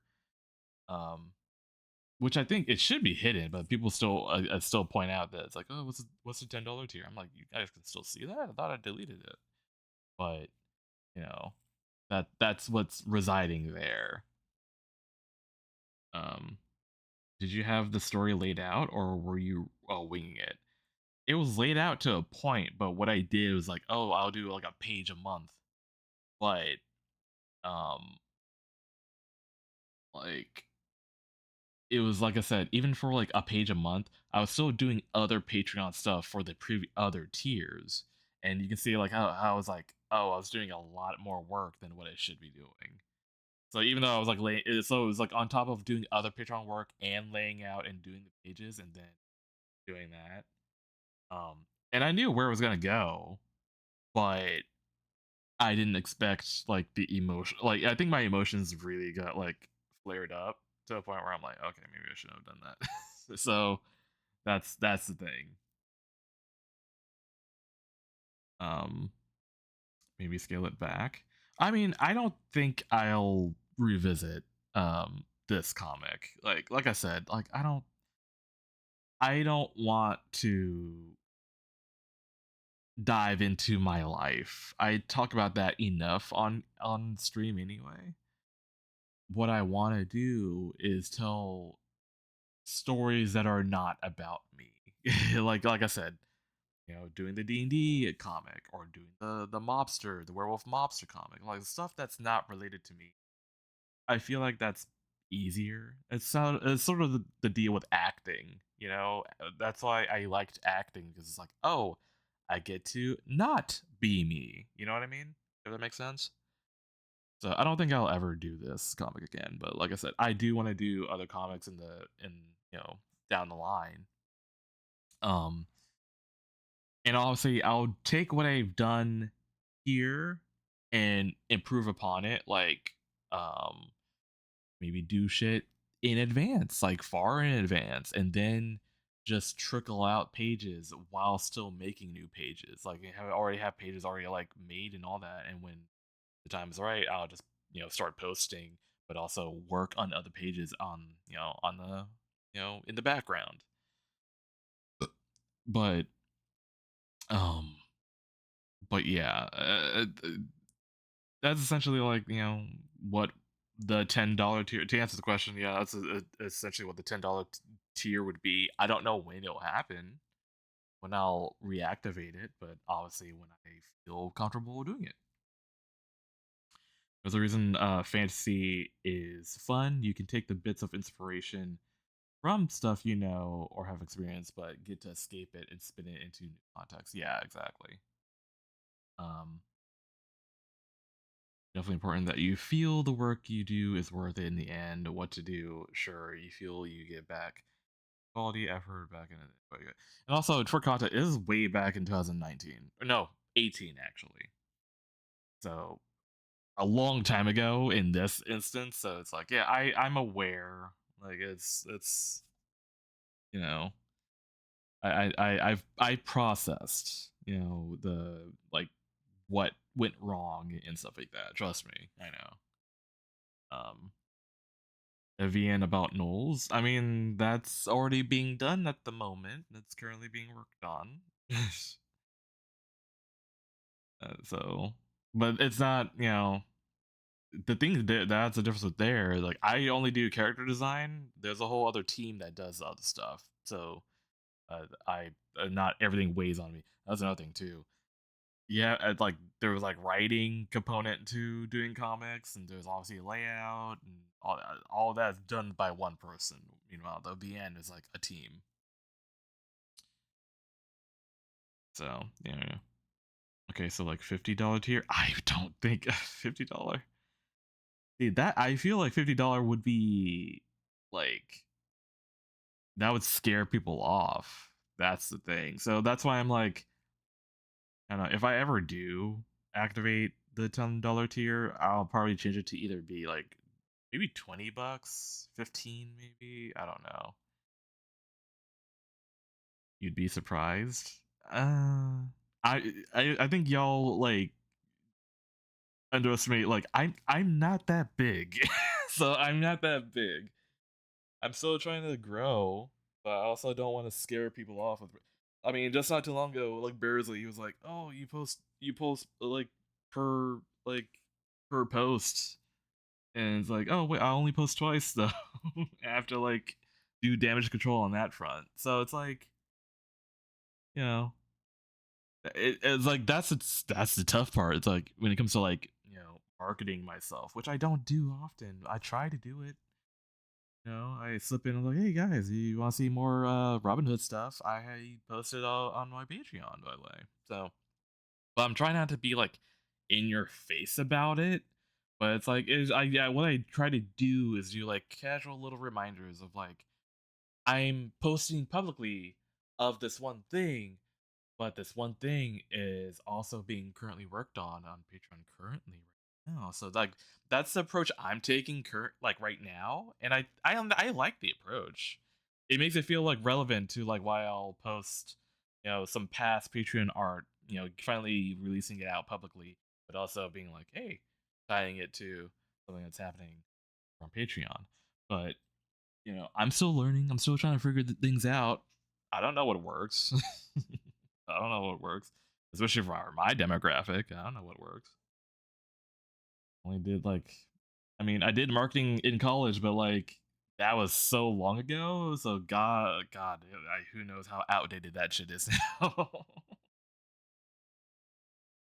Oh God. No, B, you gotta understand how broke I am.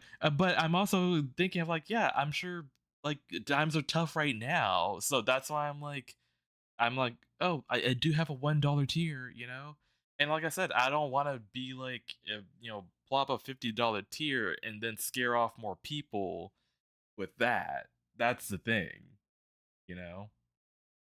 But it's like, yeah, I'm trying to come like as a one broke brother to another. I'm trying to be like, I get where you're coming from, so I'm trying to be like, hey, like I feel you. That way I have like these tiers that you can do, and also only post twice a month, so it's not too like harsh on your wallets.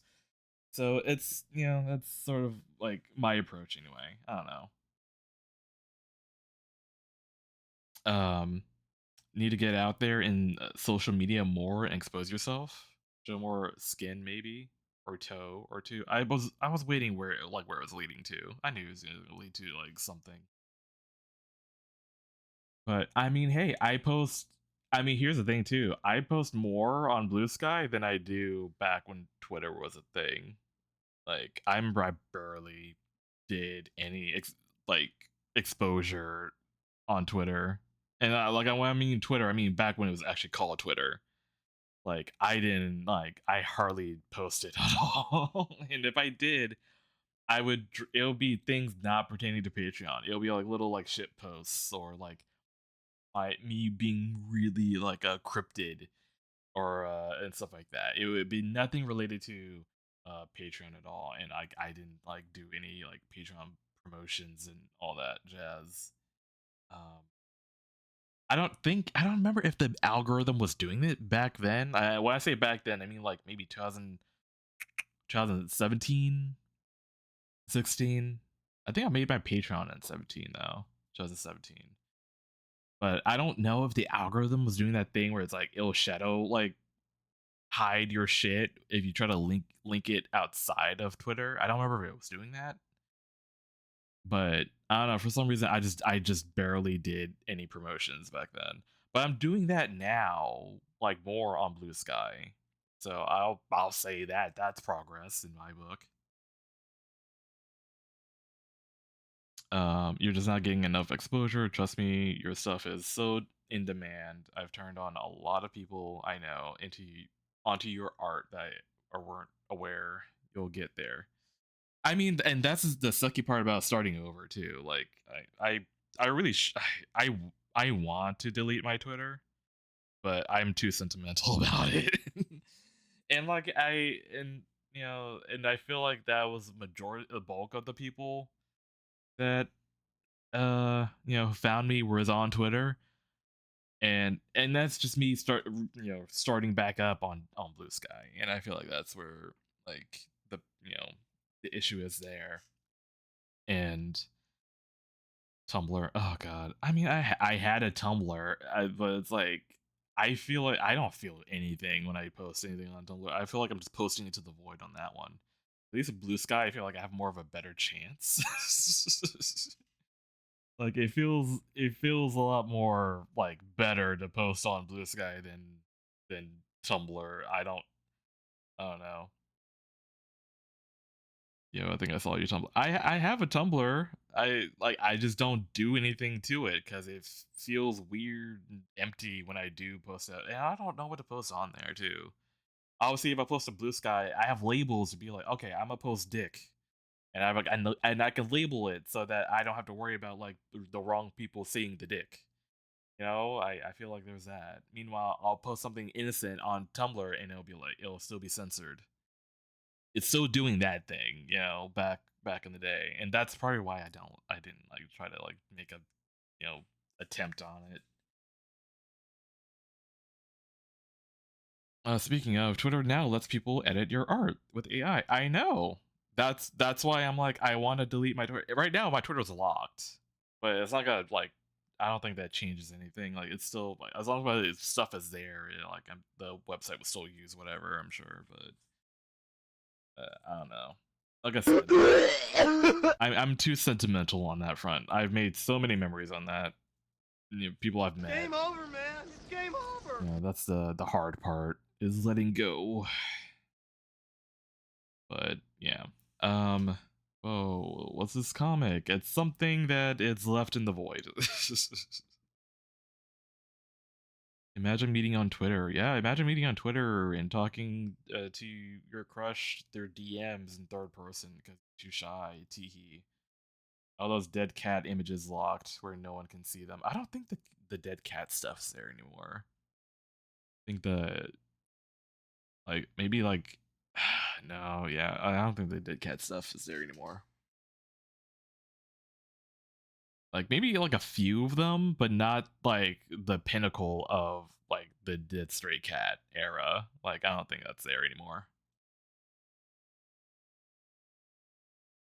I know it's hard making a comic, but God, if you make a weekly page comic, it would blow up so hard. Yeah, and that's why I think like like I said, I feel like the 1920 the Roaring 20. Ooh, calling it Roaring 20s as for the mobster comic. Ooh, that's so good. Roaring 20s, and it's like you get a silhouette of a of a werewolf howling at the moon in the city Chicago skyline, and oh, that's so good. Anyway, I'm thinking of other shit. But there was a Dead Stray Cat. I was Dead Stray Cat before I was Dead Stray Bear. This is ancient. Okay, now we're diving into ancient history now. We're diving into ancient history. Hold on, let me just show you. I gotta find the old shit. Where is it? Well, what's something that's Twitch friendly actually? Let's find that first, and then we'll okay, here we go. Oh God, this is such a baby canvas. What the fuck is this? It's so small. And 72 DPI. What was I doing? Oh, well, I was a baby. Yes. I didn't know what I was doing back then. Before times, yeah. My trauma? You mean my lore? Yeah. So back in the day, this is this is probably 2011. I want to say maybe 2011. Oh God, yeah, it could be 2011. I was still in high school when I made this, but yeah, I was a cat. Specifically, oh God, that was my handwriting back then. It's so bad now. But so I was a house cat. I was a Maine Coon because that's the cat that was in Pet Cemetery. And I mean, yeah, that's all. That's all. I like, and it's also a large house cat, and I'm like, I love that. I love the fact that Maine Coons are large house cats. So that's that's what I was back then. He eventually kept devolving though. The more he like stayed around. Hold on.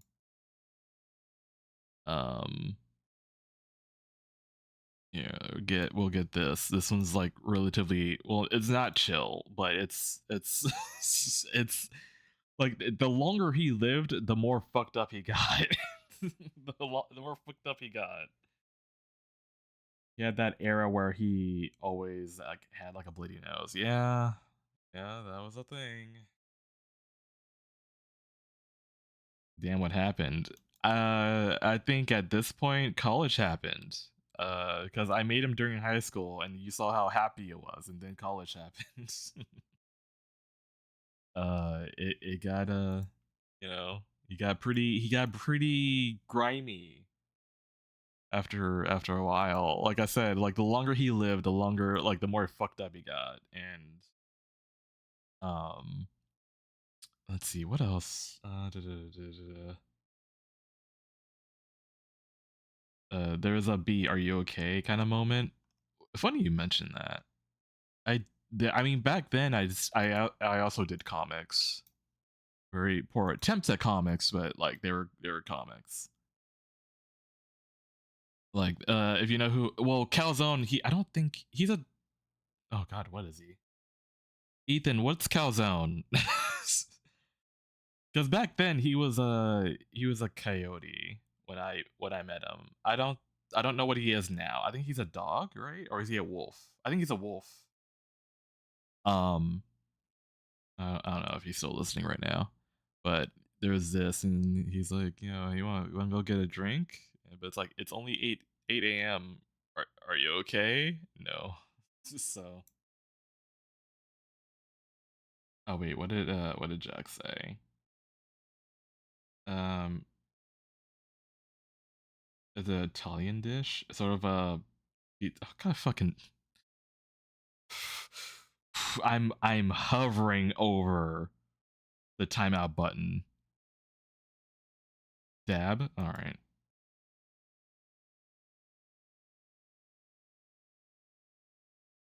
Oh wait, no, hold on. Time to keep quiet. There you go. Wolf. I think, okay, so he's a wolf now. Okay. I guess I keep forgetting because like he's cemented in my head as this for so long. So I don't know. Yeah.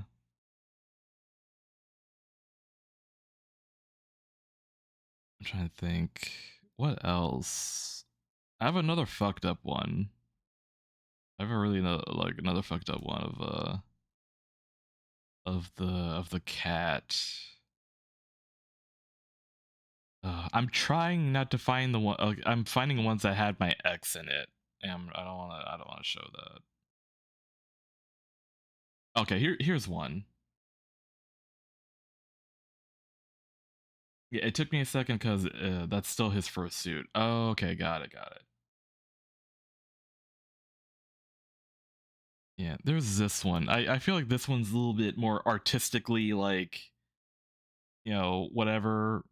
It's still pretty gory though, but you know, there's that. So he eventually just turned into like a venting material at that point. Jesus, I'm trying to pay attention, but I'm scrolling through the Patreon content and I'm zoning out so hard. Okay, well, you can't do two things at once.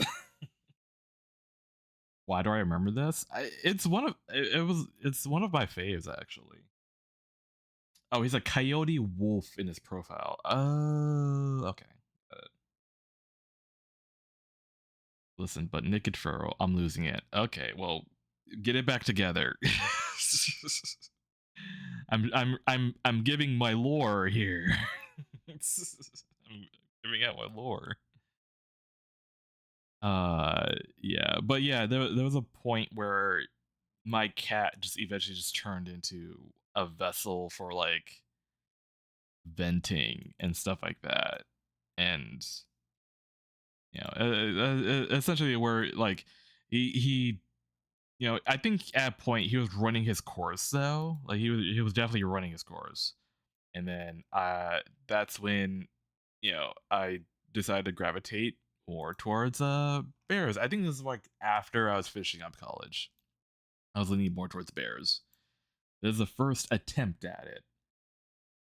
I didn't know how to transition from cat to bear, so a lot of the traits kind of carried over. So like the stubble, the freaking nosebleed, like all that kind of carried over. It's you know, it didn't really help much, but I think after a while, I think I sort of get like a proper footing on how to do bears. I think here's another idea. Like, oh yeah, here you go. Is like this is where I started to get like a better handling at doing bears. Penis? Wait, what? Oh, never mind. Well, I can't go back now. He really had a thing for nosebleeds. Yeah, cause at that point in my life, I had a thing for them. They did things to my brain chemistry. Especially the person who I was with at the time, he would get them, and it's like, oh shit, So it was like, oh yeah, feeding into that. Um, I don't. It's not really a thing anymore. I feel like I grew out of it. Oh, here you go. This is another good. This is a classic one here. I remember this one because people thought I was dating the skunk guy, which I mean, like, I wouldn't be against it, but you know, he was going through a lot in his life too. So I'm like, okay, we'll just keep it at this. So, but yeah, this like kind of like cemented the grumpy bear persona that I had at that point. Yeah, this is me and B currently. Yeah, Darcel. Like at some point, there's always going to be that dynamic, I guess. Me versus a twink.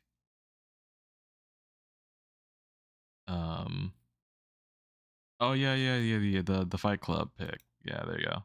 Again, I guess they probably did solidify that. Like people thought me and him were together. Reason. Go down some stairs. You go down some stairs. Your art style is so good for my brain chemistry. I generally want to snort it all up. Well, don't do it all at once. Don't OD. You gotta like ration that shit. It's such a fun dynamic. Oh yeah, no, I mean, at the time, like this was like definitely a fun thing to do. I remember. I gotta like close some of these. And then but yeah, no, I mean that's that's where it all started. Jeez, and like look where I am now though. Like I don't even know what the fuck I am anymore. I don't have anything in this folder. But yeah, I think yeah, I think my bear has come a long way for sure. Definitely I feel like he's happier in a sense. Oh shit! I forgot. There was a point where I drew myself as a Moomin.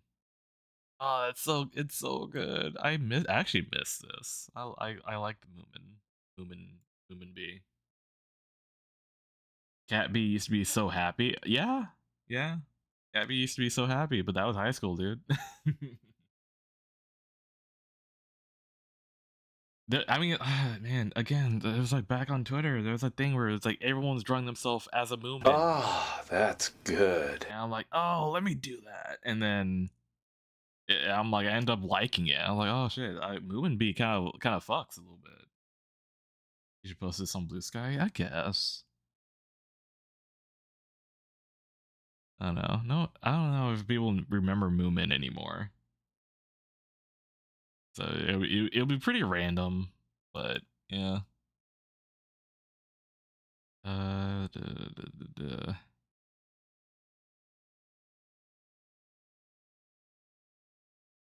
Oh, but there was a point where I drew B doing this shit. There was this for a time. What's the metaphor? Like I'm a train wreck. Well, I know that, but what's the metaphor? God, it's so stupid. I don't know. I don't really know. I mean, I do know why I was doing this stuff. I was going through something at that point. I was like, I was really going through it, and I was like, let me draw something happy and positive for once. Because by default, I would draw body horror and stuff like that to vent, and I was like, here, let me try something different. I don't know if it helped, though. I don't think it ever did help, to be honest. What else? And this is like back in the day when I made everything was orange. Like everything is orange back then. Like God. Oh, can I not? tint everything orange? Can things not take place in the sunset all the time? Ooh.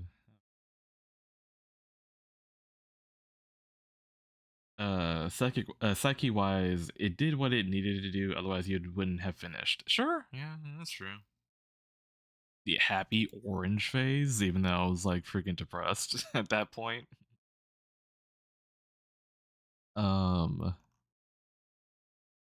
Let's see. Okay.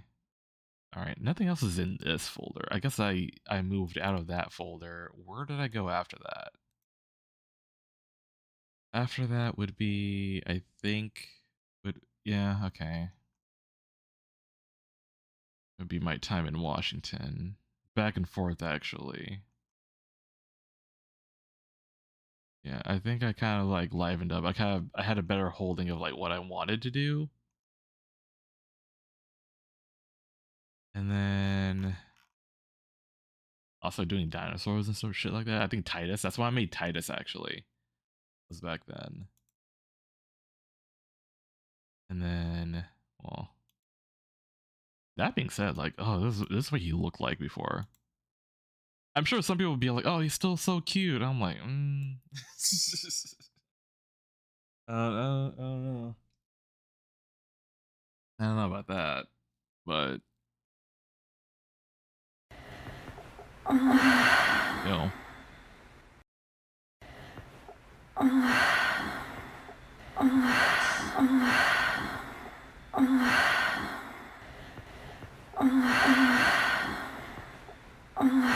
I want to smash.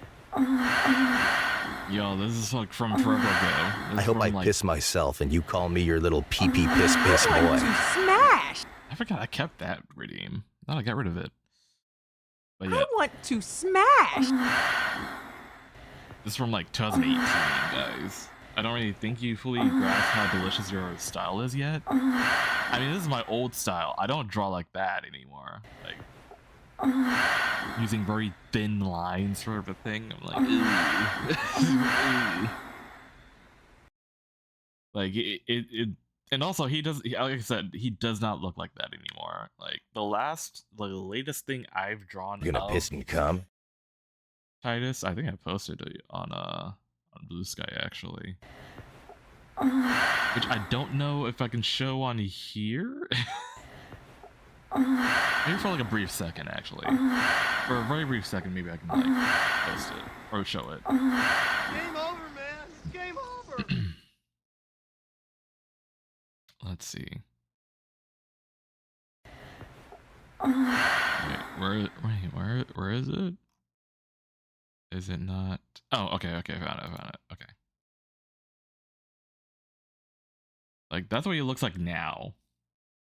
Like compared to like this, like before, after,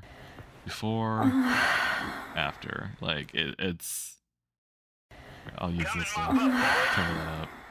You know, like he got some big old titties. I mean, he does, yeah. He does. But it's. You ain't never suck a toe, pussy boy.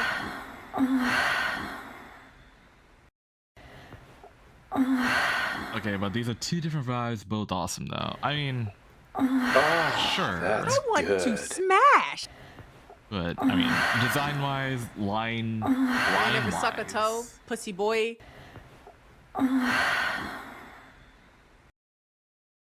Who's moaning?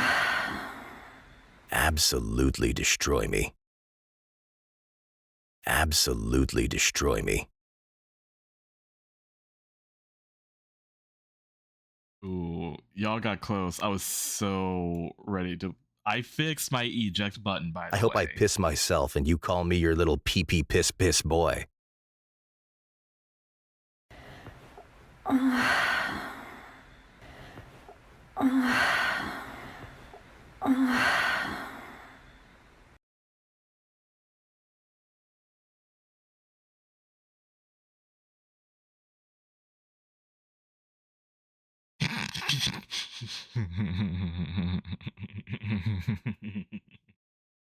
I love how Frostbite was like, "Did you?" and then immediately.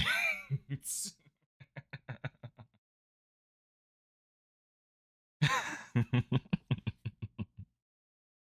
so cold. Too bad. It is quiet. Raccoon Beans just cheered 100 Well, there's bits. that. Ejaculated. Oh, it actually said it. I thought it would it'll say it weirdly because it's a dirty term. I can hear my dick throbbing. Okay.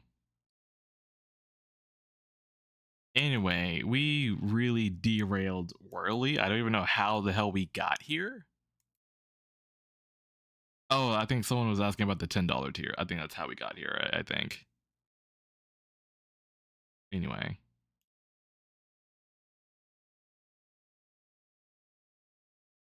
Leonard, Between those who call for extreme survival measures.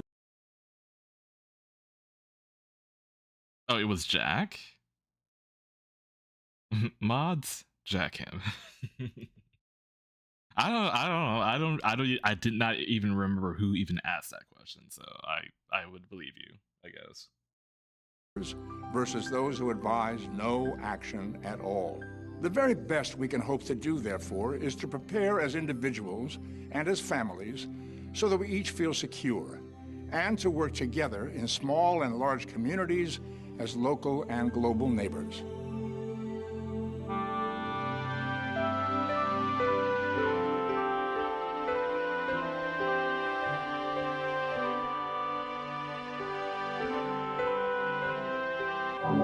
You gonna piss and cum? Rude. Hi, I'm Ted Wright. I spent 4.5 years in Special Forces, almost continuous combat. And I travelled from El Alamein in Rome. I was part of the Desert Rats team. And I ended up at outside Rome. And I survived Anzio. I have seen just about every condition of human misery and privation in my time. I am a family safety preparedness consultant. I've been doing what I do for 18 years. I'm happy to be a part of this team, and I hope that our message will be received positively. Concentrate on basic needs that you might have to spend a couple of weeks using those supplies before a distribution system is renewed. I did I think nothing it's a very wrong. important thing for communities to have a constructive the Italian dialogue menu. with their elected leaders and their local businesses about what their state of preparedness is and what their state of readiness is. Learn how to put a little water away. Oh wait, know how much per person to put away. I think it was Raccoon Beans. He how much cash you're going to need gives on you a hand, subscription, if any. Know what you're going to do. Water, and I've said it for years, or did you is going sub? to be No, a I think you prime subbed, problem in this country with regards to fresh drinking someone water. It's already a problem now. subscription It's earlier. been highlighted in newspapers, periodicals, Was it JB? magazines. Was it all JB run Bear? I think it was special JB Bear funds. actually. Have a minimum of at least 4 weeks' water for each family member in storage as soon as possible. 1 gallon per person is accepted by FEMA and the Red Cross as the very basic requirement. So for 1 month, 30 gallons per person is your target. Other than buying water, fill every container that you use. Milk, juice, soda pop, rinse it out, fill it with fresh tap water and store containers in a cool, dark place.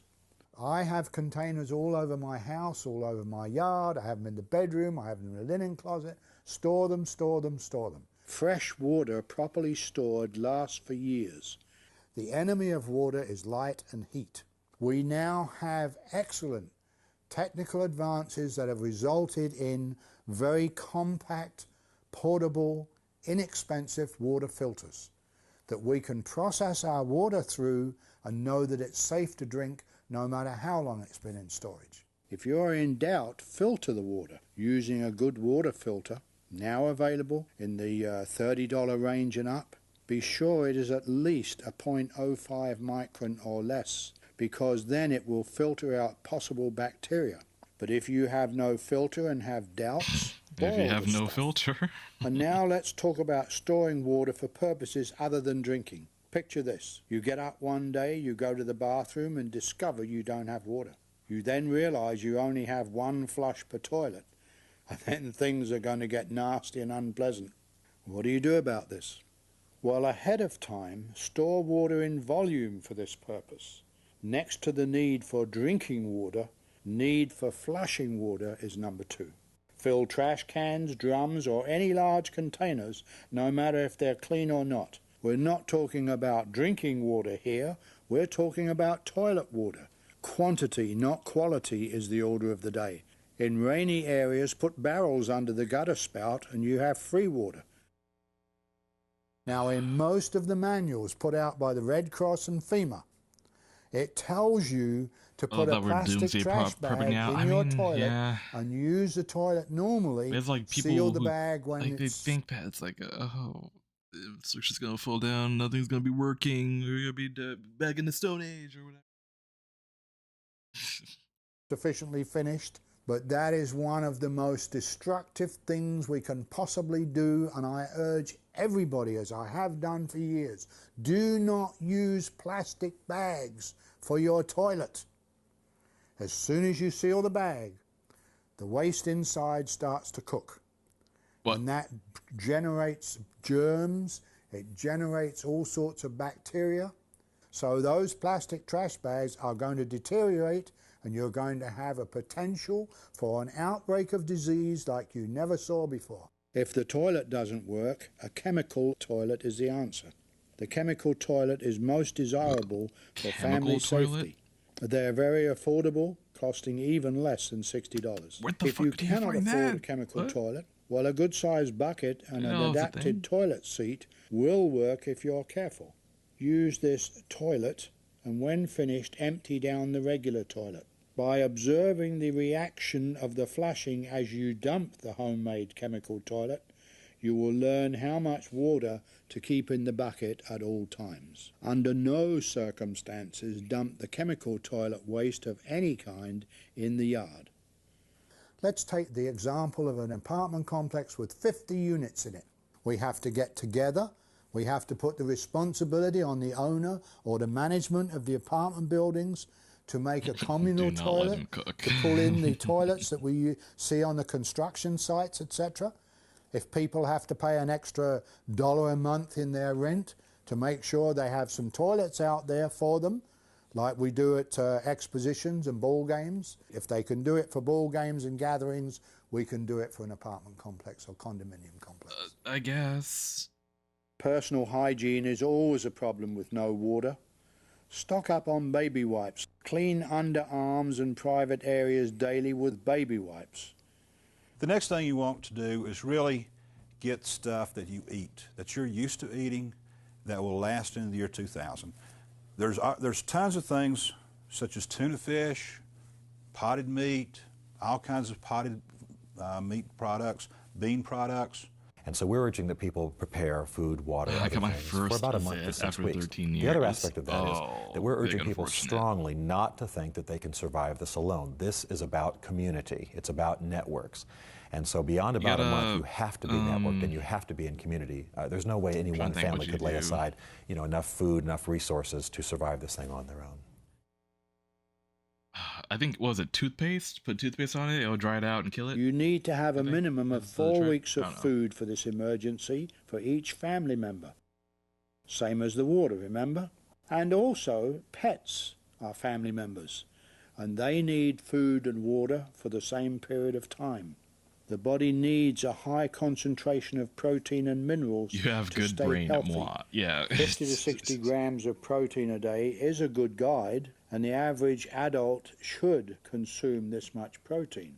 That is approximately 1,500 grams Oh yeah, of if only protein people a put month. this much thought into COVID. If you have the time, oh, a dehydrator is worth its weight in gold at this particular time. Homemade jerky can be stored with white rice to absorb any extra moisture it may have after processing. Mary Bell's book on dehydrating food is a great resource if you want to try home dehydrating. We must learn the fundamentals and be like a squirrel. We must get a little bit and put it away, a little bit and put it away. In my own teachings, I teach the bin method. I talk about a 30-gallon trash bin, but it can be a smaller container. You need a container with a good tight lid that you can put food in. Once you have stored your protein, then work on storing other foods you will need. Here are some suggestions: dried beans, rice, powdered milk, dried fruit, powdered protein drinks, alfalfa seeds for sprouting, and any canned foods you might like. If you have the money, MREs, meals ready to eat, can be purchased from military surplus stores or from many sites on the internet. The sooner you start your preparations, the better your opportunity to get the supplies you need at reasonable prices. Y2K specifically is going to affect our utilities and our services. We can't do anything about the telephone, we can't put the power back on, but we have to have alternate means of heating and alternate means of lighting. Now that we have covered the subjects of food and water storage, let's move on to the problems of staying warm and having emergency lighting. If you have a fireplace or a wood stove and you don't have any fuel or you've run out of fuel, you can burn newspapers hand-rolled into logs. My ex would pick my skin Basically, you all roll the the time. newspapers very tightly Like, and fasten like a them monkey? with metal You know how wire. like monkeys like clean off each other? As Was for he doing that heat, a shit? good modern kerosene heater is the way to go. They are safe, do need Was he telling you to ventilation, take it of off? course, but are very Was he efficient telling you and to take off your economical, skin? using under 10 gallons a week, burning 10 hours a day. I stress the need to reduce the logistics. Did he constantly Don't ask try to you heat the whole if you house. feel Select one room large enough for the family and use that one room like the for way your living skin in. feels? For this 4-week period, it's not that big a deal. There is a long life flashlight, and boy, it's apart from all the rest. I have one, and it's just amazing. Mine will go 2 years on one battery. Candles are a pleasant but controversial light source. If you are going to use them, be very, very careful, as they can be as dangerous as they are useful, especially around children. You may want to purchase an oil lamp from your favorite discount store. Oil lamps are one of the most economical ways to provide emergency lighting. 2 gallons of lamp oil is approximately a month's supply using your oil lamp 5 hours a day. One of my friends There is recommended also me an the RE trunk Astro radio phone. I and said light that to is him, very, "Hey, very sorry, efficient. Hot meal? Sure, funny. if you want to. Keep warm? The way the Why not, in a reduced mom living would bang her area? head on the Be ceiling. sure to stockpile plenty of the fuels you know you'll be using. Well, in that case, go ahead and such dive as into firewood, Midsommar kerosene, then. lamp oil, etc. You may want to have fire starter bricks and extra lighters available. Make sure you have plenty of batteries on hand for your flashlights. If you don't already have one, a fire extinguisher. You should have a good basic first aid kit. I have urged people for years, go to your doctor and ask for an extra prescription so you can cycle your prescriptions, have a month ahead of you. No doctor will issue a prescription ahead of time. We have to change the thinking of the AMA. Make sure you have your medication through the year 2000. You'll want to make sure you get it perhaps filled in December of '99. That hopefully by 3 months from then through January and February of 2000, as they work through the glitches, should there be a glitch, that by the time you're ready to fill your prescription in March, you'll have the computer system fixed and your medication will be available to you.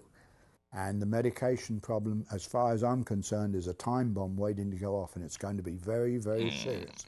Make sure you have enough prescription medicine to last for this period of time. You will need to talk to your doctor about this. Home remedies and herbal teas. Have a good 4-week supply of toilet paper, paper towels, lawn trash bags, diapers if you have a baby, feminine products, contact lens solution, and good personal grooming items of your choice. You will need handy tools such as duct tape, a handsaw, crowbar, hammer and nails, pliers, screwdrivers, and rope. You may want to put some money aside because that you may not be able to get to your bank. Your bank may be down for a week or two, My and face it is would slightly be a mintier. discomfort. It's working because it stings. People Yeah. may not accept checks, so having some cash might be a good that idea. being said, People don't usually. Ethan, did you put peroxide or alcohol on your scratch like I told you to? I don't think you did. I don't know. I don't know if you did. I feel like you probably didn't. Yeah, the Sting comment. Remember, because like I remember making the same joke, like, oh, it's burning because it's working. Yeah, I take that as a no, Ethan. Understand the idea of fractional reserve banking, that when they make a deposit, only a very small portion is actually kept with the bank. Even of that deposit, only 1.2% of our total money supply is in cash. Yeah, I figured. So that if everybody ran to the banks tomorrow, they'd only be getting maybe a penny on the dollar in return if they wanted in cash. Well, that kind of information floating around in society is what's going to cause some tremendous panic, I think.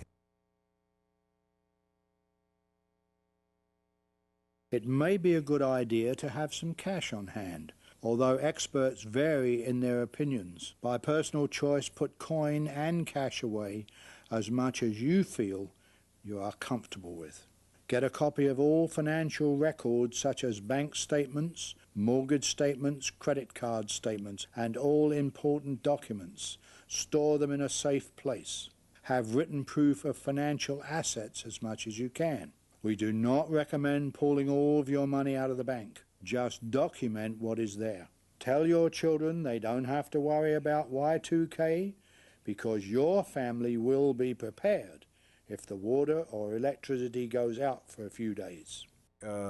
With children, it's very important to reassure kids that this is not the end of the world. Involve them in a meaningful way. You know, if it comes to storing a little food or, you know, putting batteries in the flashlights, you give kids a meaningful role in the process, because it literally is true that in times of catastrophe, everyone is a leader at one time or another. If your child is old enough to understand Y2K and to help out around the house, you need to explain Y2K to him.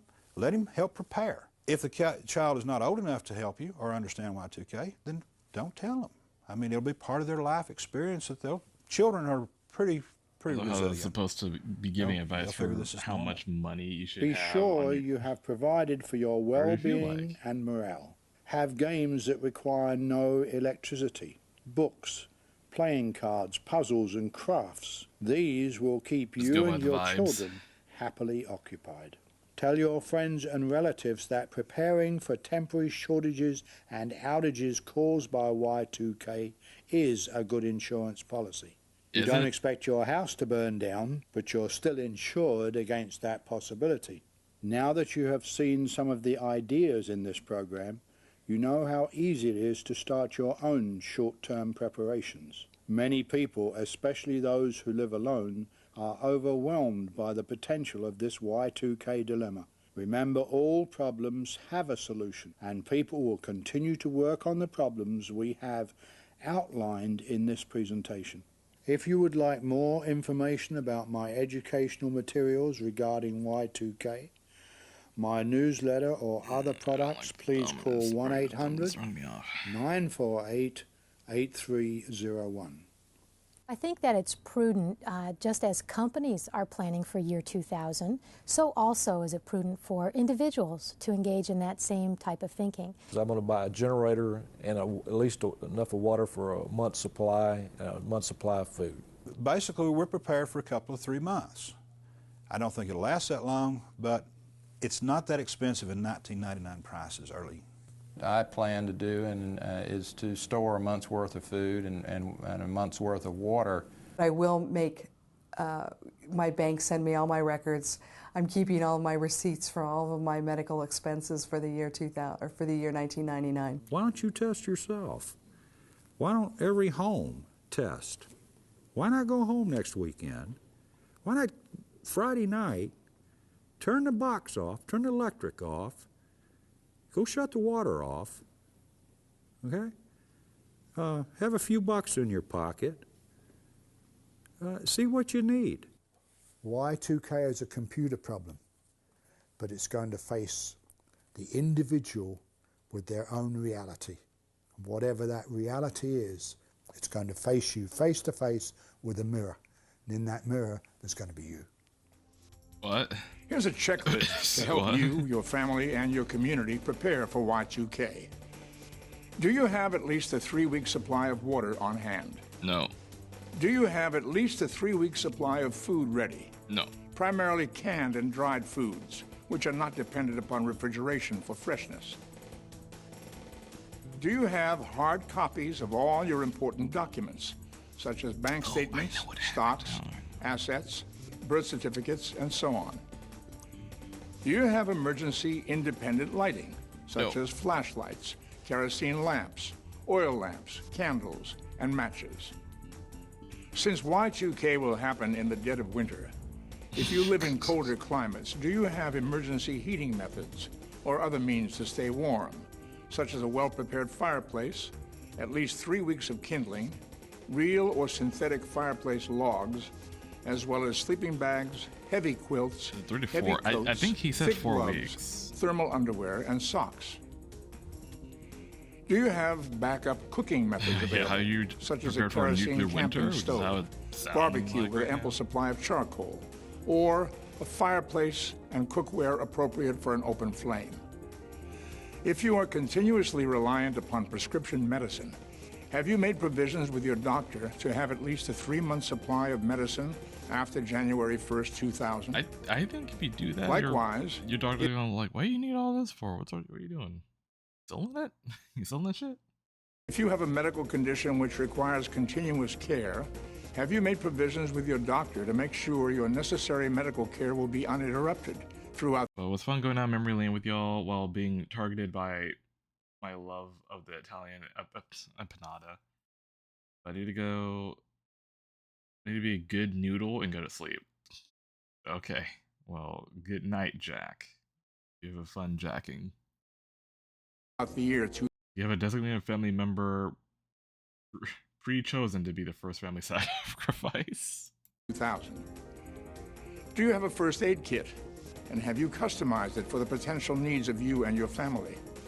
No. If you have critical care home nursing equipment, have you checked with the seller or manufacturer to make sure that none of the equipment may be affected by Y2K microchip failure? If you'll be pregnant in the year 2000, have you made special provisions with your doctor to ensure a smooth delivery of your newborn child? In the event that telephone systems, satellite networks, television, or radio temporarily become inoperative, do you or your nearby neighbors have a ham radio as a backup for communications and to keep abreast of newsworthy developments? Have you made specific plans to secure heirlooms and other valuables important to you and your family? Have you contacted your local phone, water, and power companies, both about uninterrupted service and about accurate billing statements in the year 2000? If you live in a skyscraper or other high-rise dwelling, have you and your co-tenants conferred with building management regarding backup generator for the entire building, regarding emergency provisions for heat, light, water, and waste management? If you live in a community of neighborhood homes, have you begun organizing with family, friends, and town leaders to prepare contingency plans for the first 2 to 3 months of the year 2000, particularly regarding emergency food, water, and heat provisions? Have you made special contacts with any elderly or disabled folks to see if they could use a little help? And have you communicated with your local, county, state, and federal representatives to make sure they're doing everything in their power to prepare for Y2K? Leonard, you're asking Finally, way too much here. One good thing to remember regarding all of these items of preparation A girl just died is at that that regardless point. of what may or may not occur as a result of Y2K, all of these things will still be useful to you and your family. And the efforts to organize with our neighbors will be beneficial to all parties concerned, no matter what does or does not happen. Fucking music. Absolutely destroy me. There is an ancient myth of what might have been the most highly advanced civilization ever to dwell on the planet Earth. But that is indeed just an ancient myth. Okay. We're now, without question, living in one of the greatest periods in all human history. It's both an exciting and challenging time to be alive. We both enjoy and are awestruck by the unbelievably rapid advancements in human ingenuity and technology. Yet, how fragile do we now find ourselves before the juggernaut of our own inventions? However, as we indicated earlier in this program, there are no Y2K experts. No one knows exactly what, if anything, will happen. And our individual and collective response to Y2K is actually far more important than Y2K itself. The experts that we're dealing with indicate that it's going to hit hard and heavy for a while, maybe look like what some are calling a meltdown scenario for a week or two, and then it's going to level out more to brownout. On a scale of 1 to 5, brownout, how bad the Y2K is going to be globally, 5 being the worst, I would say globally they're at a 5. In the States, we have been at a 4. I think we're going to end up about a 2. My personal sense of this is in the range of 3. I think there are going to be major disruptions. I think there are going to be things that we can deal with, but it won't be easy. Putting January 1 on a scale of 1 to 5, with 5 being the worst and 1 being nothing at all, my assumption is somewhere around a 2.5. Again, an annoyance, a nuisance, a lot of different things that don't work. Catastrophic, I don't think so. I would say a 3. I think maybe we're looking at maybe a 3. I think based on the utility companies, I think there will be some power outages, or we'll have brownouts in some cases. I would say that it would probably fall around a 3 or a 4. My personal opinion is it can only be a 5. It can't be any less than 5. I would probably have to rate this right in the middle at 2.5.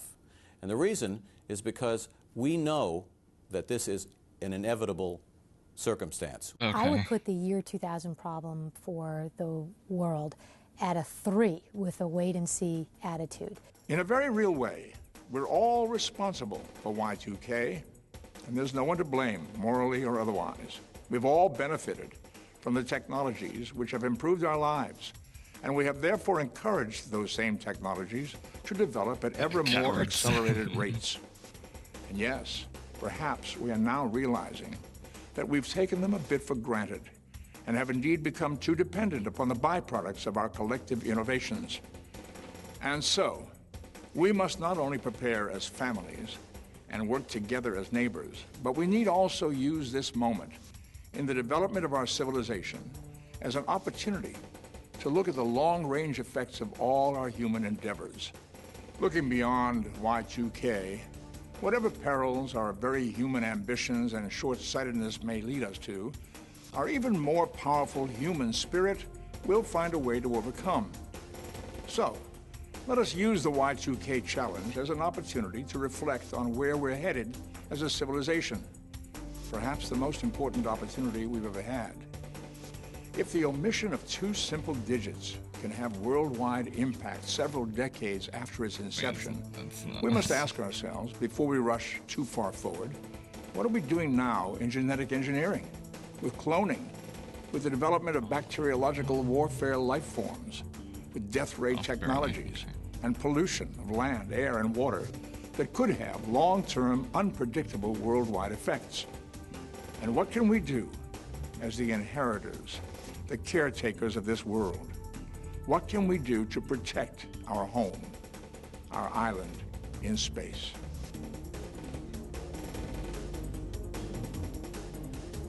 Piss.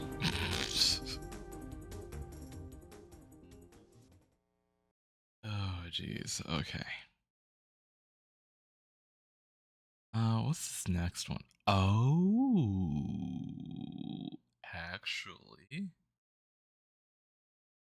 Yeah, this next one, I feel like it's gonna be like, it's gonna be freaky. Oh, we got the credits here. Ew. Yeah, we're not doing that. We're not doing that. Okay, time to sleep. Okay, good night, Dornrab.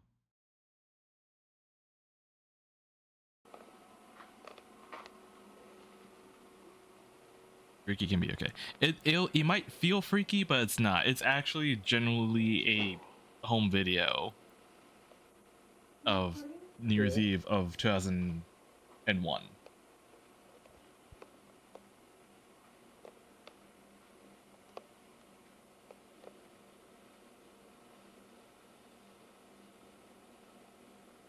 Or at least that, I mean, that's what I think. It could take a turn if it could.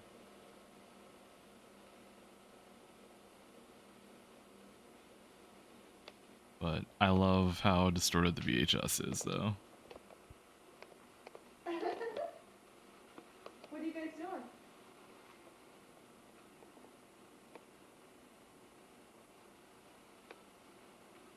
Really thing? Yeah, who's all there? Is your mom there? Where's your mom and dad? Oh, who else is there? Really?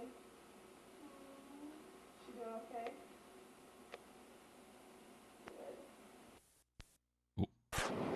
I keep forgetting. We're at Times Square on New Year's Eve day. This is scary. I promise. It's. I don't think it is. I think it's just a guy who has a camcorder, and he's like, oh, this is it. While we stand. You cannot be standing the whole time.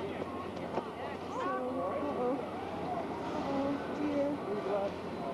Somebody fell down. Like that's only in my left ear. People standing around.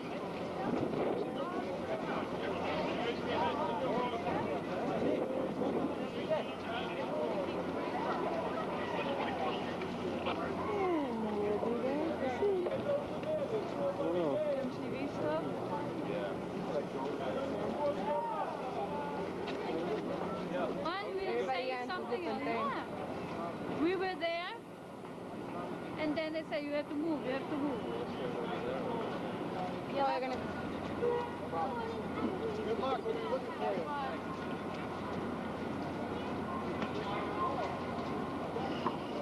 you. Blair Witch.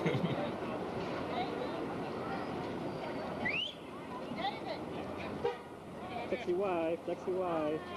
This reminds me of Cloverfield, and I don't like it. Wow.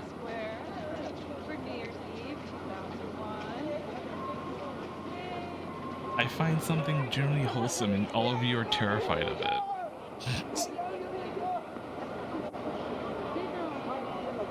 Like it's only just a whole movie that these guys recording. That's all.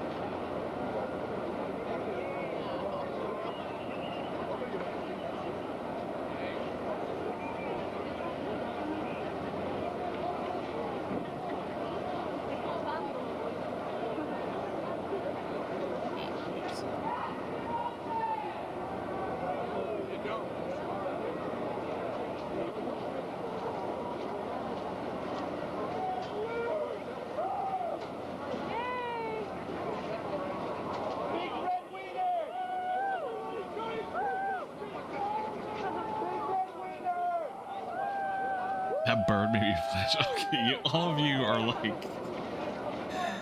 are freaking out for like nothing's happening.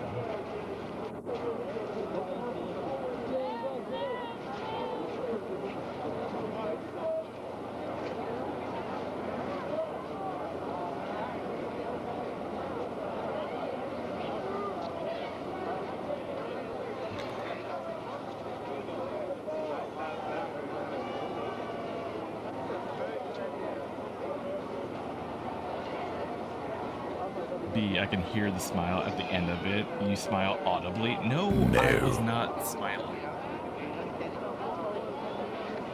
No. Like literally nothing's happening. Everyone, but for some reason, everyone here is like on edge. Yeah, we had. Why? Yeah, you could say. Go. It's uncanny as fuck. It's someone's home video. It's fucking crazy. It's just New Year's Eve.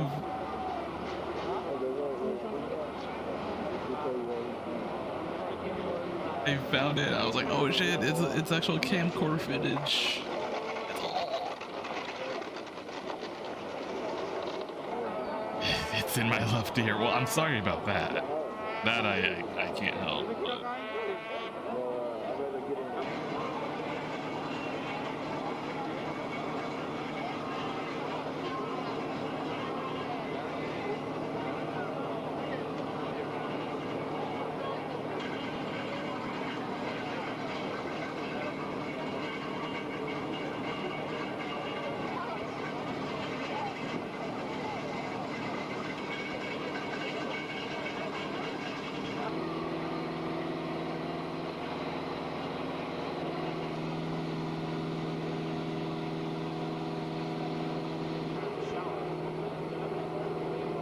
no.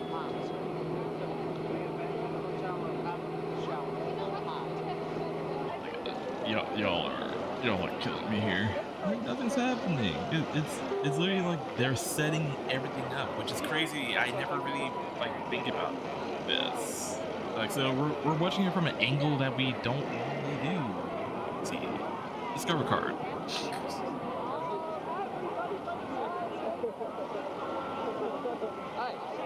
I feel things so hard.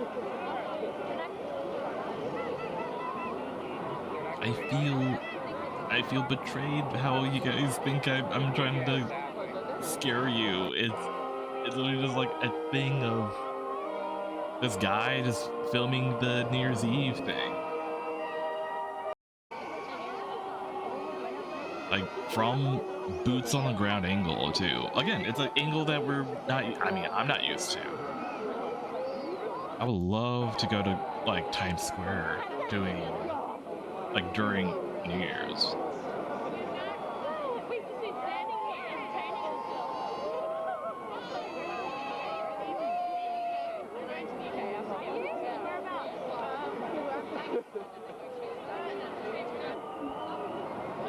I'm sorry, boy.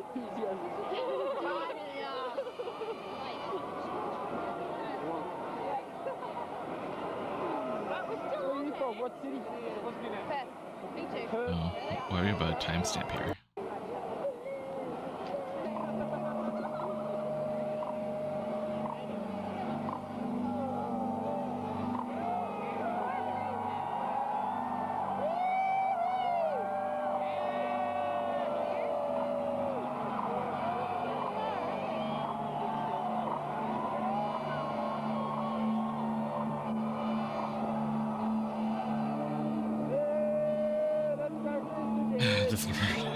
Discover card sponsor was skipped.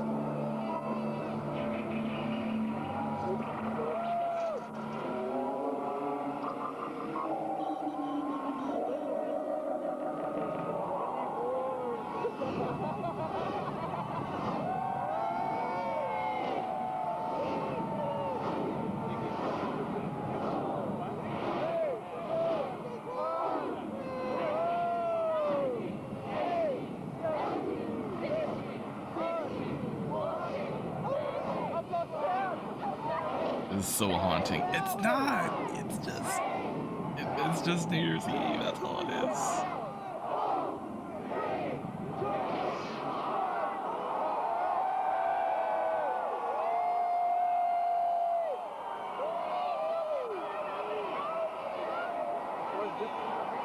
The towers are gonna explode. I feel it. Oh my god.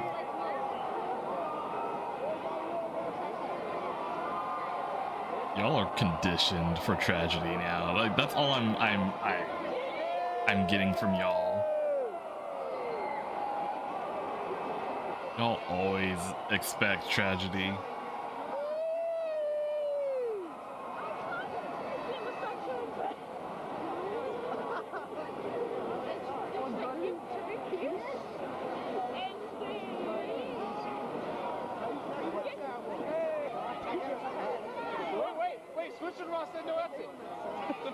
No exit. On the back. That's hilarious. It'd be perfect because that faces that way for the cameras to be.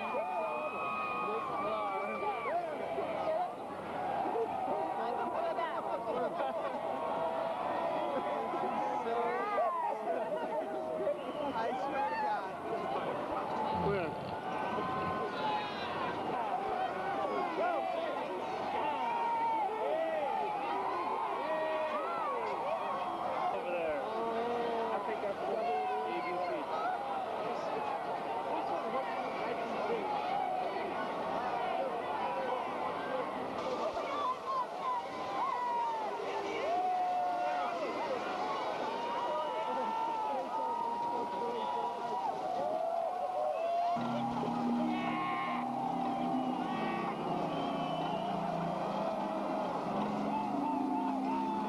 If I had sound in both ears, it would not be as ominous. How is that a factor?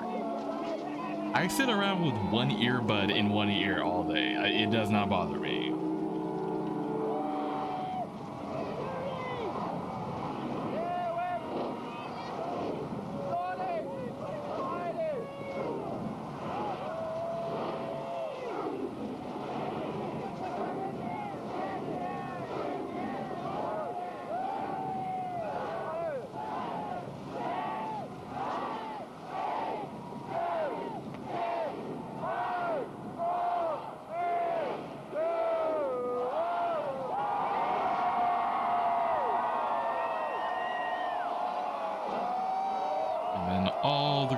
always stop working.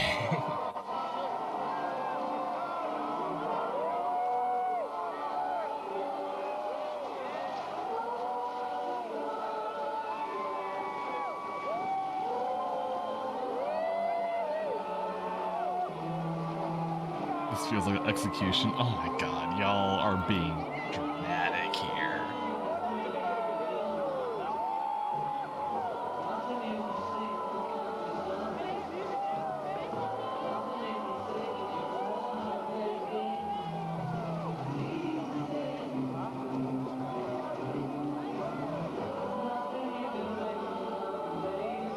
I know, I'm just playing off of the one thing we just watched.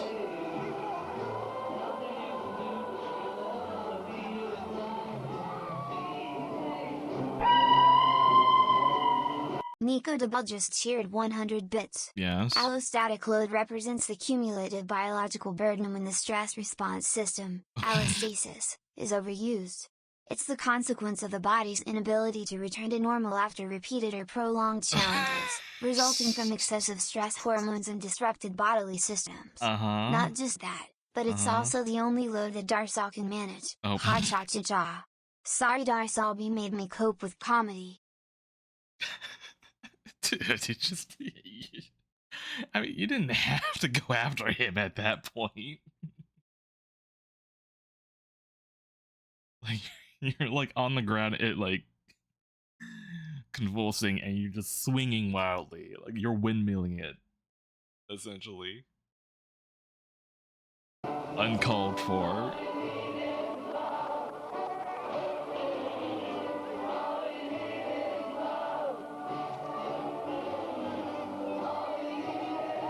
All you need is love, guys. That's all you need.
I compared this one to 2019 Toaster. I don't want to. I watched that live. That one made me sad.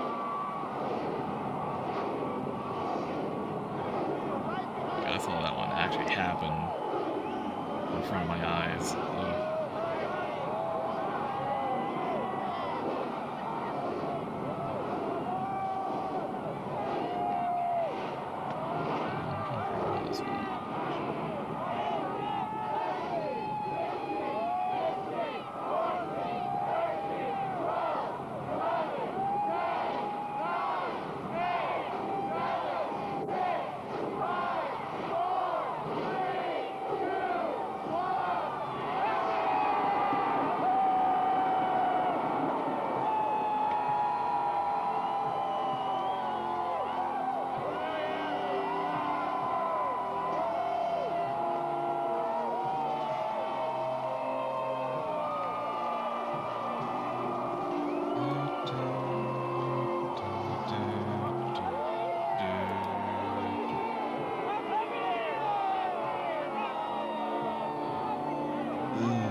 piss. Wow. This is so depressing. Wow. I'm just sharing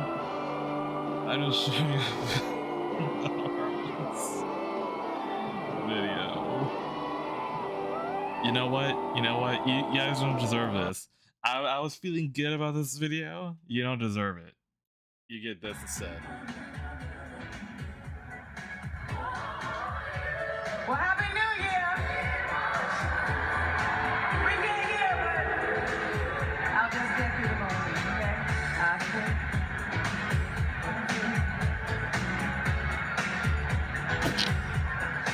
Alright. We didn't have a check for this song, so we'll just say it went to number one, and that's what it is. Okay. Feels like a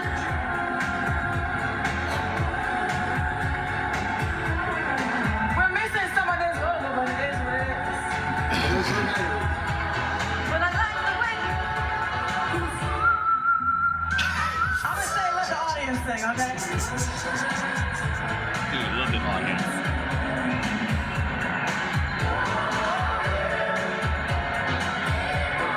Wait, this can't be where she's supposed to be back in containment. That's okay, you guys.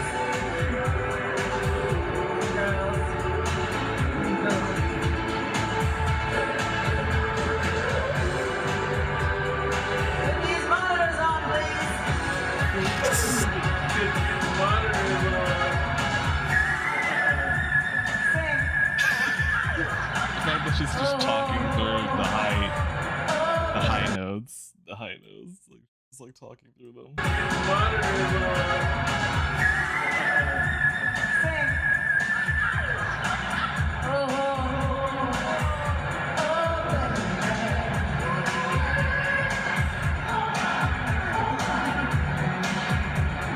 All right, just relax to the left.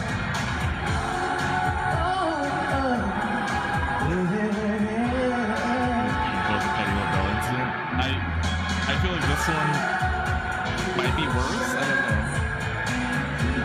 don't know. This wedding is kind of...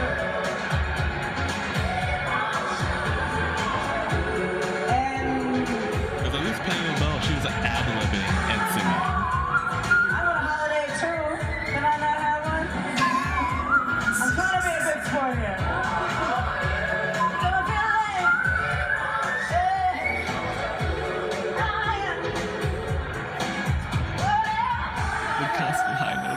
That was amazing. But this is the album version, so I'm just gonna let you put this spit on me and sing along with it. Or not sing, but just have a moment.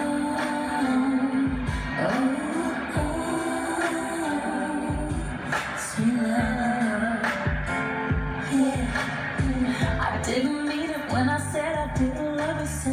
I should have held on tight, I never should have let you go. I didn't know nothing, I was stupid, I was foolish, I was lying to myself.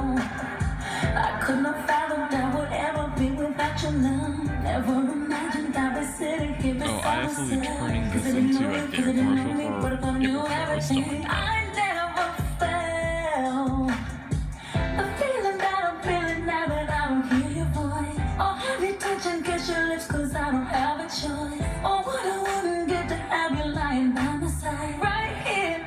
Cause baby, when you left I lost a part of me. And it's so hard to believe. Come back baby, please, cause we belong together. Who's someone gonna leave knowing times get rough? And who's gonna talk to me on the phone till the sun comes up? Who's gonna take your place? There ain't nobody better. Like a song? Baby, we belong together, baby. When you left, I lost a part of me. She's just not even trying now. She was trying earlier, but now she's like, yeah,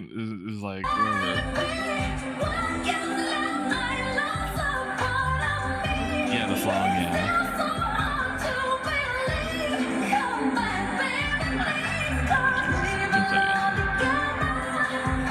She's like, whatever, yeah, exactly.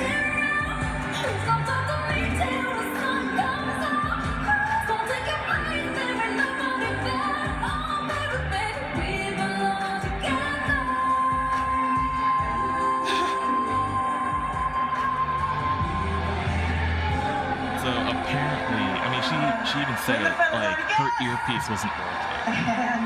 And you just don't get any better. I don't understand what's going on. She wasn't singing because she can sing along with because like normally they would have an earpiece in, like, and then she'll just sing along with that. But she didn't have an earpiece, so it's like she had the earpiece, but it wasn't working, so she couldn't hear anything. So, yeah, essentially it was like something in production that screwed up her performance. It's same thing with the Patti LaBelle thing, and it's like it's so funny. It's like, oh, it happened along with like, like, you know, I don't know how we would compare. I do think with Patti LaBelle, at least she like ad-libbed and sung relatively, like she was singing out her woes while she's doing it. Meanwhile, Mariah Carey, she was just walking around like, okay, all right, whatever. Hey, I'll let the crowd sing. Patty was missing a lot though. She was missing backup singers, all that. No, yeah, like no choir. Man, like running stream without any like preview enabled, you can't really like know what you're putting out. Yeah, exactly. Oh man. Well, since me trying to be wholesome, be like, hey, watch this like little home video, you're not gonna get that.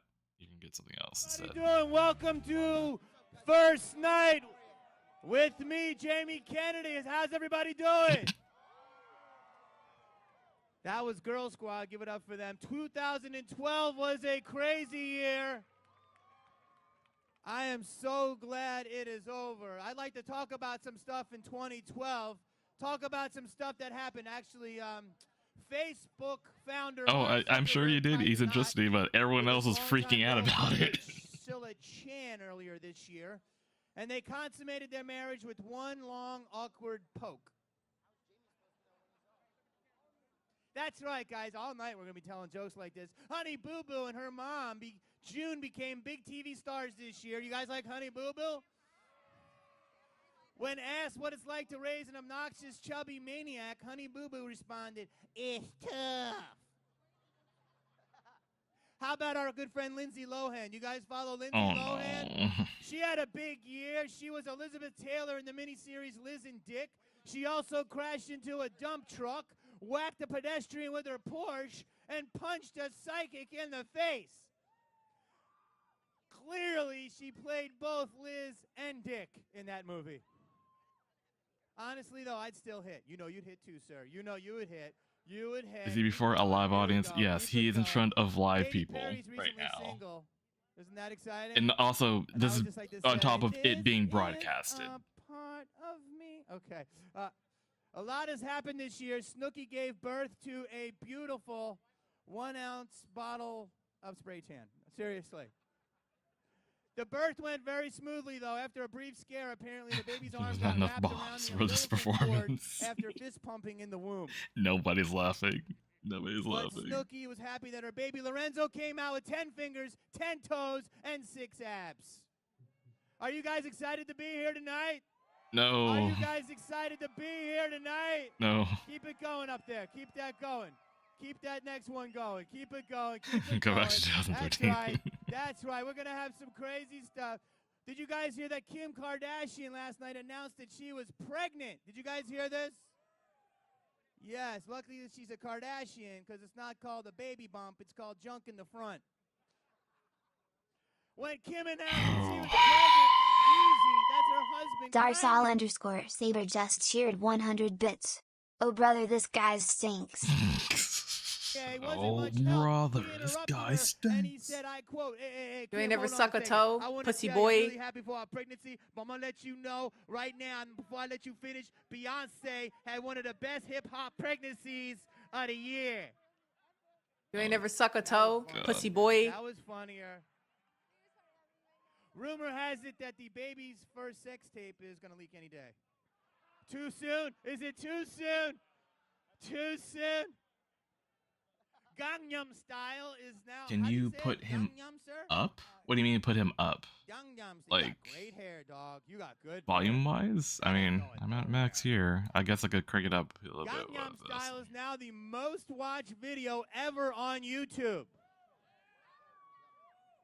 The song was almost 100% in Korean.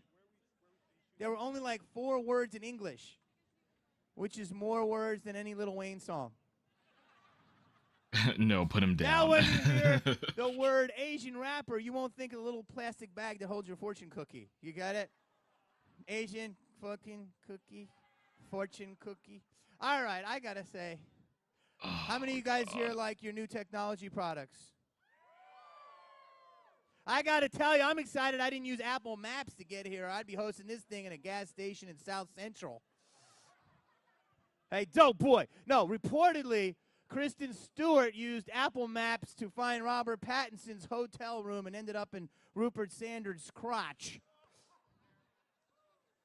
My Apple Maps don't No take one's me to laughing, nobody's dude. crotch. I They think you take should 'em to stop. They take you I to think hair you should clubs. You got stop. great hair. You need to You stop. got great hair. Did you guys may have No missed it, one's- but the Spice no one's Girls responding had to a you. reunion this year. Like you said, you may have missed it. Boy bands Voted are all off the on rage stage this a year. long Boy time ago, bands have come yep. back in 2012. It's a clear, tape delay. It's a clear, excuse me, I can't see crap. The thing's this tall. It's a clear sign that music is headed in one direction. Anyone? Anyone?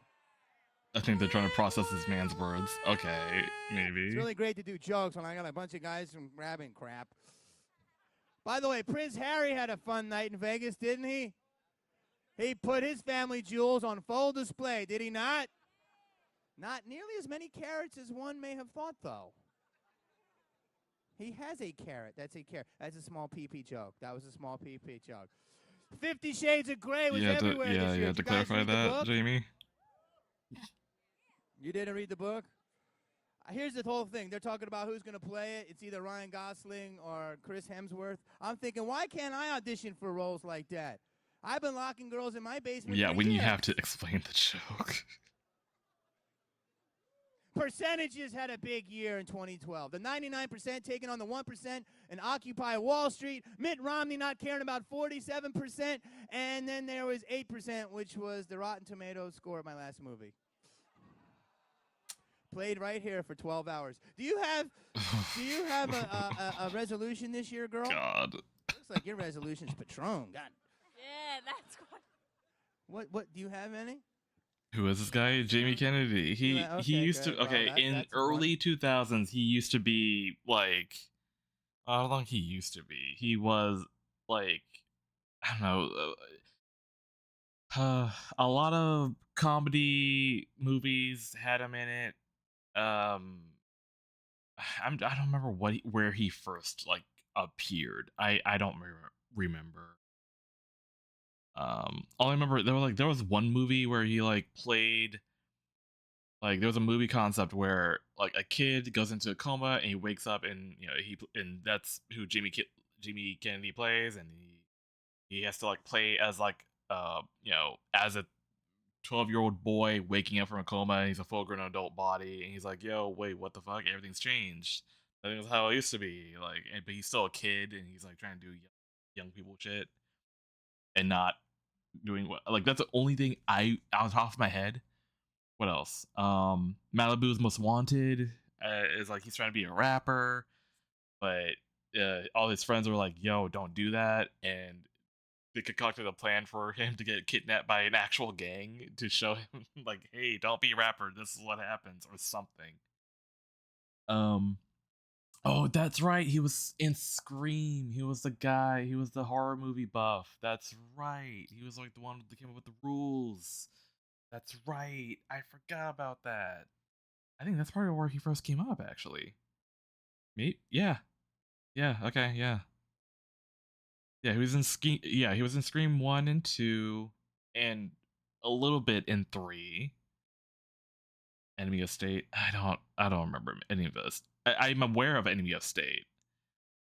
I don't remember it much though. In the first one, yeah. He was that guy. He was like, he was explaining the rules of a horror movie. Like, don't never say "I'll be back."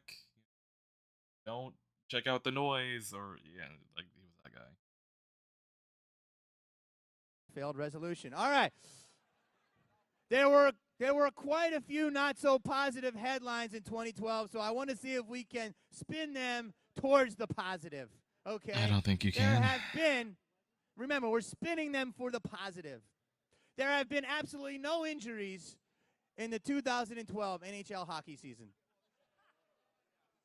I'll wait for that one. In 2012, a certain number of people were tickled by Elmo. Too soon? I heard boos in that one. And Lance boy. Armstrong was caught overheard saying, "Hey, at least I still have my one testicle." You guys really need to read more. Seriously. We have a great show for you tonight. I have no clue about Macy Gray is performing. I don't know what that was. Shannon Elizabeth is here. Drake Bell is here. Shannon Elizabeth's breasts are here. Drake is here. Come on, kid. I'm Drew Brees. And I'm Harry. Who? From One Direction. Dudes, won the Super Bowl. Platinum album. MVP. On the cover. Oh, yeah? Yeah. Hey, man. Give me the Pepsi. I'll get you a tryout. Cool. Hit me, Drew.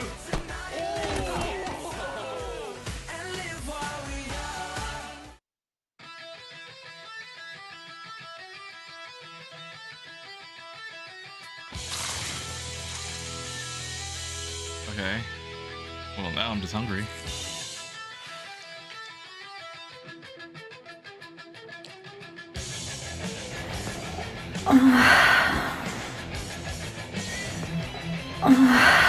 The Jalapeno Turkey Burger with pepper jack cheese and spicy Santa Fe sauce. New at Carl's Jr. Gardahart. The stats are real. Over 80 million adults in America have a heart-related problem. That's 1 out of every 3 of us. Pledge to Save the One and be part of the movement at SaveTheOne.org. I would rather watch Mariah Carey go on stage and then that comedy performance. I don't know how much is left. Holidays are a time to look back. Like if he's gonna keep the doing Jeep Big jokes, Finish or event celebrates just how far we've come with Jeep Grand Cherokee. I don't know. 4x4 of the decade Jeep Wrangler and Jeep Compass. Our family has grown over the years, but we've always stayed true to our roots, so you can stay true to yours. Well-qualified current lessees of competitive vehicles get the 2013 Jeep Grand Cherokee Laredo 4x2 for $299 a month. Hurry, the year's best deals are here today, gone January 2nd. Another perfect California day. Shouldn't coming home to your dream house be a joy? Stop what you're doing. Tell your sister I need help in the kitchen. Now. Sacrificing your quality of life to energy inefficiency? Mom wants you in the kitchen. Now. Excuse me. Knocking. Tropical bedrooms? Another dinner in the Arctic. Don't fake the funk. Contact Energy Upgrade California for rebates and programs that can make your house a home. Energy efficiency. It's a big deal. Jamie Kennedy, Happy New Year. Shit. Wish I was there, brother. But I'm sitting here. I'm just sitting here in the cover of my own office, away from you. Like, it's impressive how none of what he said were actually jokes. Like, I cannot like a joke, but know it's a joke. But man, he was just kind of like saying words. Yeah. Shaq jump scare. Here with Big Mouth Chuck. See him? He wishes he was there too. Love you. See you next year. Happy New Year. All right, welcome back to 2013 First Night with me, Jamie Kennedy. This is the first and only live New Year's show on the West Coast. The ball has already dropped in Times Square, and I'm sure that Ryan Seacrest is already They're laughing at him, not the jokes. Oh, yeah, for 100%. We still have 47 minutes until New Year's. Let's check in with Stu Stone, who is with Shannon Elizabeth. Hey, everybody, we are live. It is New Year's Eve here in Hollywood. I am here with the beautiful Shannon Elizabeth. Shannon, it is awesome to have you here. Wait. Who's talking? Who's talking right now? Shannon Elizabeth. Hey, Stu, minutes until New Year's. Let's check in with Stu Stone, who was with Shannon Elizabeth. Hey, everybody, I'm we not- are live. It I'm is not New seeing Year's anything. Eve here in Hollywood. I am here with the beautiful Shannon Elizabeth. Shannon, it is awesome to have you here. Hollywood, New Year's Eve. Thanks for spending it here with us. Tell everybody what is going to happen in 2013 with you. Oh, I'm so excited 2013's here. I'm going to be directing my first film. Oh, there. and Okay. I have my jewelry line, Shans and Jewelry, that I'm doing with my cousin, and I'm writing and producing and all this good stuff right now. She's doing everything. She's writing, she's producing, she's working harder than James Brown. So do you have any New Year's resolution, or is it just to stay as busy as possible? Definitely that. I definitely have Is some New Year's in America? but they got to stay private. All right, speaking of staying private, I need to ask you, Shannon. What? 12 o'clock is going to come up. It's going to hit midnight. Is there a New Year's kiss for Shannon Elizabeth? I don't know. Right now, I'm just out here with my girlfriends. That works for me. Drake Bell is over with Jesse. Jesse, what's Drake saying? Yeah, no big deal, Stu. I'm here with 9-time Nickelodeon Kids' Choice Award winner Drake Bell. For the record, Jamie Kennedy has no Kids' Choice Awards, and I have won no awards ever. Thank you, I guess. Happy New Year. Tell me, do you have your first kiss, your 2012 to 2013 kiss planned? Where, who, how much tongue? Plenty of tongue, obviously. No. Wait, hold on. What? And Hold on. I don't know where. Wait, but what? No. What? Wait, what? I was talking when they were talking. Your 2012 to 2013 kiss planned. Where, who, how much tongue? Plenty of tongue, obviously. No. Obviously. And I don't know Okay. where, but I know who. Is it someone in our crowd tonight? Is it someone? I mean, I'm not going to point anyone out and make them feel. I'm just with a 9-time Kids' Choice Award winner, ladies and gentlemen. I hope you're over it. No. Drake, most people have one job, okay? You're an actor, a comedian, a musician, a singer-songwriter, a voice actor, a record producer, and a television director. Game over, man. Are you doing all Game that just over. to make us feel bad about ourselves? No, I just, I love all aspects of entertainment. So any way I can get my hands on it, that's what I love to do. Now, you have an album coming out in 2013. I do. I'm working with one of my idols, Brian Setzer, who I've just grown up just loving playing guitar, and he was my B, please god, have mercy. No, you And, didn't so want now to. I'm You don't want to actually host a getting chance to make record video. with him, so I'm super excited about that. You are also the voice of Spider-Man in Disney's Ultimate Spider-Man. Was Oh, that also you shit, playing I forgot Spider-Man he on did Hollywood that. Boulevard earlier tonight? Earlier, yes, that was me. I know the suit was a little tight, but I just got it back from the wash, so they kind of messed it up. But Yeah, I absolutely thought so. And you must come here all the time just to sort of watch their performances, take it in, inspire you. to correct them, I come to show them what they're doing wrong, because they don't really get the thwip right. Sometimes they, so I just got to come in and fix them up a little bit. Good, good. Make sure they're on top of their game. Drake Bell, thank you for hanging out with us. Definitely, thank you. I have to say, you are officially the second most hardcore person named Drake on the universe. And now I'm going to throw it over. Way more hardcore. Come on, way more hardcore. Anyone? Well, I'll give you. Okay, you're tied. I'm hanging out with Bone Thugs tonight. He's not, so I'm way harder. I'll take that, Drake. I think we just started a little hip-hop beef right here. Drake Bell and Drake, no last name.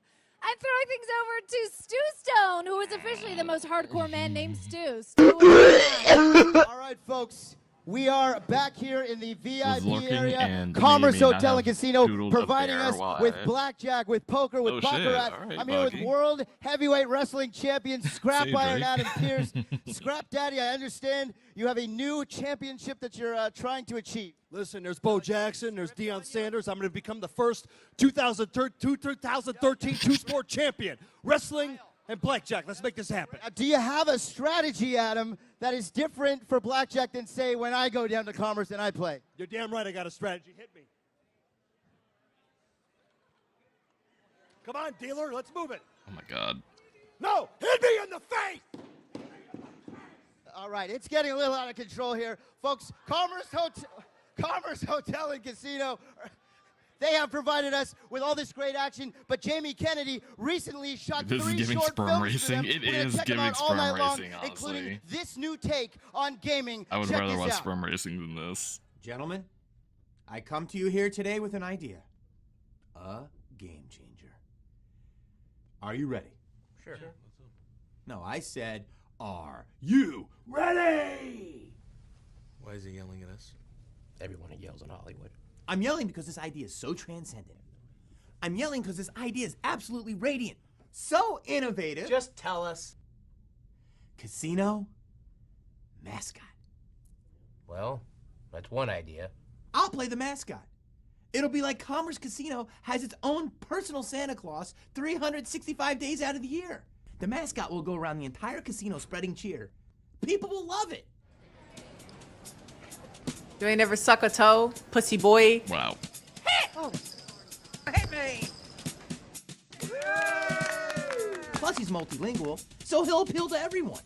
Hi, now, she said bang! You ain't never suck a We toe, don't pussy speak boy. Asian. We're all from Sherman Oaks. My bad. Get a room! Affordable rates! This is painful. Yeah. It's Oh god. I mean, there's a reason why we don't hear anything about Jamie Kennedy You nowadays. honestly can't afford to not pursue this idea. Like, I wonder Trust if this was the nail in his coffin. I think we're gonna pass. Of his career. Like, it has to be. The LA Poker Classic Tournament begins on January 15th at the Commerce Hotel and Casino. Hey guys, first night 2013 it continues to rock. I just got word from Ryan Seacrest's handlers that he's now getting into a bubble bath. It is vanilla nut flavor. Now, we've confirmed that it's a cucumber melon scent, actually. Sorry about that. Jesse Cruikshank is with go Olympic away. gold medalist Dawn Harper. Jesse? I sure am, Jamie. Dawn Harper making us all look bad with what you accomplished in 2012. My goodness. Gold medalist in Beijing, silver medalist in London. I would say you had a pretty good year, Miss Dawn. Yes, I'm sorry if I made you all look bad. It's what I do. I was born and raised to do that. No, it was really good. Just truly blessed, you know, to come out and actually bring home the medals for the U.S. Now, did you just happen to be wearing your medals this New Year's Eve, or did you wear those for us? I roll out of bed and they're here. No, yes, of course, no. They definitely wanted me to come so you all can see them. I've taken many pictures today How with is a she lot more of the funnier fans that are than the here. fucking So it's really comedian good, but they I'm have here? truly excited to share them with you. What is the strangest thing someone has asked to do with one of your medals? One guy asked, could he kiss it? So I thought that was a little rare, knowing that probably thousands of hands have touched them. That's fine. I clean it all the time now. He caught something. That's, yes, Yes. he did. Tell me, if you had to look back at 2012 and pick the finest moment for At a you, high bar. would I it mean, be yeah, crossing yeah, the finish that's fair. line? Would it be standing on the podium? Would it be talking to me right now? Actually, it would be my moment of realizing that I was coming on this fabulous show. London, nothing compared to being here with Jamie Kennedy and yourself. No, you know, it's really exciting, so I'm glad. I'm really happy to be here. Thank you, Dawn. We're so proud of you. I have to ask you, do you have any New Year's resolutions? Because a lot of people make resolutions to sort of get in shape, but you are probably the most in shape person I've ever seen. Is your resolution to get fat? Actually, Wait, I what? do plan on getting me a nice, sorry, Five Guys burger, licking every finger and making it scrumdiddly. That was a weirdly Ooh, well, we worded have a Carl's question. Jr. burger truck. Should I send you there after this interview? Yes, and in Illinois, we call it Hardee's. So this Carl's Jr. is so Oh, funny to me. but that's what fine. it was a segue to that. Okay, got it. That's why. Okay. The way she asked that question though, like, so in the face. Where is he? Your resolution to get fat. Most in shape person I've ever seen. Is your resolution to get fat? Actually, I Right, do yeah. plan on getting me And he a nice, hands the sorry, mic over. Five Guys burger, licking every finger and making it scrumdiddly-icious. Ooh, well, we have a Carl's Jr. burger truck. Should I send you there after this interview? Yes, and in Illinois, we call it Hardee's. So this Carl's Jr. is so funny to me. We but call that's it. fine. We call it. All right, I love Hardee's. that. Dawn Harper, congratulations. Now, don't be intimidated, but Jamie Kennedy did a little Olympic training of his own. God. He caught up with Allison Felix. We're going to check in with his elite athletic training that he did in elite athletic spandex. Have a look. I'm with Allison Felix. That's me. How are you doing? I'm good. How are you? Well, first of all, I just want to say thank Your you to Nike, our video choices sponsor, make for it difficult gearing to me up. focus on your art process sometimes. And Imagine being me, Bristol. I guess they only got. I'm trying to women's draw clothes. Allison, do you know who I as am? well. Of course. Who?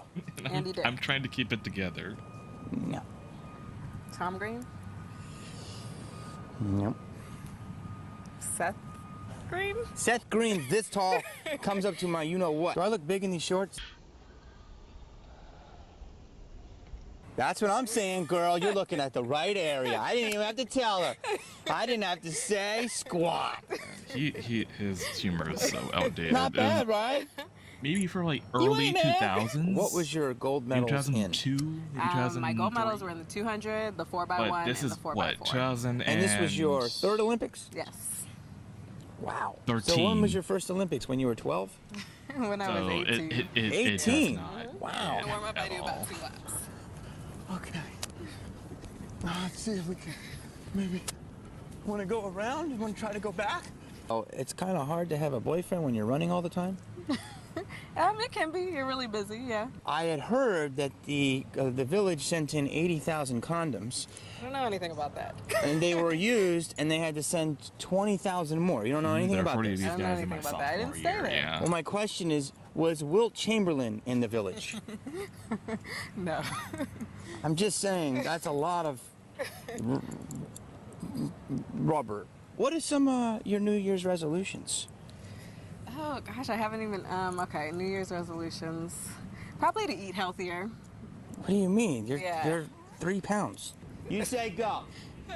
Maybe you should start, like, up. Yeah. You start up? Yeah. All right. Okay, ready? Yeah. You can just go on your own. You know, this isn't, it's not really But like you a go race. slow and then you... Build into it. Okay. faster. Jesus Christ. Do you know what that is?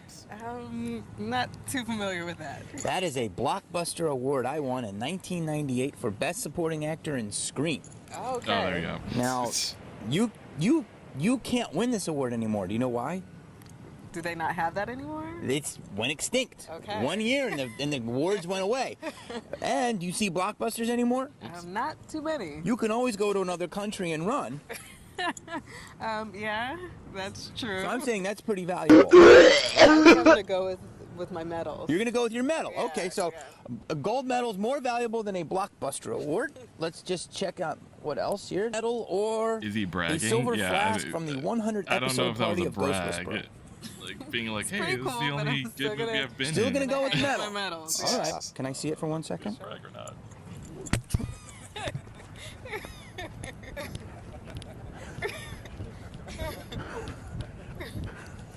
You know what I say every morning's getting up. That's a victory. Some kind of victory. The day's gonna go on with or without you. 1998 that Are or you gonna 98 attack that it? drive. You know who said he that? won Best Supporting Ryan Actor. Seacrest.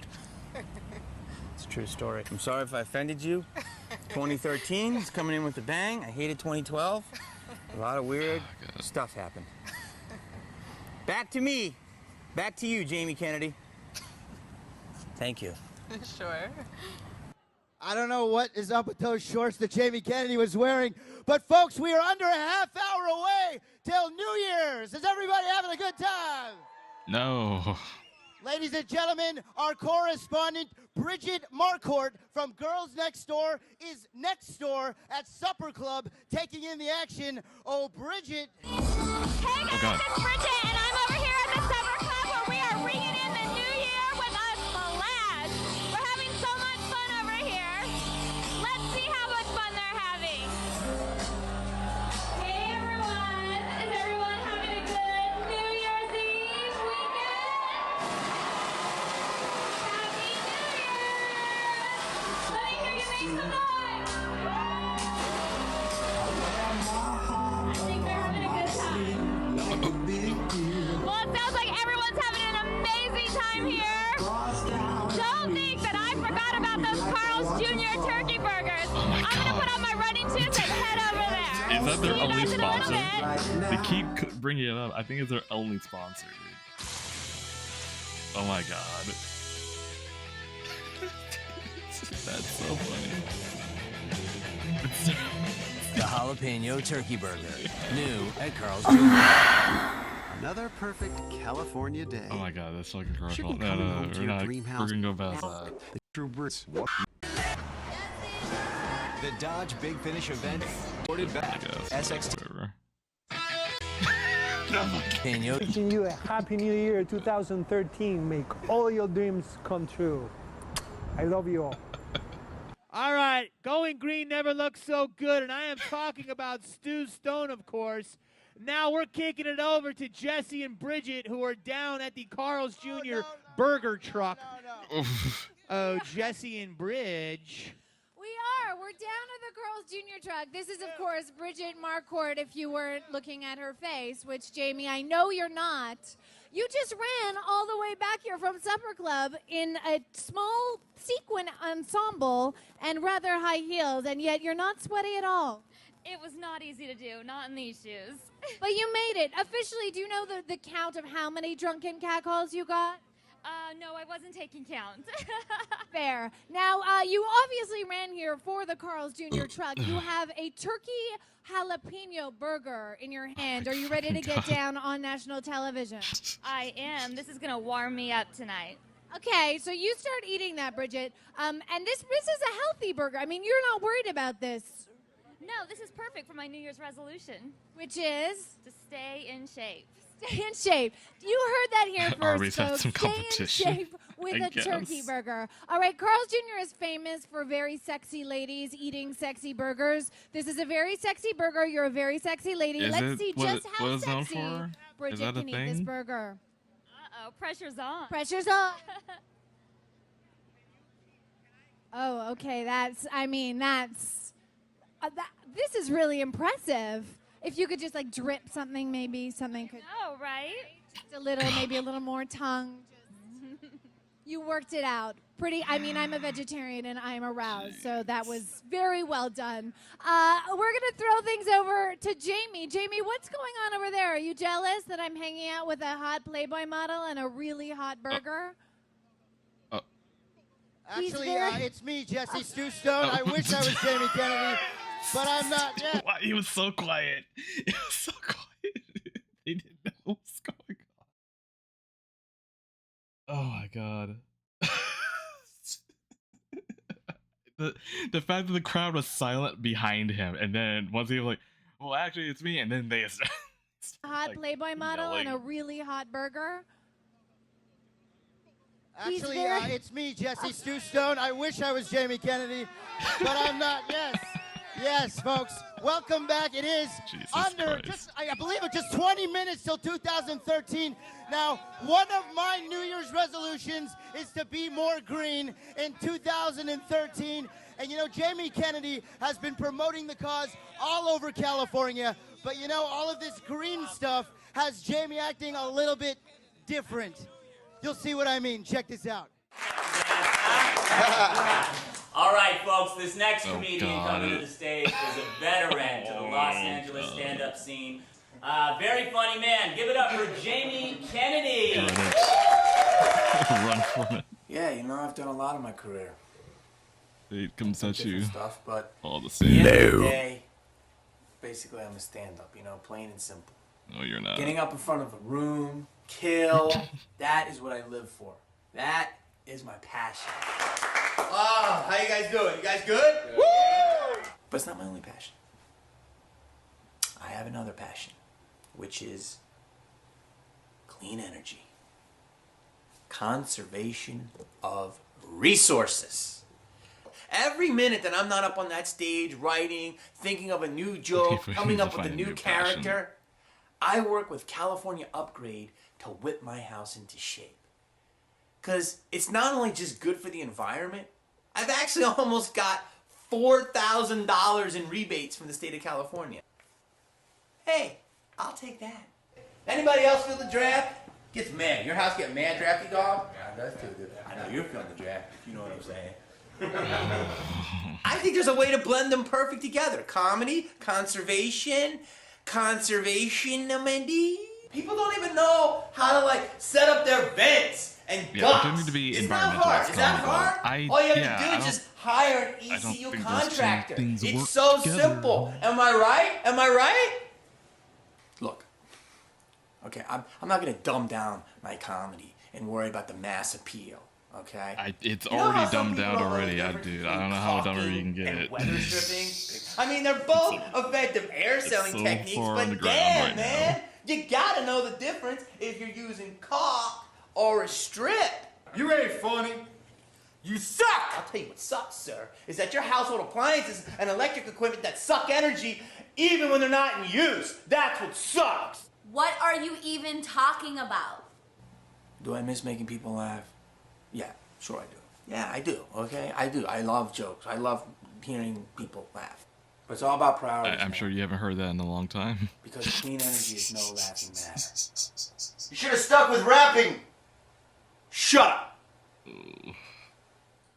I can honestly say I have never laughed more at any of Jamie Kennedy's material. Now, I have Has anything someone ever here good happened that at is Laugh even Factory? greener than Jamie, Maybe not in a and long probably time. just as funny. There were Who some knew that green sets I've seen, could be but so that was a long sexy? time ago Ladies now. and gentlemen, please welcome Anna Rosales. Hello, Anna. Anna, I got questions. I know you've got answers. Can you tell us, first and foremost, how can we improve the energy efficiency in our homes?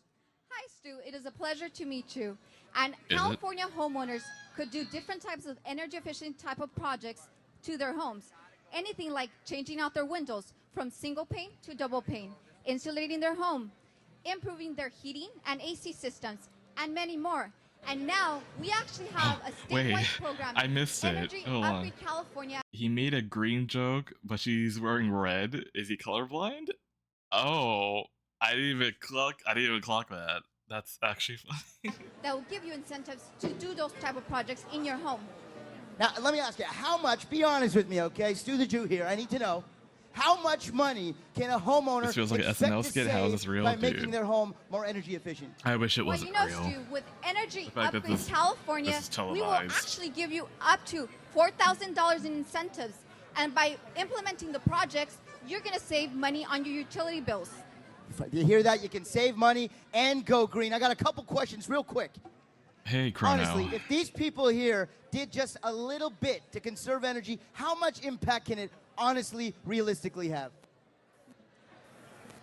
Well, California greenhouse gases, 30% of California's greenhouse gases to the operation of our existing buildings. Is our mic including dying? our What's homes. happening so here? if we were to reduce energy in our homes, we would make a huge impact. So let's make it a New Year's resolution to join Energy Up and make our homes more energy Her efficient mic is and dying, reduce our guys. carbon footprint. You heard her, everybody. We're going to do a better job, right? We barely Right? heard her. All right, ladies and gentlemen, we're coming back with more First Night 2013 right after this. We are back. We've had 14 minutes until 2013. Please help us welcome right now Grammy Award winner, Macy Gray!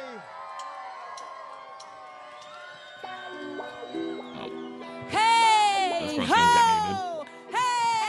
This is a disaster. Yeah, it is. Now come on, now hey!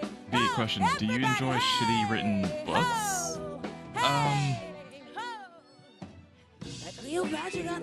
I don't really read books. I like shitty movies are more enjoyable in their own way. Books, I don't. I feel like that's too much time consumption. Because like shitty movie, it's like, oh, 2 hours and I'm done. You know? And I'm always in a daze. Oh yeah, that was just a dream I had last night in my bubble bag next to my wishing well. Oh yeah, you gotta get up, get out and do something. Don't let the days of your life pass you by. Come on and get up, get out and do something. How will you make it if you never even try? Come on and get up, get out and do something. Can't spend your whole life trying to get high.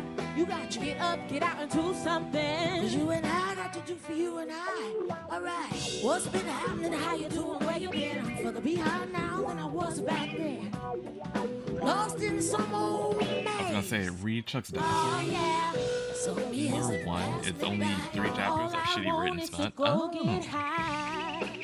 get it together.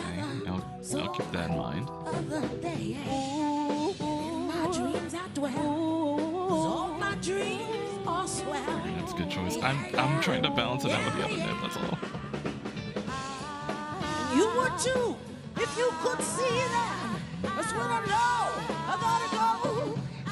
Hey, get up, get out, and heaven's at my feet, gotta live and dwell down on Easy Street.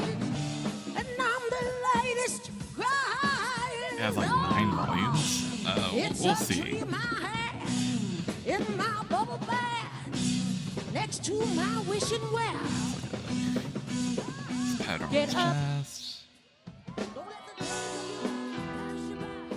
Get up, get out. How will you make it if you never even try? Come on. Get up, get out and do. Get up, get out and do something. 'Cause you and I got to do for you and I. Wait, so All right. y'all You say get up, get out and do y'all clocked that too, something. right? I thought that was my just the earbud thing. Hold on. Let me go back. Go. I didn't fully like. They put both earbuds in. Out and do. Get up, get out. How will you make it if you never even try? What? Get up, get out and do. Get up, get out and do something. 'Cause you and I got Oh, to there do she for is. you and I. All right. You say get up, get out and do something. All right. No, I mean, dude, Frostbite, I sexy think it people, Hollywood. because like remember like that other chick, the one with Your the red dress, brand her new mic year was is like coming dying. up. Are you ready? So I think the audio was just that You guys bad. don't that- sound ready. You know, me and my band, we came all the way from North Hollywood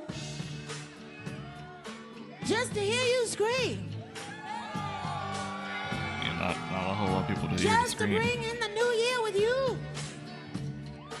So I'm gonna ask you one more time, are you ready for 2013? Figure out I know you're fed up. Life don't let up for us. And all they talk about is what is going down yeah, she had to think about it. She's like, wait, what year is it? for us. When I look around, I see blue skies. I see butterflies. Yeah, this is for us. 2012. Listen to the sound and lose And it. like there are not a lot of good like I could not find. I think the actual broadcast was this quality because I could not find Beauty in anything the world. Always more than beauty this. in the world. There's beauty in the world. Shake your booty, boys and girls. Beauty in the world. Pick your diamond, pick your pearl. There's beauty in the world. All together now. I'll just replace that. Come on. We need more loving. We need more money. They we say talked about 9/11. change is gonna come. We had that moment earlier. This ain't forever, they say.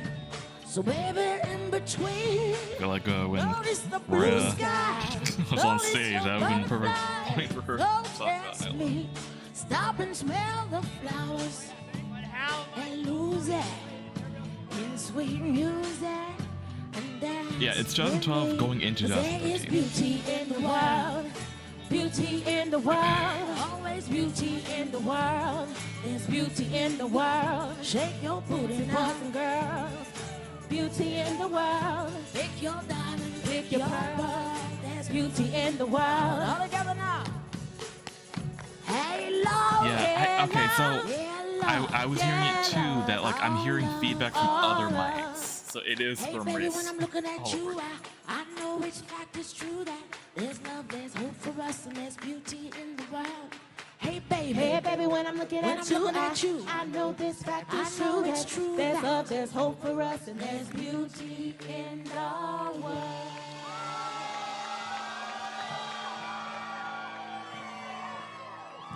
Thank you very much.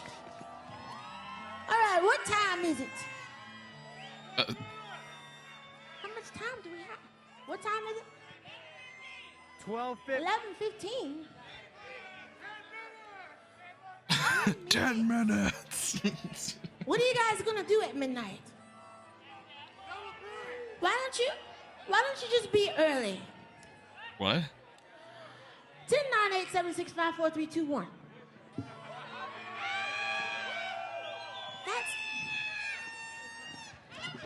You guys sure are quiet for a bunch of people. There are not a lot of people there. For a whole bunch of sexy people. There's not a lot of people All right, there. sing this song with me, okay? As loud as you can. Bring in the new year. Sing it. Sing your heart out. Are you ready? If you don't know the words, just yell. Ah! Okay, here we go. Games, changes, and fears. When will they go from here? When will they stop? I believe that fate has brought us here. Might as well have done this at the bar. We should yeah. be together, baby, but we're not. And I play it off, but I'm dreaming of you. And I'll keep my cool. Yeah, it's like when they bring attention to how quiet it is, it's like, yeah, no shit. This is awkward. This whole thing is I try to awkward. walk away and This I whole thing is awkward. stumble. Though I try to hide it, it's clear. My world crumbles when you are not near. Goodbye and I choke. I try to walk away and I stumble. Though I try to hide it, it's clear.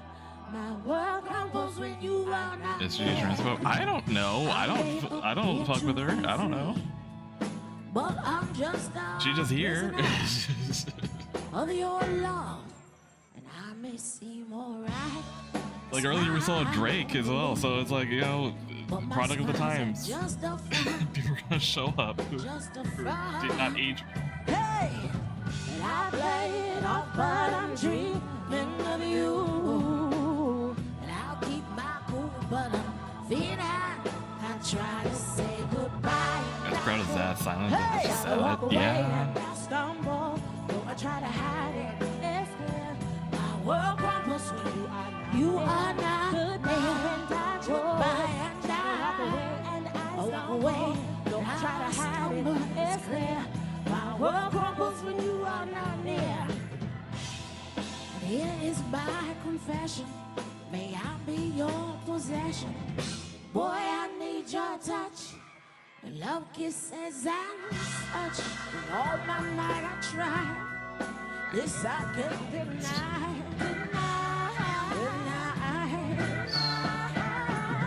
And I'll play it off, but I'm dreaming of you, bird. And I'll keep my cool, but I'm feeling I try to say goodbye, and I'm choking. It's alright. Though I try to hide it, it's there. My world crumbles when you are not. Look at that. They're talking about getting Drake. Yeah. Drake, which is like, that's so funny. That is so funny. Hey, baby. Hollywood, are you listening to me? Yeah. Oh, the more I try to walk away, the more your love, it makes me stay. Oh, baby. Oh, yeah. See, I don't know what I would do if I ever was to lose you, my sweet baby. Well, see, you're the best thing that's ever happened to me, and I love you wholeheartedly. Well, just know that I love you, and I need you, gotta have you, oh, baby.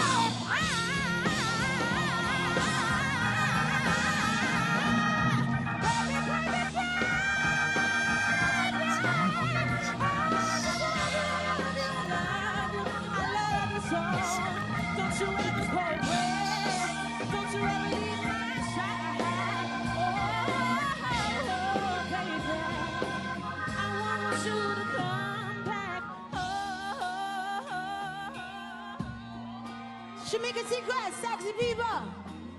Before being in the washer, be You like, like Reggie Martin Marina. My name is Macy Gray, what's your name? Happy New Year.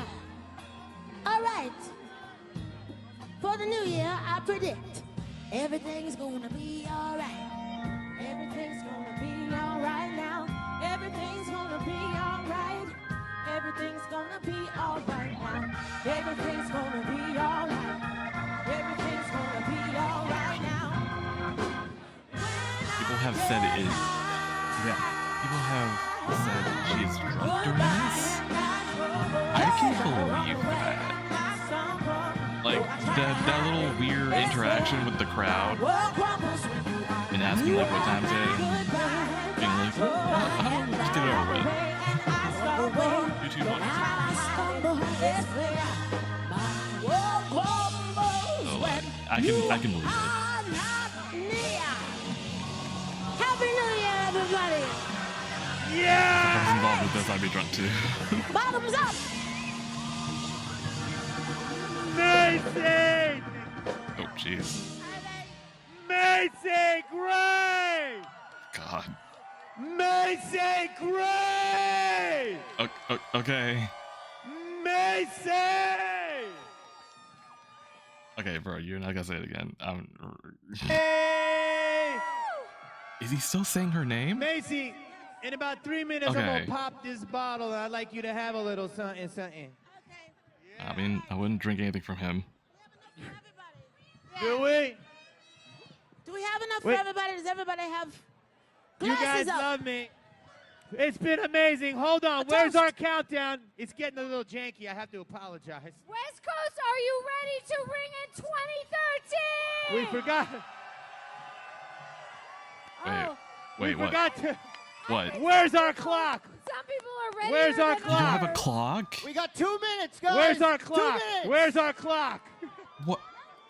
Everything that you We wanna forgot do to in play. 2012, We get it forgot over to with pay now. our clock guy.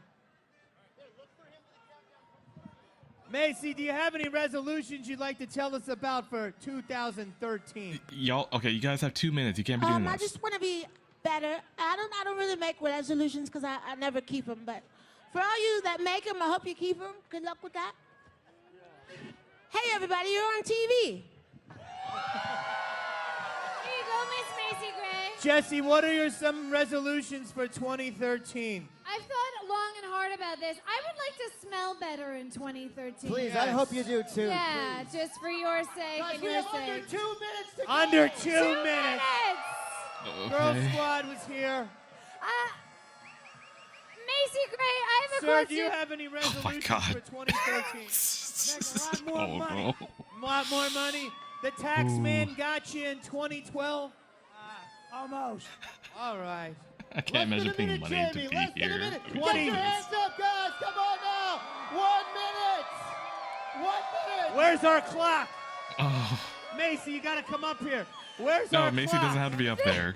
There are children in the crowd here tonight. You're Give too me the young to number. be drinking We're champagne. 45 seconds, guys.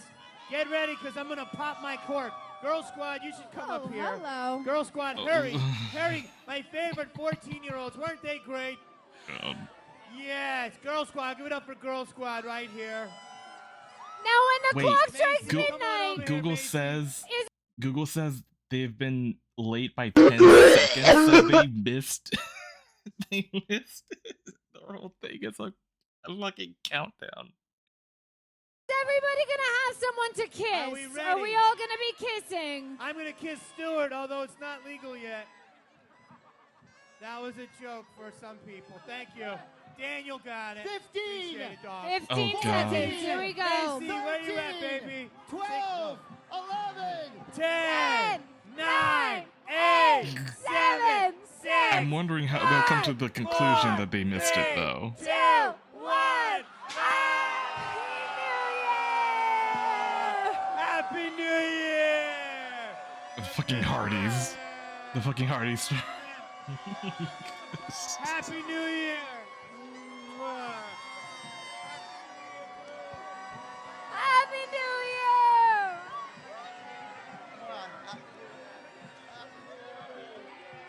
Happy New Year! Happy New Year, Mom! What was the shit show, dude? I wish I knew. But part of me doesn't want to, actually.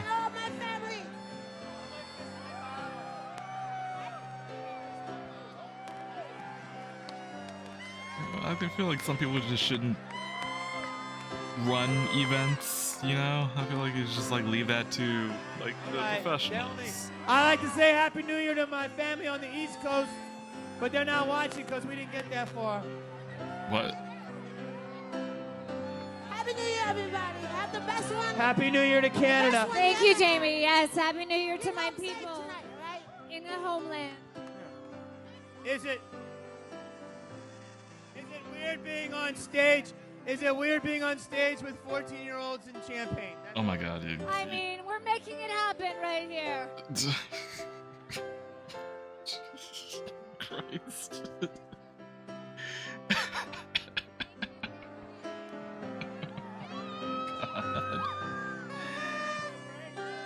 Oh. You know, just because you have the money to do things, I don't think you should do them. This being a prime example of that, I feel.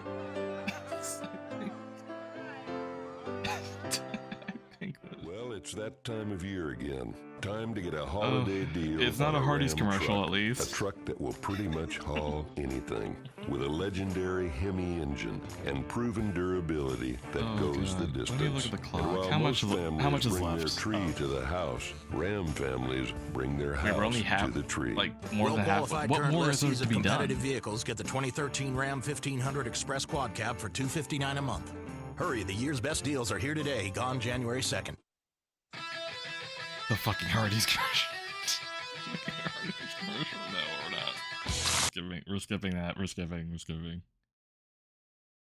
Oh god, it's just the same set of Bob Saget. Also RIP, right? I think I'm double checking. I feel like let's confirm. What year did it happen? Bob Saget. Oh god, 2002. Jeez. R.I.P. Bob Saget. Hey everybody, it's Bob. I know, it's very exciting. I held for applause and probably got nothing. Happy New Year, Jamie, Stu. I wish I was rolling with you guys. I can't be there at the Chinese Theater. Wishing you all a very happy New Year. Love you long time. A happy ending to your New Year. I wish I could roll with you. We've rolled before. I can't remember. I'm in my basement. I'm sitting on a copy of 50 Shades of Grey, and it's impacted. And that's what you do with that book when you're done reading it. Love you a lot. Text me. Happy New Year, everybody. New Year 2013. We are live. You must be live. Ladies and gentlemen, it is He's doing Asian 2013. jokes. Yeah, I mean so Bob what's your Saget name? can Jerry. like he Jerry, where did you dirty from? jokes back in the day. Jerry from They're rare, Jersey. but, you got some New Year's resolutions. Yes, absolutely. shy away from What's your making, resolution? I want to be spicy jokes. You want to be home? Well, you got a nice lady. You got a New Year's kiss. Come on, you're on live TV. Let's see it. Come on now. There you go. There you go. Here we go. What's your name, sir? Talon. Hey, it is New Year's Wait, Eve what? 2013. Wait. What is your name? What? What's your name? Melissa. Melissa, you got some New Year's resolutions? I don't know what they are yet. Don't have any? Did you come here with this Wait, gentleman? what Oh, you're was with that? this guy. Oh, well, you got to teach your son how to speak properly. Yeah, please. Come on in here, ma'am. Here we go. What is your name? Sarah, where are you from? San Diego. And we are on was in San censored. Diego Yeah, I'm right curious now. of, like, Stay what- classy, San Diego. what did he Do you have some New say? Year's resolution? I do. What's your New Year's resolution? More tacos. Eat more tacos. That's an interesting resolution if I've ever heard one. Sir, come on in here, sir. What about you? What's your name? Brendan! Brendan, where are you from, buddy? Boston, Massachusetts. Boston in the building. Do you have New Year's resolutions? I just want to say I love my wife. She can't be here, but I love you. I love your wife, too. I wish she was here. Do you know that Bone Thugs and Harmony are going to take the stage shortly here? Bone Thugs and Harmony are going to take the stage shortly. Are you a Bone Thugs and Harmony fan? Huge Bone Thugs fan. What's your favorite Bone Thugs song? Don't give it away. Yeah, that's your favorite right there. Sir, come on in here. Come on in here, sir. What's your name? That's not a resolution. T.I. You look different, T.I., since I saw your last video. What is your New Year's resolution, T.I.? To love my wife forever. To love your wife. Aww. Hey, it's Chris Angel. And you know, my favorite number Whoa. is 13. Whoa. So I wanted to wish you all a very healthy, happy, wonderful New Year's. God bless. Yeah, we Fucking are back. Chris Angel jump scare. Jesus Christ. Okay. Live 2013. I just Like, have that was to make randomly a placed. little I don't- statement here that we had Isn't that Macy the Magic Gray, Guy? which Correct. was amazing, was it not? And we had Girl Squad, who was amazing, was it not? I keep hearing the background Now, voices. I don't know going how many insane here. people of you guys kissed each other, but all I have to say is, who better to celebrate the first of the month, because it's January 1st, than Bone Thugs and Harmony? My bottle got bigger. My bottle got bigger. Y'all know what time it is, right? What am I hearing right now? 2013, y'all know what time it is, right? Wake up, it's the first of the month. So get up, get up, get up. Cause it's time to come on. Wake up, wake up, wake up. It's the first of the month. Oh, yeah, their audio is so messed up right now. It's the first of the month. So get up, get up, get up. They don't sound good at all. Wake up, wake up. It's the first of the month. They don't sound good at all. Cause it's the first of the month. And I be fucking choking. Well, maybe I won't get muted on this part. Maybe Twitch won't be able to pick it up because this is music. Karaoke with the boys behind. Yeah, exactly. Keep your bankroll, yeah. We're having a celebration. Let it stay high. Okay, but I believe when it's time to grind, I'm down for mine, crime after crime. Put the creep to the back, it's my grill on the grill. If you got the food, everybody get your voice up like this. Come on, wake up, wake up, wake up. Come on, Hollywood, get them up like this. Auditioning for America's Got Talent. It feels like that, don't it? Wake up, it's the first of the month. So get up, get up, get up. Wake up, wake up, wake up. It's the first of the month. So get up, get up, get up. Wake up, wake up, wake up. It's the first of the month. So get up, get up, get up. Wake up, when I said that my sister was already dead. She said, I'm gonna go get my scales. Watch I make sure no one snatches my check. These guys are distracting. I mean, like, it's for content. It's for content. Hey, I was trying to be nice earlier. I played that little movie. Everyone's like feeling uncomfortable. I'm like, alright, fine. You have it. You ain't never suck a toe, pussy boy. Oh, we got, I think we got since the beginning. Get him up, get him up, get him up, get him up! Wake up, wake up, wake up. It's the first of the month. So get up, get up, get up.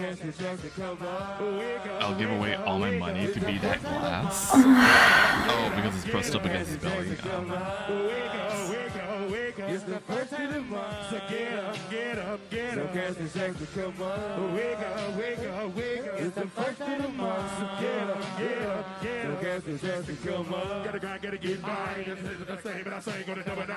Gotta find them dudes. Wanna get 40, get a thug, get love. What's up? Try to take on my corners. Or I guess being held by him, I guess. I don't know. I'm trying to remember like what your angle here is. Wait, why be like the glass? When is he gonna come on? Boom, rock to the club. When I get low, in the corner stove, grab a couple lows. Got nothing to the pad. Got on my power, had to add it to the stand. Gotta watch my back. Energy. When version. Being fingered? Oh, I guess. Spit a couple beers, thugs, smoking out of weed on the front. Wake up, the fuck. It's the first of the month. Get up, get up, get up. Happy New Year!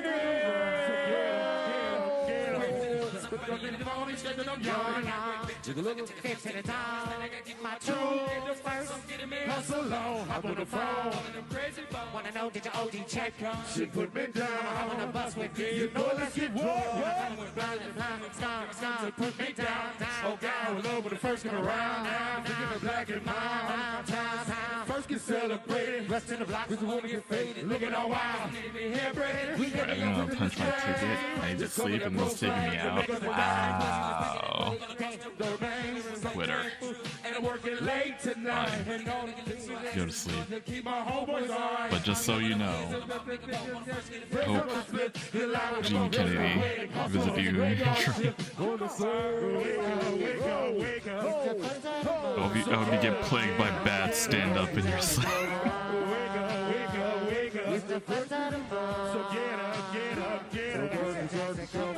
I will piss.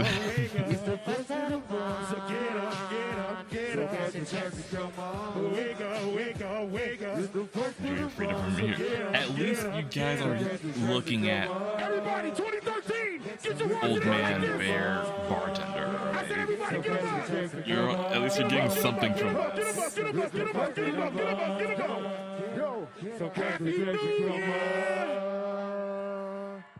Another perfect California day. Again. It's the same set. The fucking car. It's a fucking Hardee's commercial again. I can't with this. I can't with this.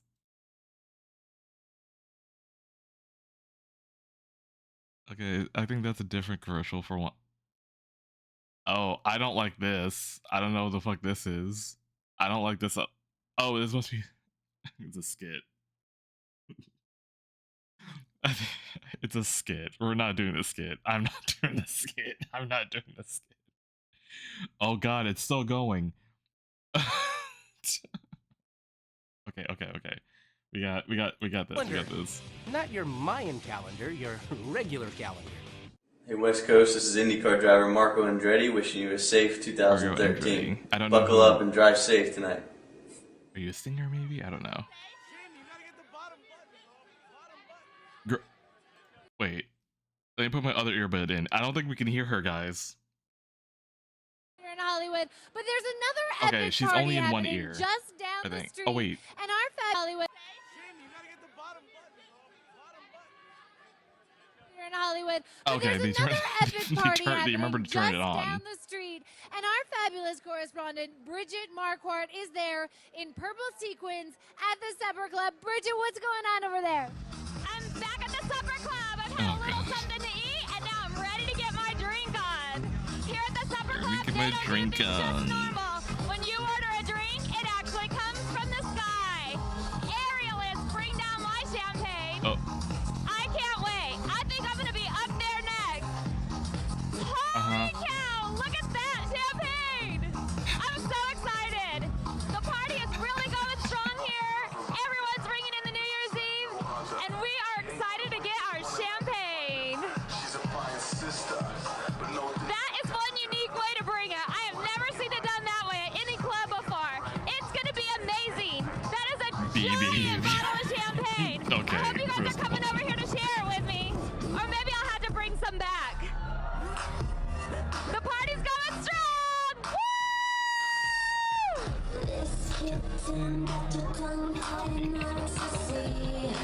Oh my goodness! She's screaming. Oh God.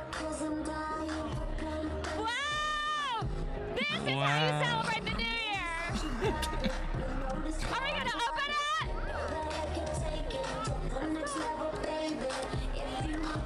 I can't wait to pop the champagne. Sweet. Woo!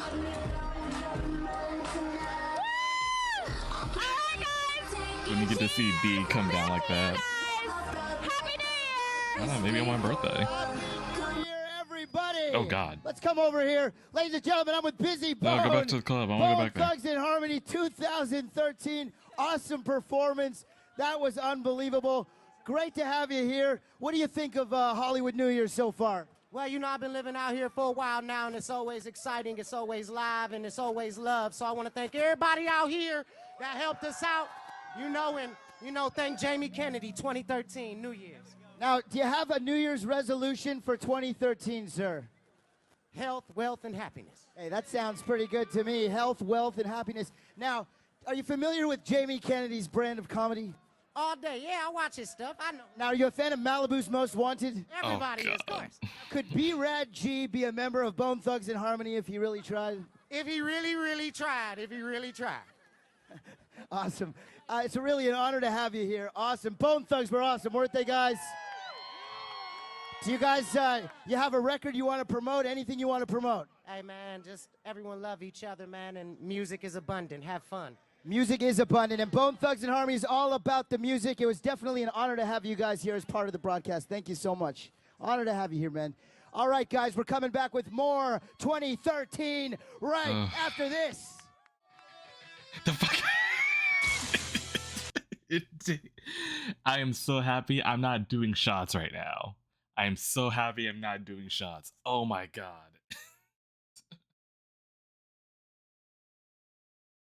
Oh, Jesus Christ. Okay, we're going. America's. It's a scene. fun. Okay, Absolutely destroy me. That's a different commercial. And this is this one.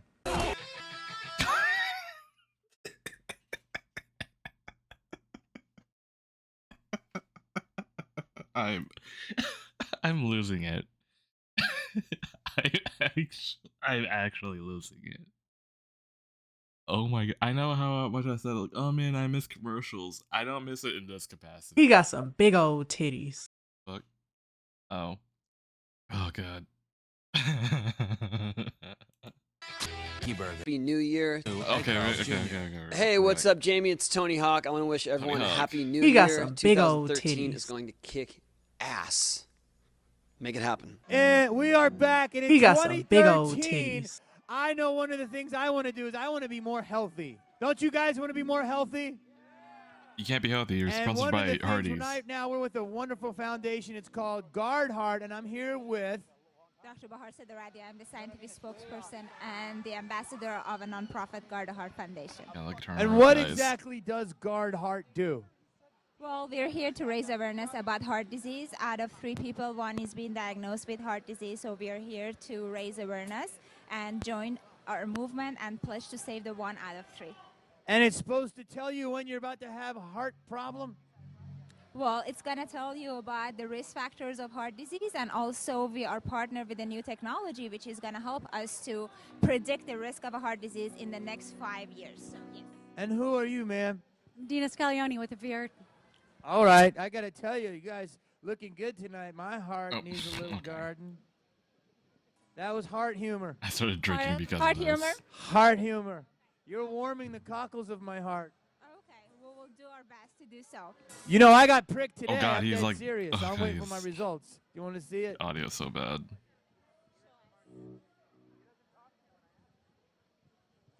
That's a scar from you guys. No, I'm kidding.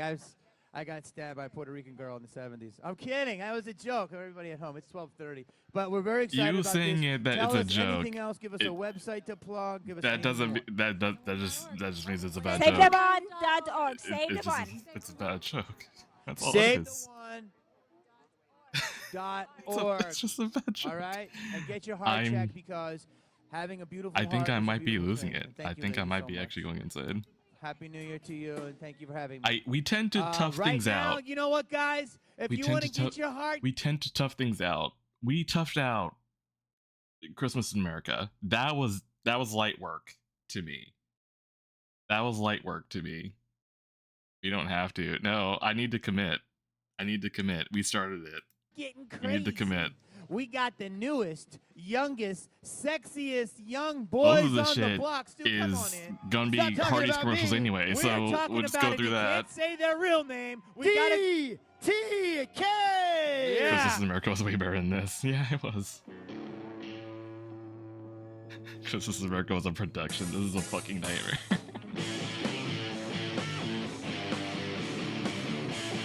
Okay, we got a performance. Hey you there, so masochistic. You got a secret on your lips. I was hoping it'd be okay. You know what? Okay, it's a break. It's a break.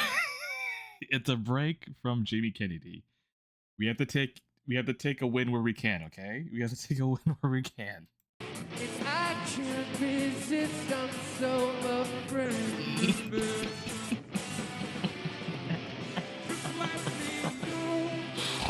Holding on too close at the edge. Kennedy's performance was better than this. Thought I was clear when I said before. You're like a drug inside my veins. 2013 fucking sucks. You like to stop and start the pain. And I wonder if you knew that. Would you overdose on me? Oh god. Like, something's off, dude. Make some I don't know, noise, it's something New happened. Year's. Your kiss is cold, What happened to the audio? cryptic, Or maybe they're just that addicted bad. to your lips. That's the thing too. I don't know how much my soul could take in this. If you can survive at least 1+ hour of long Jamie Kennedy video, you can survive anything in life. And that's what I'm trying to do right now. I am taking the venom, I am microdosing it to build up a resistance to it, alright? You're like a drug inside my veins. You like to stop and start the pain. I'm gonna masturbate. Do you want to masturbate while this is going on, dude? Would you I don't think this is prime masturbatory material here. And act like you ain't never done me wrong before. And I tried my best just to let it go, but I couldn't shake you, dear, so I'll Okay, just okay. It's the pain is easing away. I think She's got me paralyzed, and all my promises are breaking. And I tried my best just to let it go. I'm getting used to it. But I couldn't I'm getting used to shake it. you, so I'll just overdose. Disassociating. I could be doing that too, baby. That's what I'm feeling right now. Happy New Year's! We are so glad to share the stage with such talented people. Thank you so much, CW, Jamie Kennedy. The song's called Give It Up. Should you be getting used to this? Cole! Well, no, I shouldn't. I really shouldn't. Surprise, I caught you in the act of all your lies. Tonight, you're so loose you can't even. My hands are tied. My trust in you led straight to my demise. Tonight, I would have cleared out hours ago. you're not by my I think I would have cleared out when we realized that we were late. Maybe, I don't know. That's still something to me. They released like 10 seconds late. I'm dead instead of where I should be. Cause no one can forsake me. They left me. Come on, make some noise. Give it up, let it go. I'm the only one who knows. And I bury you below, alone. With all of you, when you lose control, you can't stand to feel my ghost. And it's eating at you both. Stay close, join me down below. Appreciate this bartender so much right now. Happy freaking New Year's. Team. We've been meticulously planning this heist for months. We studied the schematics. He got some big hacked old through the titties. firewall and into the Commerce Casino mainframe. Right. Trained in the art of doing somersaults to avoid police. Might as well do that. Are we ready? I'm down. Come, shut up. These Harry. little Sorry, skits. boss. I don't know. Do I? These are delicious. Stay focused. Let's take down the Commerce. Let's go. He got some big old titties. How long is this? Okay, it seems like after this skit, there's another Commence the heist. music. performance? I don't know about who. Larry? Sorry, boss. 2 or 3 more hands. I'm on a roll here. I thought you said you were a professional. I don't know why I keep mixing him and Andy Sandberg in my head. Hands, then I'm all about heisting. White dudes with like wavy brown hair. Did you see all the betting options? I can see it. We have a caper to pull. You know I love the ponies, boss. Stay to the inside. Stay to the inside. Stay to the inside. No. Stay to the inside. Yen, where the hell is Yen? Here. Where are you? To soothe your pain, I'll take off the armor for Blunder. You think I speak Korean? You're a disgrace to Oh yeah, no, organized burglary. Andy's leagues, like, he's actually funny. Why are there so many entertainment options here at Commerce Casino? We should have robbed a different casino. Commerce Hotel and Casino, home of the LA Poker Classic, beginning January 15th. $20 million purse. There's no need for a heist. Come on, I want to see you guys dance. Well, Watch this in every move I You feel make. things so hard. You don't want to make I feel something right now. mistakes. Keep your words until they cause you to break. I wonder how much You the can keep casino on talking lost. till you fall on That's your a good face. question. Me, I'm just trying to survive. Me, I'm just staying alive. It's just the way it goes when every dream walks right out the door. Everything moves slow. What's it feel like to feel alive again? Live footage of me playing Rock Band on mic. We all just locked eyes again. Don't get caught up and miss it. When actually- you talk, you twisted. I may have blinked. I don't know what this band, who this band is. I don't know if they're still a thing.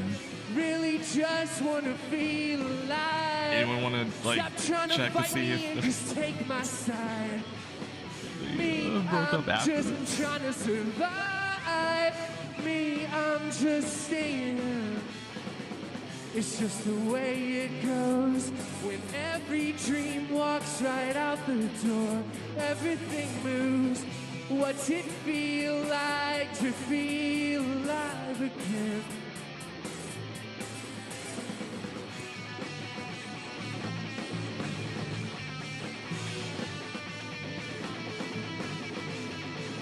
Come on, make some noise.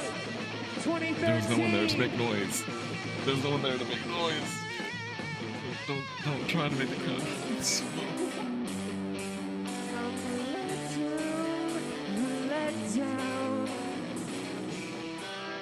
Did anyone else get that weird glitch? Yeah, maybe it might be the video. Like, they've been having tech trouble all night.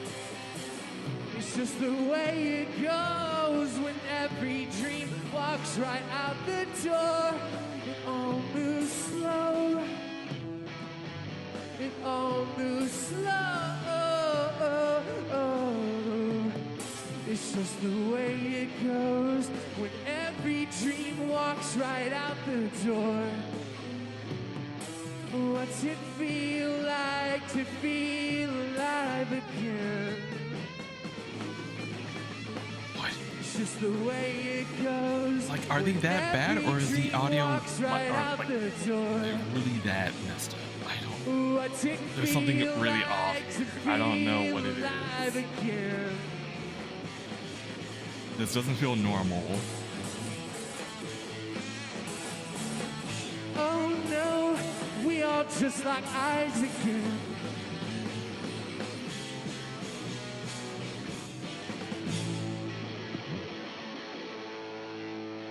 Thank you so much. We are DTK.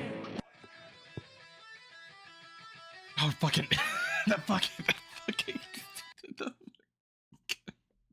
Hero Artist commercial. I'm okay. We can. I can. Okay. I can do this. All right. Just gonna go through the fucking Hardee's commercial every fucking time. Okay. Who is this? Soulja Boy. Okay. With Soulja Boy. January 2nd. Hey, yo, what's up, man? It's your boy, Soulja Boy. I just want to say Happy New Year. Oh wait. Wait, what is this? Oh shit. It's just the way it goes when every dream walks right out the door. Everything moves. What's it feel like to feel alive again? I don't know, did I miss it? Wait, where was the glitch? I'm just saying. It's just the way it goes when every dream walks right out the door. Like, was it that? Was it like the visual glitch? I don't know what you saw. I don't know what you saw, dude. Is it affecting your computer? Is this a fucking video? Is it like cursing your shit? Had a full video. Nothing on that happened on my end. I don't know what to tell you. Did B's entire screen flash a color like a pixelated? Like I don't know what he saw. That's ever from me to time. I don't know. It didn't pop up on here.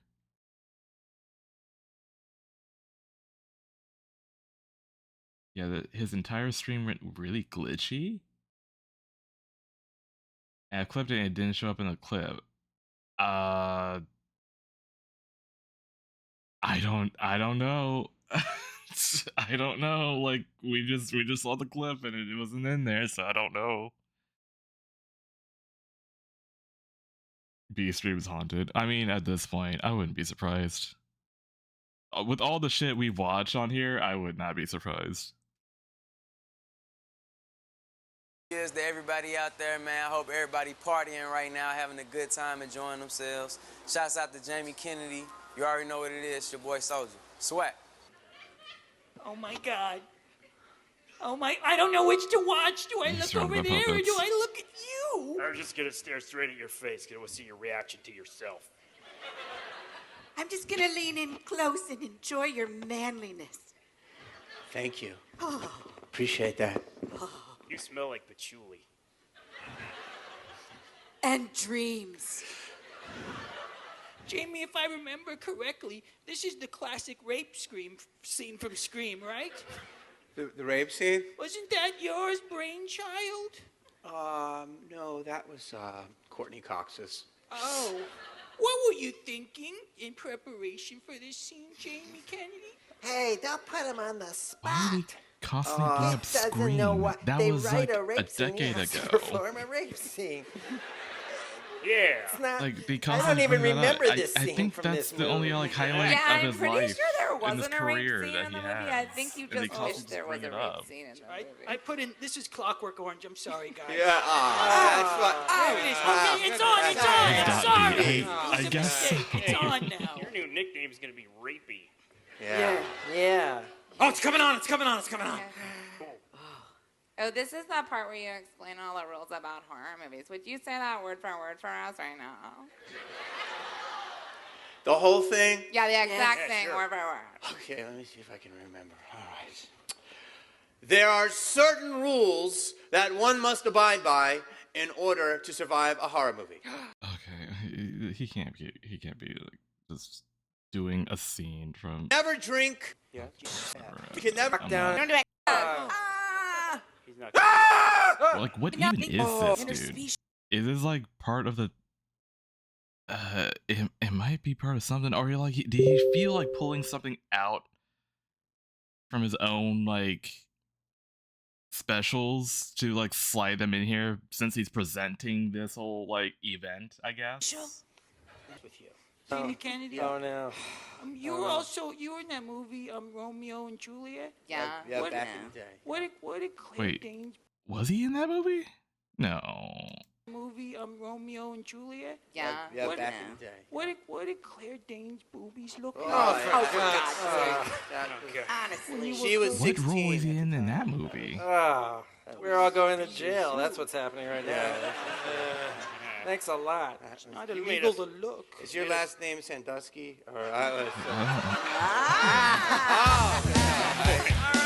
The Jim Henson puppets God. right there. Jesse. Big year for Muppets, Stu. It's also been a big year for puppets as well. Jesse, it has been a crazy, chaotic New Year's Eve. I'm so happy I got to spend it with you. We had Macy Gray. We had Bone Thugs in Harmony. We had Girl Squad. I mean, we really had everything. We had DTK. two lovely ladies from Hollywood Boulevard. You never know what's going to happen when you're live at First Night 2013. No, you really don't. We're going to come back right after this and wrap things up. Happy New Year. Let's host them.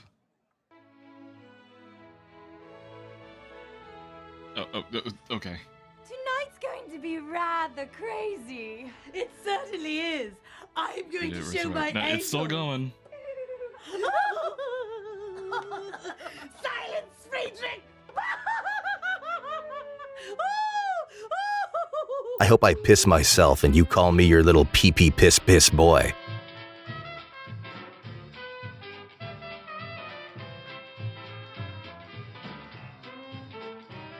Did I hear wrap things up? Yeah, we, then I'm gonna talk we out did say loud. that. Boy, oh boy, tonight is gonna be crazy. You're darn tootin' it is. I'm gonna dance with a colored boy. Oh. Oh, God. Tonight's gonna be way crazy. Totally. As soon as we get in that chat room, I'm gonna meet B-Ball Guy 24 in person. It's like, I get it, they're going through each decade, but like... oh, okay, alright, it's almost done. It's almost done. Tonight is gonna be crazy. Totes crazy. I'm gonna drink like 5 bottles of champagne. I'm gonna like dance on the bar. I might hook up with that guy girl. Then I'm gonna take that girl's dog out of her little purse and hold it for B, have you ransom. ever I'm gone gonna through kick her out and get anything I Pepsi want. Cola I'm gonna drive my commercials? That car stuff to is the front of the entertaining if you dumpster, ever feel and like I'm gonna eat it Kourtney in the future. Kardashian's baby. Oh, you meant like that crazy. It was like 70s and 80s. I think,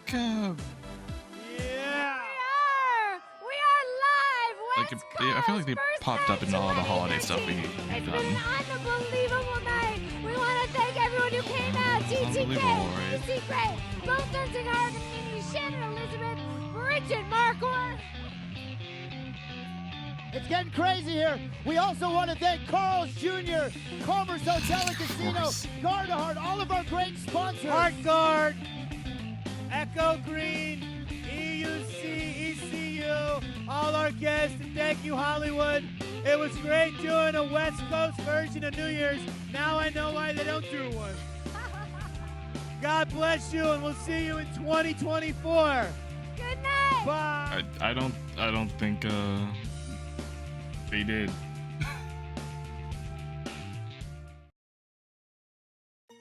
Oh, God. Okay, well, we did it. We did it, guys. We did it.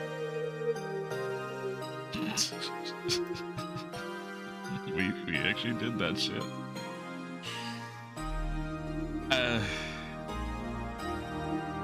I don't think there was any like mental preparation for that. Before, I don't think they did. Like, it didn't come up at all. I'm eating Hardee's now.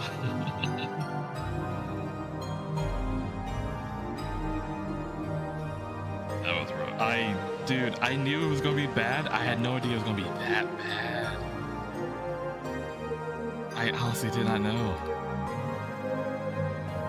I was like, oh, Jamie Kennedy, oh, wash up like comedian, okay, doing his own event, and then it kept progressing to be worse somehow in different aspects that I didn't account for.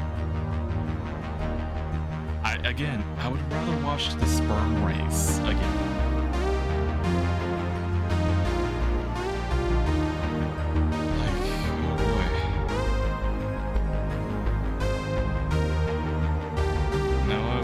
We ended on a high note.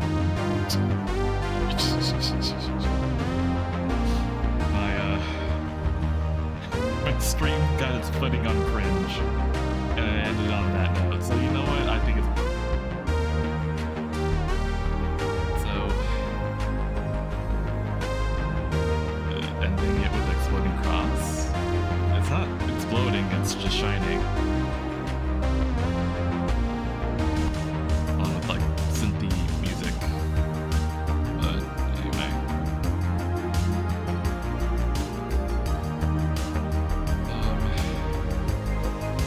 Wonder will be back in 2026. I'll probably we'll finish up inking it.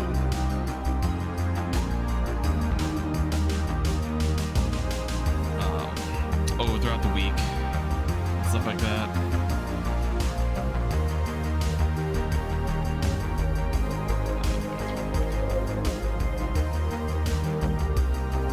But hey, Bubba is actually finished, inked and rendered. Not for the other two. So that's gonna be fun.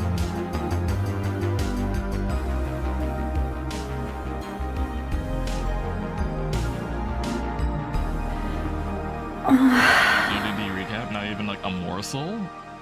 Do you really want this stream to continue, Frost? Do you really want the stream to continue? It's 3 o'clock. There was the impending threat of my router updating right now. So if I'm gonna do the smart thing is to, wrap things up and send y'all off somewhere.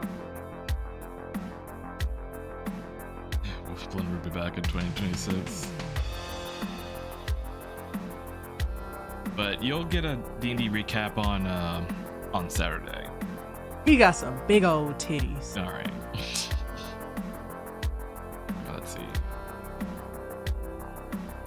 Who can I dump y'all off on? He got some big old titties. Oh, guess time to binge Westworld. Yeah.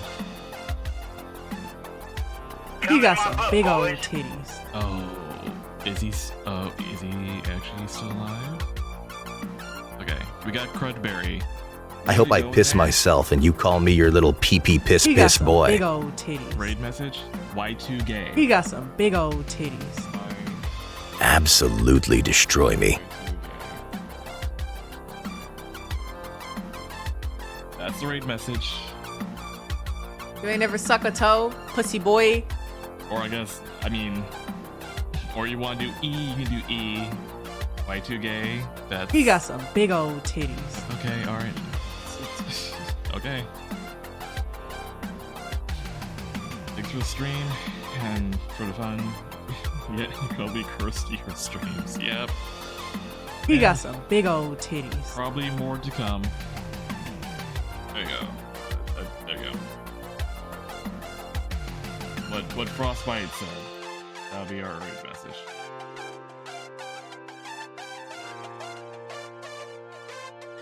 Alright. Y'all have a good night. I'm gonna take a drink. I'll see y'all in 2026. Oh boy.